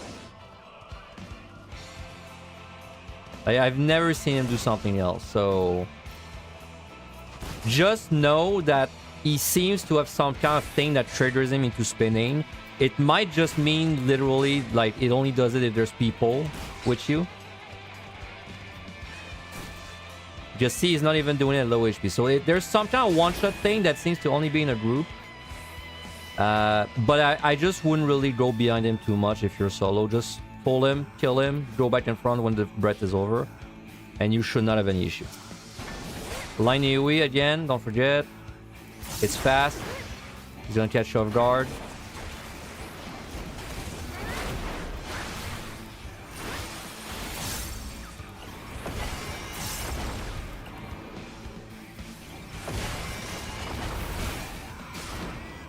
Quick. This guy is very dangerous. This is probably the most dangerous monster of that set because his line AoE is really fast and really wide. So you gotta be careful. The quadruple, that's 4 dashes into move away. 1, 2, 3, 4.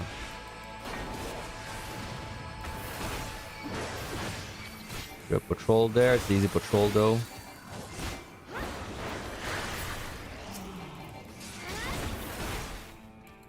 I left that guy. See, I remember I left that guy go.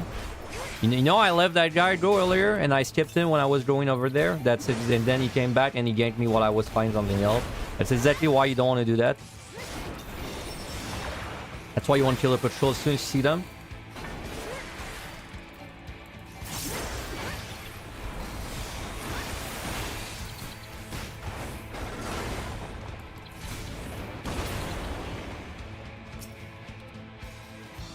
So see, technically, we could do something like this. We just walk past this guy with a safety active, make sure we're not a trap, and then maybe avoid that guy. Maybe he'll turn around. He did, but I got lucky. But, you know, it's at least giving me an excuse to use a safety there, so it's not a bad idea. You're not really gonna need the safeties for anything else.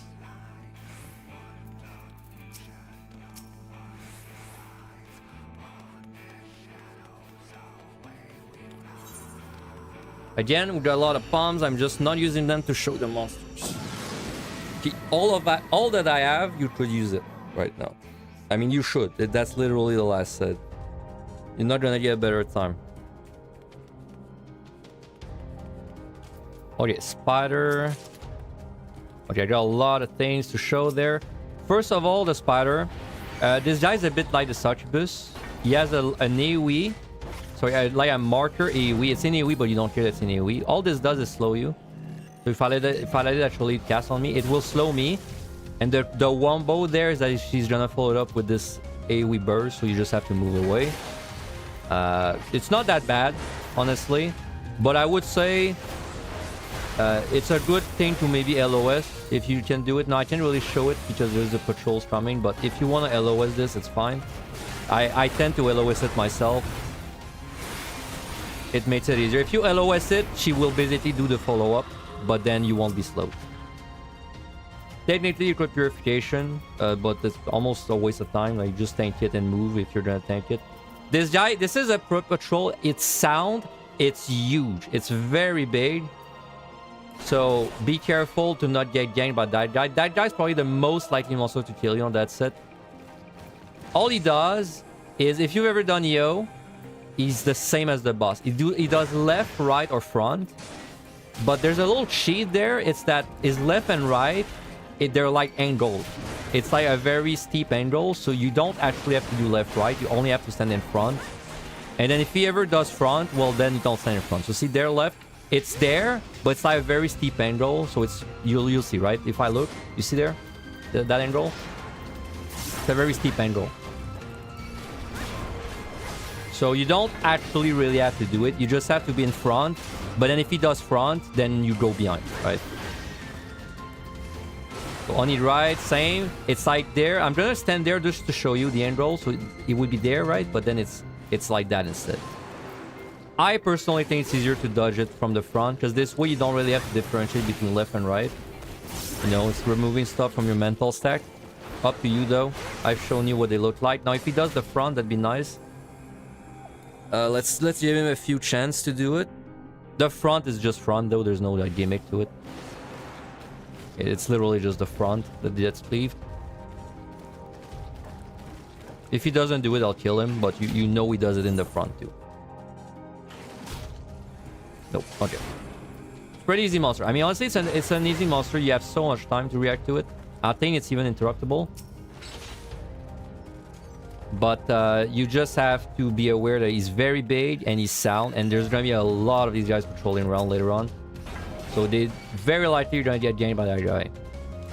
Well, as you can see though, I'm getting the pretty classic 91 plus right now, where I just keep picking up incense. If we used everything we had, we could get to the boss with 30 minutes remaining, probably. Like, we could get to the boss instantly, right? It would be very easy. Of course, I'm just showing everything, so I'm not doing it.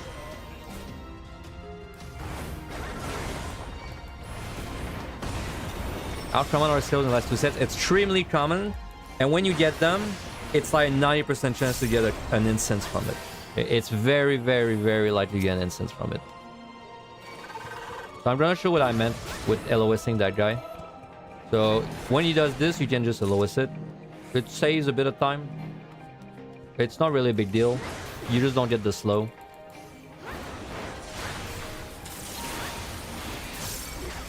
And that's all this guy does. Pretty underwhelming monster, honestly. And again, I'm not really saying it, but you can stun most of those. You can stun that. You can stun 90% plus monsters, 95 maybe even. If you want to know if you can stun something, just open the fight with a stun. And then you'll be good. Also, this guy is sound, just to confirm it to you. So if I walk, he doesn't see me. If I run, he will pull. I do not recommend you avoid him that much. I recommend you just pull the patrols, like I said. Now, like a floor like that where you don't know where your key is, you just sight. And then bang. You know, it's so much easier. Now, the votive is all the way back. See, this is where you gotta be careful. Is it worth it to go all the way back for that one votive? No, it's absolutely not worth it. You just want to go to the key and leave.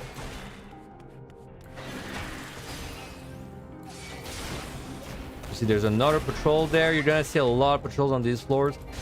All your flights should get used. You should have poison fruits building up. Hopefully you find a bard for the boss, because it really helps, especially if you're not confident on it. It's not like you need it on the boss, but it definitely makes it way easier if you have a bard.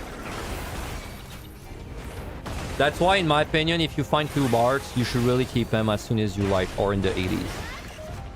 Just keep one for 90. Keep one for the 99, and then you just, whatever's in your third hole, you just use it, right?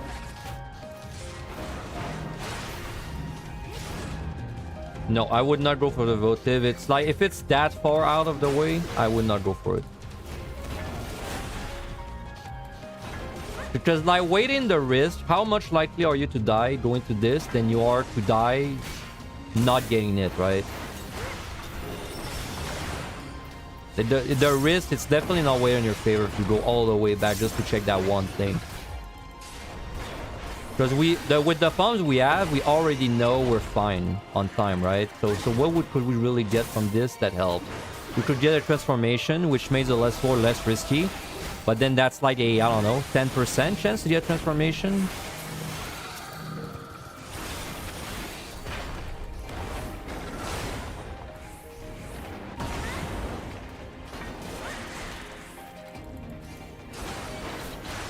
The votives are very fun, but they, like, unfortunately, they are in a deep dungeon that's too easy. So they're kind of like not worth going out of your way for, as I would describe it. Like, if they were in PUTD or even on I, we would probably go out of our way for them way more. But in there, there's not really a point, because your journey to it is more dangerous than just leaving. If that makes sense. That's why I don't recommend you go out of your way. Like, if it was the room below, like if it was this room, okay, sure. Like the room to the south, I mean, it's right there, right? But then if it's like the whole way across the floor, nah, it's not worth it. It's not worth it. We've pulled everything on that floor, by the way. I believe. This guy explodes, which means you need to plan him dying. Also, you need to pull another patrol, because I keep running to patrols. And like that's a, I'd say DPS are better on the floors, but that's a privilege of tank, is the fact that whenever you pull something accidentally, well, you don't even have to worry about the damage a single bit, like a little bit. On DPS, if you pull something accidentally, maybe you'll have to care about the damage. Like, you don't have to care a lot, but you'll have to, like, at least, you know, pop your potion, pay a bit of attention. On a tank, you really don't.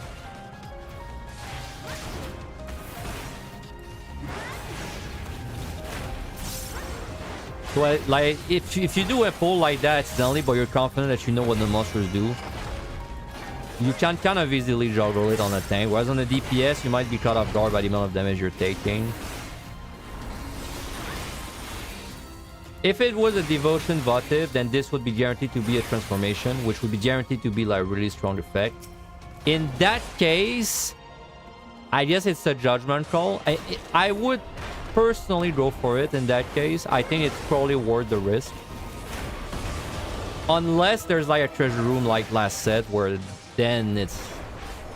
I would poison through the treasure room, let's say. But then if I had to actually do like an AoE pull in that treasure room or something, I would probably just skip it in that case. Yeah.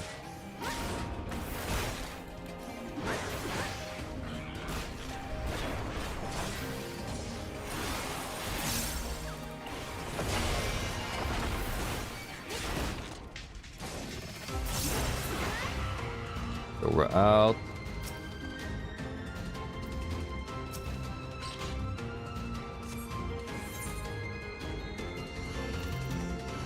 Not gonna use anything yet. Let me just double check the monsters that I might have to show. Okay, there's still a few. Okay, this guy. So I was wrong about this guy initially. If you watch my very early stuff, I was a bit wrong. So when he does, he's gonna do a thing called Unholy Darkness. This is a targeted circle. It is not a point blank. This is a targeted circle on you. So just watch out for that. And then he does a cone attack on Telegraph Cone. Karma. This is a cone. Just be careful. That first one, I thought it was just a circle AoE for a long time, but it's actually a targeted AoE.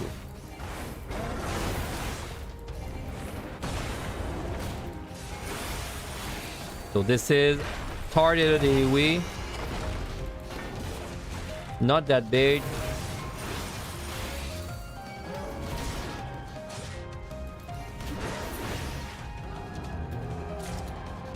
Keep in mind there's a lot of patrols where we are right now. So if you see one, you definitely just want to pull it right away. Not even like think about it a little bit. I would say though in your run, your run should not really be fighting as much as you think on these last floors. You're very likely to be drowning in instants. You'll be using everything you have. I mean, there's no point keeping anything at this point. Like, you're not going to be slow fighting this the same way I am. So I am showing you what these monsters do. But, like, be warned that in your actual clear, it's probably not going to look like that. You're very likely just going to be flying through these floors. And you might even be flying through the last 2 sets. Like, I think you're going to be flying through most of the 81 to 100 stretch. So it's good that you know what the monsters do, but you probably won't be doing that, all that, like, fighting that I'm doing there.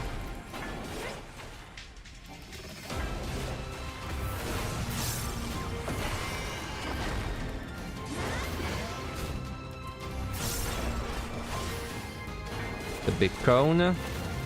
So, see, that's where things can get tricky if you get like a bunch of patrols like that.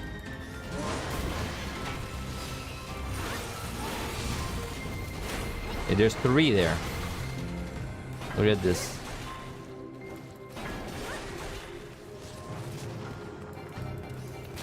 That's gonna be a very... If you ever fight these floors with nothing, like me, no flight, no, like, no maze, no nothing, this is a very common sight. This happened in your cartels all the time too. There will be so many patrols, you just can't do anything.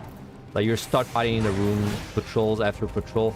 I will say though, if you're a DPS, you would kill them so fast that they won't like really gang up on you like that. This is more of a tank issue right now.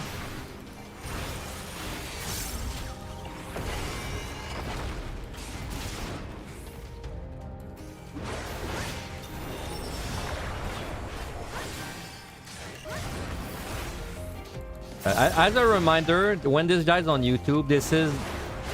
Right now, this is the long form version. This will be like an entire video on my YouTube channel. This whole run, from 1 to 100.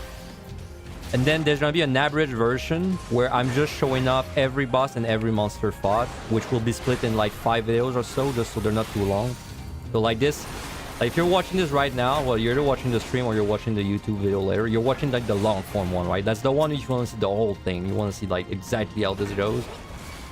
It's very likely that to clear this place, you'll be fine just watching the average version though. So let's just do this mechanic again, just to show you what it does. So it's just a slow. You just want to keep moving. Also, I didn't get slow, I guess, in the release. Oh yeah, it prevents the slow. Well, I would have done it slow. It just means I have to keep moving.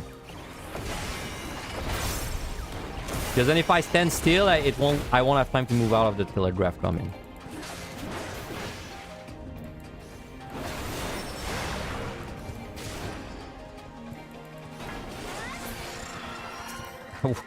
One day we'll get out of this spawn room, I swear.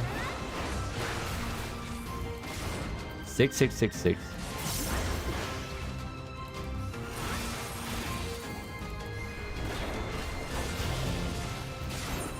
I mean, I'd like to speed up a little bit. Fighting these 4 stadiums forever. I just want to see the new monsters.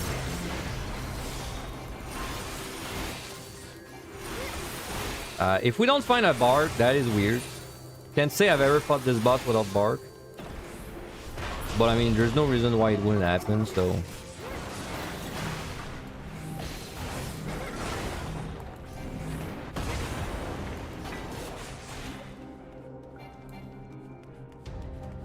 He's there.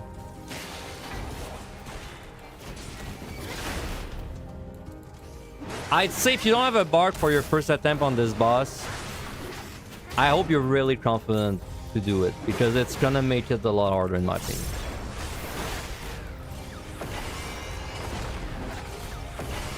Yeah, I mean, if I maze this, I will be showing a lot of fight, but I kind of want to bark it because I want to show, like, Bark is she like attacks the boss in a specific way, and I kind of want to show that. And she dots both and all that.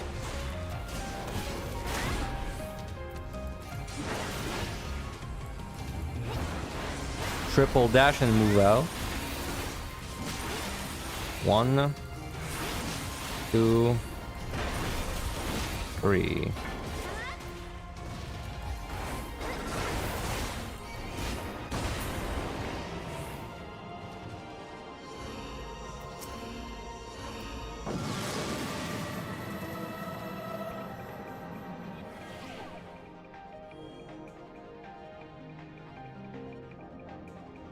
Okay, so we got a new monster there.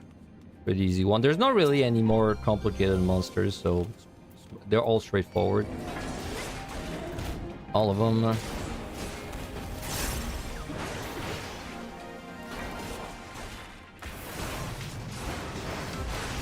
No, Maze and Bomb are not the same fairy.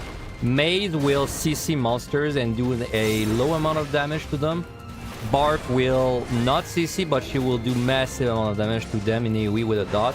Both of them will heal you, however. Both of them, they will heal you. I have not noticed if there's a difference in the healing they do.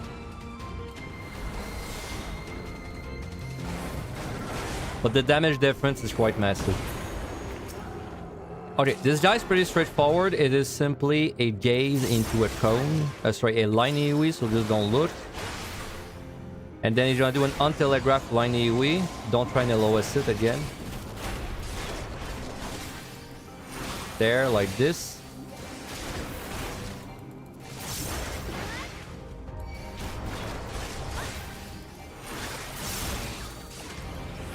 Go again. There's gonna be a gaze. And whenever he's gonna do line AoE, I don't know if he would actually do it from that distance, but just be ready to avoid it. You can't LOS it.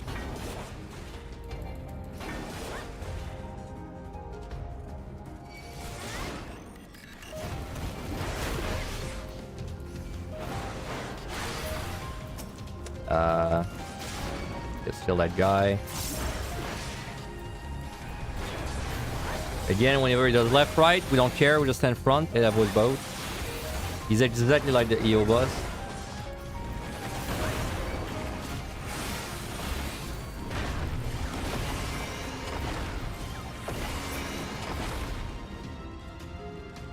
We got another incense there. Okay, this guy, very simple. All he does is a cone. That's it. That's all he does. Untelegraphed cone.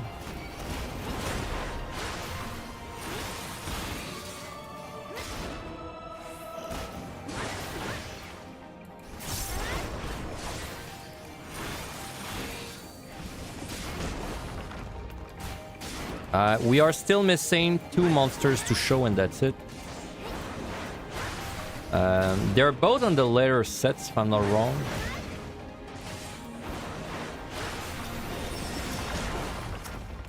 Oh, we got Bard there, perfect. Alright. So everything I want to show you guys is on the next sets. That's right, the next floors. So let's just get to them.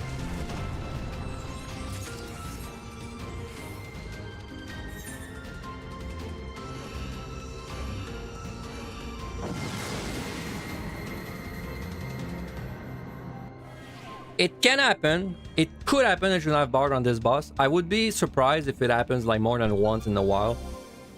If you don't, it's not like the fight's impossible. It's definitely harder though, because you'll actively have to do the switching mechanic. So it's like adding one thing to the fight. If you've done the practice mode, if you don't know the 99 words, you get a practice mode when you reach it the first time. So like, but like honestly, if you beat the practice mode, you can beat this very easily because the practice mode gives you no pumps. It doesn't let you have any pumps, any instance, so you have to do the fight very slowly. So if you can beat the practice mode, it doesn't really matter what you have at the boss. But I would say having a Bard makes it significantly easier. First of all, because the HP increase is massive, and especially if you're a tank as well, right? Like, it's huge. Like, you can tank a lot of punishment. And the second reason is because she AoEs down the boss, which I'll explain the boss when I get there, of course. But because she AoE them down, you don't really have to respect the switching mechanic as much. Yes, you can. When you reach floor 99, you get a practice mode of the boss unlocked outside the deep dungeon. It'll just let you practice it.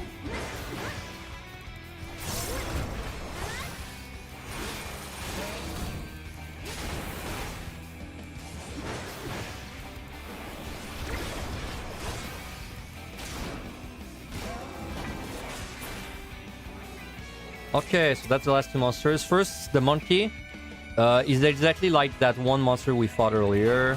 He does left, right, and then he switches them. So very easy.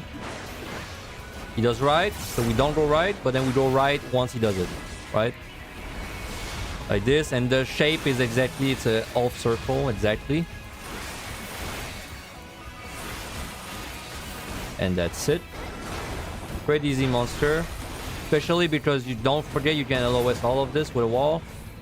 This guy is also pretty easy. All he does is he leaves the side of his sword. So you're gonna see he's gonna do a move. And you're safe if you go on the other side, like. That's it. That is every monster. And then again, you can LOS all of those. If it's not a line AoE or the one that I specifically called out, it should be LOSable. Like I said, I wouldn't LOS everything. But then, you know, it's an option available to you if you're ever in a bad spot. So like this.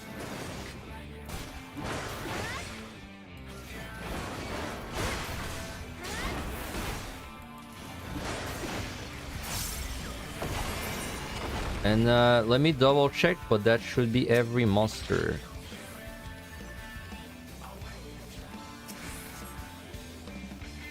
Now I'll be able to show the votive transformation one last time. We get the ball, nice, because that's the one I couldn't show up like that well.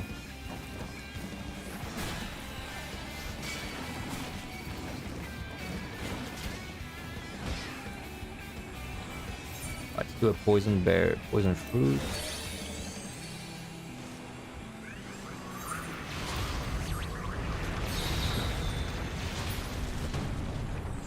Keep in mind, okay, a little side note, if you use poison fruit on a floor, the monsters that explode, they still explode. They will still explode. So be careful about that. This could kill you. This could catch you over very easily. Because let's say I use my poison fruit, and then there's a dreamer there. So I use it there, right? Well, if I don't realize that this guy's exploding, I could just run there, and then bang, you know? I get blown up.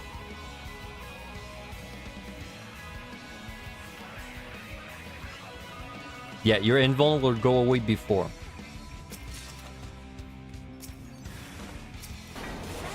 Also, there's no reason why we're checking any gold chests right now. I'm not even sure why we're doing that. So, okay, I was kind of rushed when I showed the ball last time, so this time I'll be able to show it a little bit better. We're going to talk about it, and then it's the boss.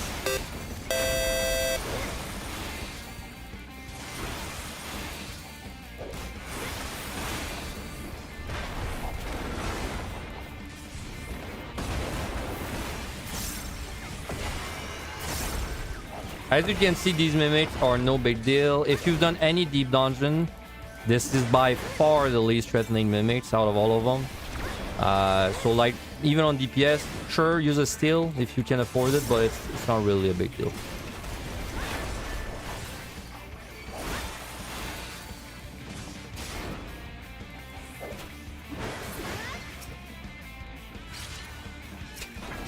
Remember when I said I don't know why I'm checking chests and then I got 2 hits in a row? Yeah. That didn't age well.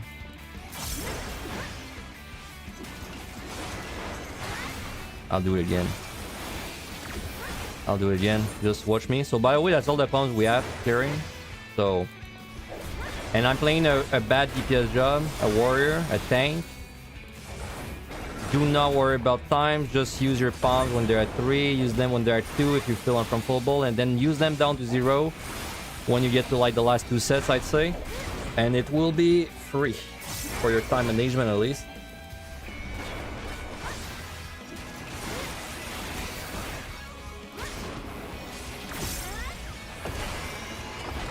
The only jobs you could play that are worse than this are healers. And I would say specifically Astro and Sage, you're gonna have like a slower DPS than me. I think on Sage and White Mage, you're probably gonna be fine. Wow. I mean, you know, I'm down. I'll just keep the chain. I mean, if this is how we time out in the guide with the 20 mimic chain, I'm down.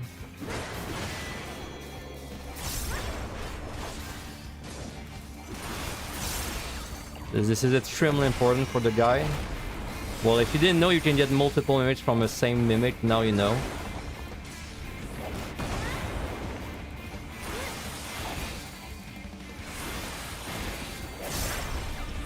This will actually let me show something that I wanted to like make important. I showed it earlier, but I'm gonna show it again. If you have a transformation on the next floor, either the ball or the fire guy, do not have a pot going to it because that will like hurt a lot. You won't be able to heal between your rolling phases.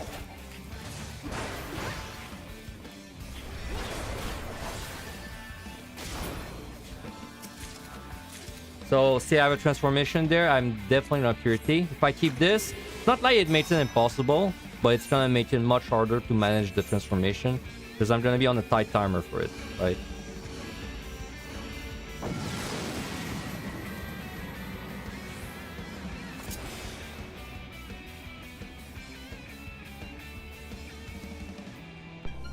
Okay, in the ball, when you're transformed, just make sure you don't have no regen, just so that your health can actually regen. And like I said earlier, the ball, just make sure when you're rolling, if you're rolling all the way, it's fine. If you're rolling in a room, just make sure that there's gonna be no monster that pulls on you when you're done rolling. Because the danger is you hit a luring trap, a landmine as you're rolling. And if that happens, you could die because you're gonna get attacked at the end of your rolling, right? Not on tank, but on DPS without steel, that could happen. You see there? We're just gonna be patient. See how many patrols we got? 3, 4. We're just gonna be patient and we're gonna roll in all of them. Like this. Now we just wanna make sure we don't pull the other one. Like that.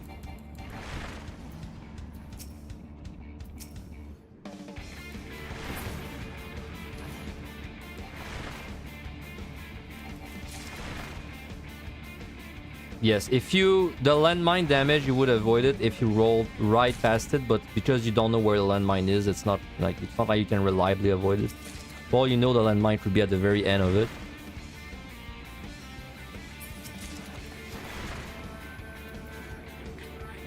Okay, let me just check that silver real quick.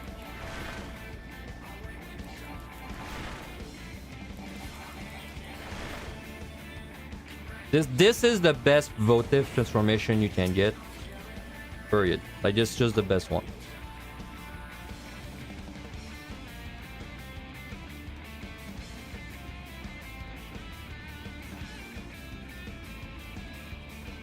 The fire guy is good, but he's slow. So this one's slow. So the ball is fast and good, right? Okay, this boss, there's a lot to talk about. So I will try and explain everything as best as I can. This is, in my opinion, this is the hardest deep dungeon boss we've ever had, though, by like a long shot. There's a lot of mechanics. If you've done raids before, I think you're gonna feel at home there. There's a lot of mechanics. So first of all, I will say this is a dead zone. If you jump down, you are dead. That includes when you kill the boss. If I tested that, if you jump down when the boss is dead and you cleared, that's like you're done. You still die. So don't. It's not a good time to do your Dragoon backdash, okay? So this boss, highly recommend you have a bard. If you don't have a bard, it's fine. In my opinion, I mean, if it's your first run there, and then that's your literal first time at attempting this boss, you don't have the practice mode, that's fine. Hope you have a bard. If you don't, it's gonna be a long fight. It's not like it's impossible without a bard, it just makes it way easier and you can tank a lot more things. If it's not your first time and you have the practice mode, I would hope that you've done it and cleared it in practice mode. If that's the case, then you know you don't need bard, but it's still nice if you have it, right? Okay, so you see these puddles on the ground. There's white and dark puddles, and then you see the boss. There's the girl and the guy. The girl is, you know, she's pure, she's white, and then the guy, he's black, he's darkness. So you want to be the opposite element to do damage to them. So if I want to attack this one, I need to be dark, and then if I want to attack this one, I need to be light. Now another thing is the debuff that you get. You can't right click this, right? When I step in this, I get a debuff. If this debuff ever hits 0, you die. Basically you die. This is not likely to matter, but you should kind of keep it in mind. Also, this one does a little bit of damage to you. It's insignificant. It's not really significant though. And the light one does not do damage to you. Just keep in mind, if it ever is 0, you would die. But it's the way the fight works, it's unlikely you would really reach that point unless you disrespect every mechanic and face tank everything, right? Okay, so that's the basics. Now, specifically, if you have a Bard, there's something there that's special about her is whoever you attack first, she will basically lock onto that target and damage it. She doesn't care about the elemental switch at all.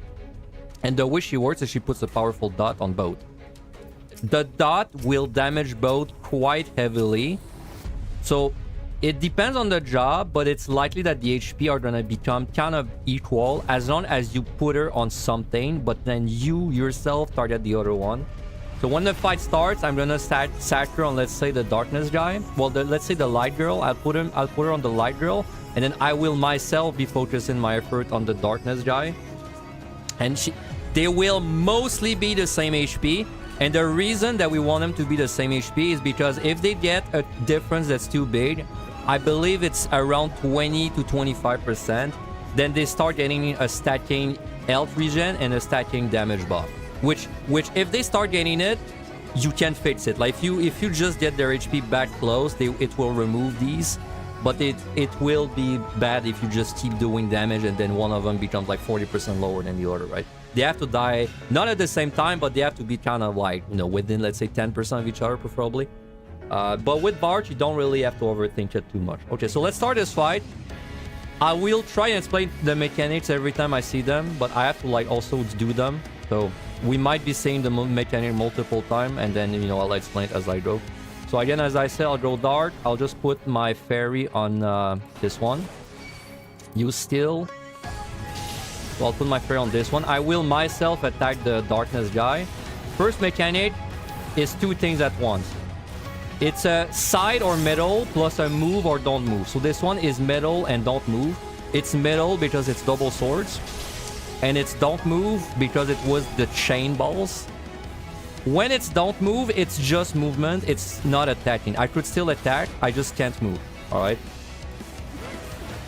Now, I'm not going to do much damage because I want to explain. Bounds of Sin, very simple. This brings you to the middle, and there's going to be these circles. If you stand there, you're going to notice that, oh shit, I'm stuck, right? And then you're going to get hit. What you're supposed to do is you're supposed to run out. When she does Spine Lash, that's the easiest one. You want to aim yourself on this yellow line, which aims right between these windows. And then you move, and then it's going to hit nothing. If you fail this, it's going to hit the window, and it's going to spawn an ad, which you want to kill. Alright? But if you just line yourself up on these yellow lines, it's gonna be fine.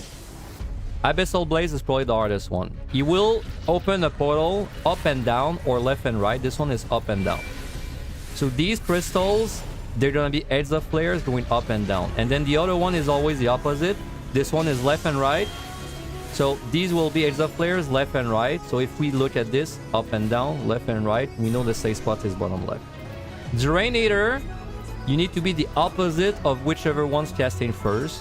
So there we need it to be dark, and there we need to be light. Just like that. Now when the heads of flares will actually resolve, they will glow red like this. And then you just have to remember the safe spot. You have to remember the safe spot, and it can be quite a while until this actually resolves, okay?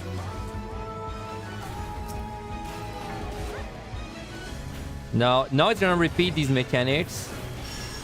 So this is just move out as quick as you can. So you just look which circle is first, and you move out like this.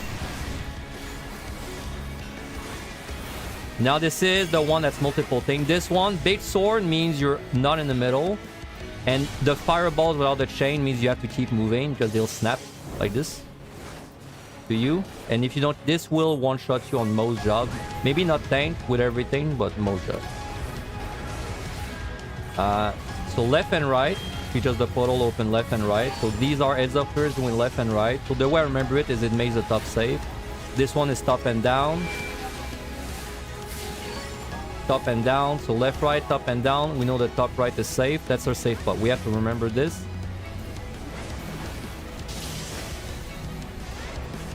There, this will not break the window as long as we aim it there. As you see, my Bard is doing massive damage. So that's what I was talking about. She really helped. I'm doing barely anything there. Bounds of Sin, easiest mechanic. It's gonna pull you in wherever you are. You just look at where the first circle is and you run out. Do not ever get it by the circles. If you're gonna fail this, stay in the middle. So this is... There's 2 swords, so this is middle. And this is don't move because there's chains. Very simple. You can still attack. You just can't move. Like, I could still attack. Like that. Drainator. The one casting first is the darkness guy. That means we need to be light. We need to be the opposite. Second one is the girl. So you need to be darkness. I recommend you wait a moment, like what I was doing there, whenever you're dealing with this. Just so you know if you fucked it up. Because if you fucked it up, then you wouldn't want to switch, right? There's the flares are just proccing.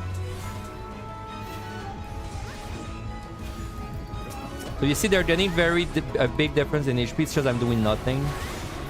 I should be doing something, but the talking is making it a bit hard. But then if this keeps increasing, they're gonna get the damage thing I was talking about. So we want to make sure that we just do damage. As long as we do damage, it looks like on this job we don't even have to switch. So we just have to make sure we don't die from getting from like this timing out, right? This debuff.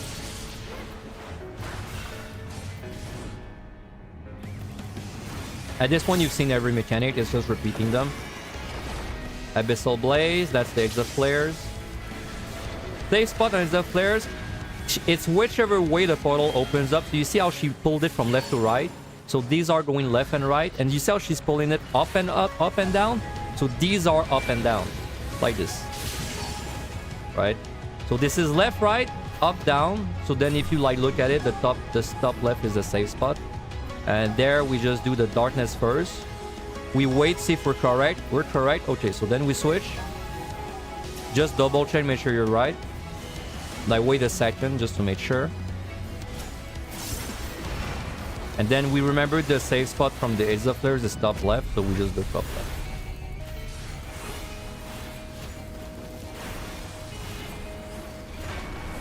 left. If you fucked up the Exo Flares, there's basically only 2 safe spots possible every time. You're gonna see.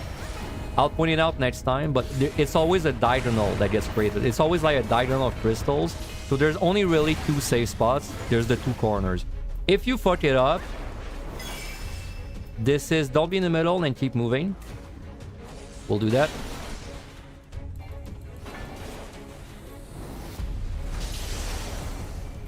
The Exo Flares, there's always only 2 safe spots, so I'll show you there. This is left and right. So the first set is left and right. So we know this whole bottom is not safe. And then this is top and down. It's always in a diagonal, so this is going to be there, right? So the safe spot would only be bottom left or top right.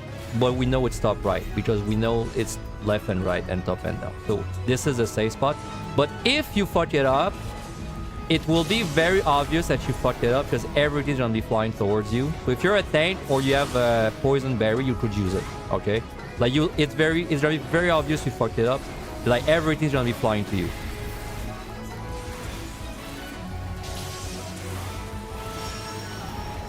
We're gonna see that mechanic probably 1 or 2 more times, so I'll be able to show you guys. Chain, so this is middle and don't move. By the way, they happen in an order. You see in that case, she's doing the swords, then it's the chains. But in my opinion, it's easier to just do both mechanics at the same time. Because this way you don't have to worry about which one's first. You can always kind of like deal with both at the same time. So this would be light. And then we just check, make sure we're fine. Okay, we're fine, so we do darkness. And then we remember the safe spot being top right from earlier. So we just go there.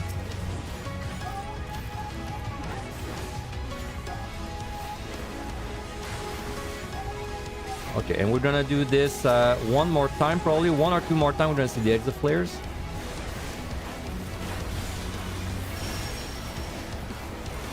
This is easy. Just move out. Never get hit by these telegraphs. If you're gonna fuck it up, if you're late, get hit by the middle. You are dead if you get hit by the telegraphs. It will push you in the lava. All right. Fine slash. Just don't hit the windows. If you do, you have an ad and you have to kill it.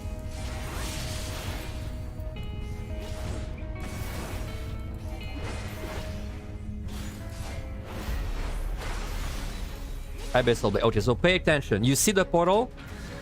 up and down. She's pulling it up and down. So that set is up and down. These are walking up and down. This set, she's pulling the portal left and right. So this set of crystal is left and right. So then if we look at this, up and down, left and right, the only safe spot is this. Right there, right? This is light. Wait a second to see if we're right. We did not get drained. This is dark. It's always the opposite after. And then we know the exo flares are triggering whenever they start glowing red like this. They're not triggering until the red starts. And if we had fucked up, it would be very obvious that you fucked up because everything will be converging to you basically, right? So if you see that it fucked up, like use an invuln, use defensives, use a poison berry if you kept one, right? And that's all the fight. And then again, both mechanics happen, you know, at different times, but we can just do both at the same time. So there I know it's keep moving and don't be in the middle. So then I just do that. I just keep moving and don't stay in the middle. That's my favorite way to do it personally. And then she was going to do it again. So it's a hard fight, but it's doable. I mean, it's obviously doable. It's a hard fight though. I highly recommend if you get to this boss and you wipe, which is exactly what happened to me in my first run. I highly recommend you do the practice mode, and I recommend you clear the practice mode. Because if you clear the practice mode, you know you can do it very easily. Bart makes this so much easier. Like, you saw how much damage she was doing there. I barely attacked doing this, dude. If you fail anything on this fight, nothing will kill you. Except you will die if that circle telegraph. Like, when she's doing, like, the circle, if you stand in a telegraph, you will die. Everything else will not kill you. The edge of flares might kill you because I don't know how many of them will hit you at the same time. That I can't really confirm or deny if the edge of flares will kill you.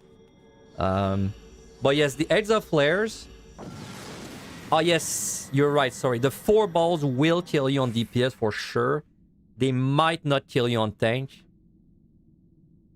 Like honestly, you know, whenever she's doing the sword and ball phase, if you get overwhelmed and you don't know what the fuck's going on during that, only look at the ball and do the ball, but don't do like the sword stuff. Because the sword won't kill you. It won't even be close to killing you with Bart and Steel. But the balls will kill you very fast, okay? Okay, they'll kill you as a tank. So the balls, you absolutely cannot fail the balls. So yes, when she's doing sword and balls, I would personally, if you get overwhelmed and you don't know what's going on, I would only look at the balls and do them. But like, of course, try and do both mechanics. The sword will not kill you, I guarantee. If you have Steel and Bart, there's no way it kills you. And that's the last area. I will probably not put in my guide up there. Well, I will spoil it or something because I don't want to spoil it to people. But that's the guide. Oh man, it's playing that fight while you're doing it is Jesus Christ. Thanks for the sub, Alan. Thank you for the sub, guys, during the guide too. I'm sorry I wasn't like really replying or responding, but thank you for subs, much appreciated. Whew, dude, that boss had a lot of talking to do while I was doing it. I'm glad I was able to do it though. I was scared. I was a bit scared on that boss that I would fuck it up while I was talking, but I didn't actually fuck up a mechanic.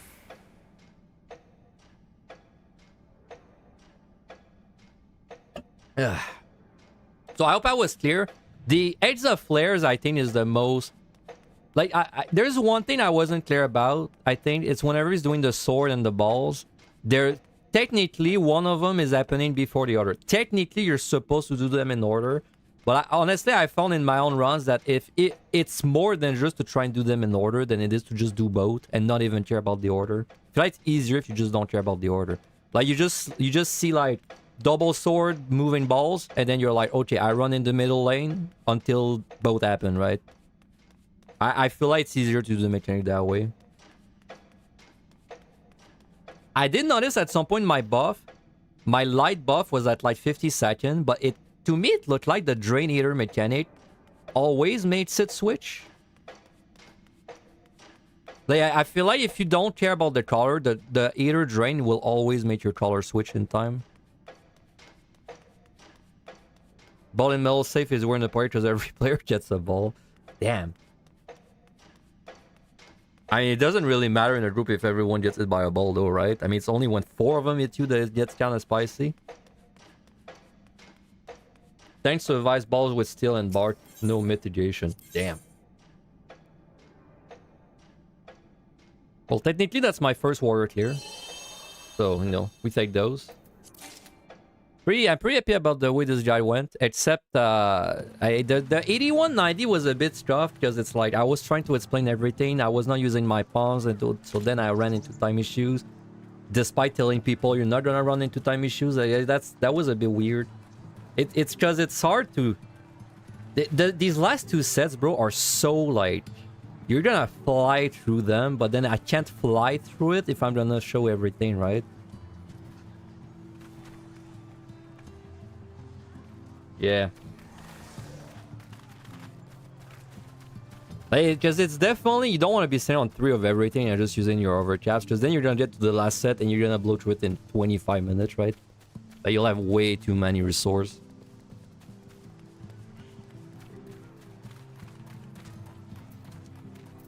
We have so many potshots at this point, dude.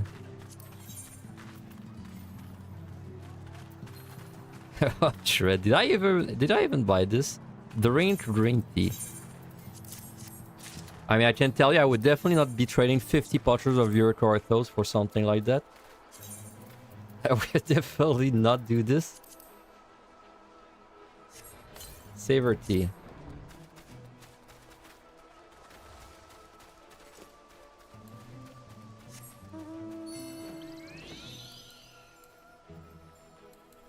Dude, I want to stand on a wall.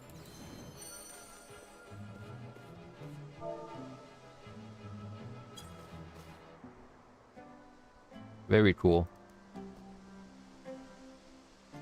What's the incense priority to keep? I'd say 1 bark, 2 poison berries if you feel uncomfortable on the floors.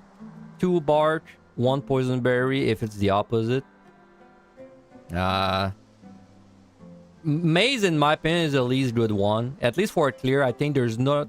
I really don't see myself keeping a maze over something else. Like, if I had 3 bard and I found a maze, I would definitely use, like, the 3rd bard and just pick up the maze. But let's say I had 3 poison berries, I would not use one for a maze. Well, I mean, I would on the floor, but I wouldn't do it if the floor was over.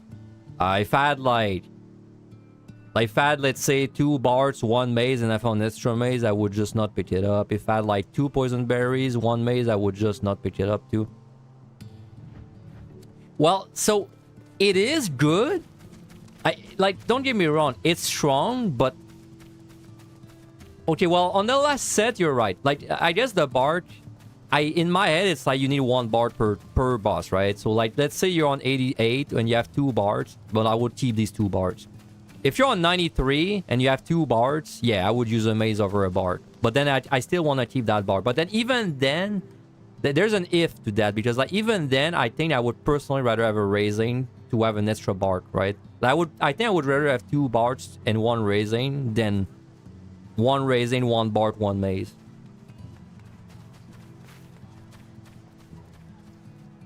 Bard is just like insane on that last boss. She's insane. Alright, very glad the guy's over. Funnily enough, bro, we did the floor 80 boss. We saw like the KO mechanic 6 or 7 times. We never saw the light side mechanic version of it, which is so bullshit. I can't believe I never saw the light KO mechanic. That means I'll have to edit this one out. I mean.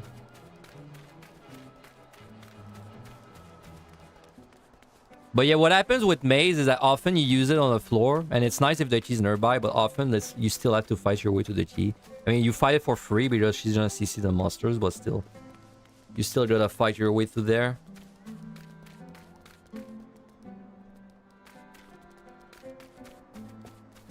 Okay. Well, okay. That's the thing done. Okay, so tomorrow... Tomorrow I probably will have to just edit this guide the whole day, and maybe even Tuesday. I should be streaming Thursday. Thursday I have something cool for you guys. I'm doing actually Quantum Prague this Thursday, right? Let me double check. Thursday, yeah. This Thursday I'm doing some Quantum Prague. I'll stream it, I think. I've never streamed like a raid thing, so we'll see like how much I enjoy it. Like if I don't like it at all, then you know it's gonna be the only stream of it. But we'll see. I have never done an ultimate. I've done some savage raiding. I did last year, so I don't know what to expect from Quantum. I think it's gonna be a pretty. I think I might be a heavy player. We'll see. Am I doing it blind? No. I'm not doing it blind.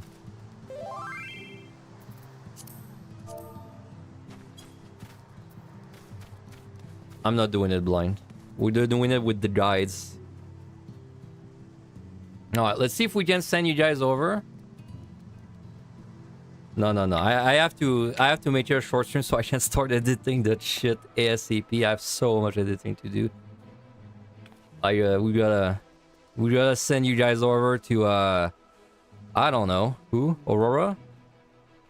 Aurora's lucky, bro. Everyone's lucky. I stream in the morning. Everyone's degenerate and streams not in the morning. They always get my raids. Nah, it's not true. I got so many raids during PT. So okay, I would say probably don't expect me to be live in the next 1 or 2 days, and then Thursday we're probably gonna be back for Quantum Prague. And then the next weekend is gonna be regular schedule, I assume. Something like that. But either way, yes. That should be it. So let's go say hello to Aura, who is doing Conjurer Prague. Yeah, he's doing Conjurer Prague. Is he looking he's looking a bit sussy right now this time. Oh, I hope we're not raiding into a timeout, but he's only 2 hours and I bet he's gonna keep playing. But anyway, thank you guys very much for the subs, the follows, and all that. And this guide will be available on YouTube probably before the next week. Well, before the next week, like before the next weekend. And there's gonna be a long version, which is the one you just watched. And there's gonna be a bridge version, which is just every monster fought, basically. You know, just put together and boss fought. So that's my plan until unless there's a change of plan. Alright, have a good one, guys. See ya.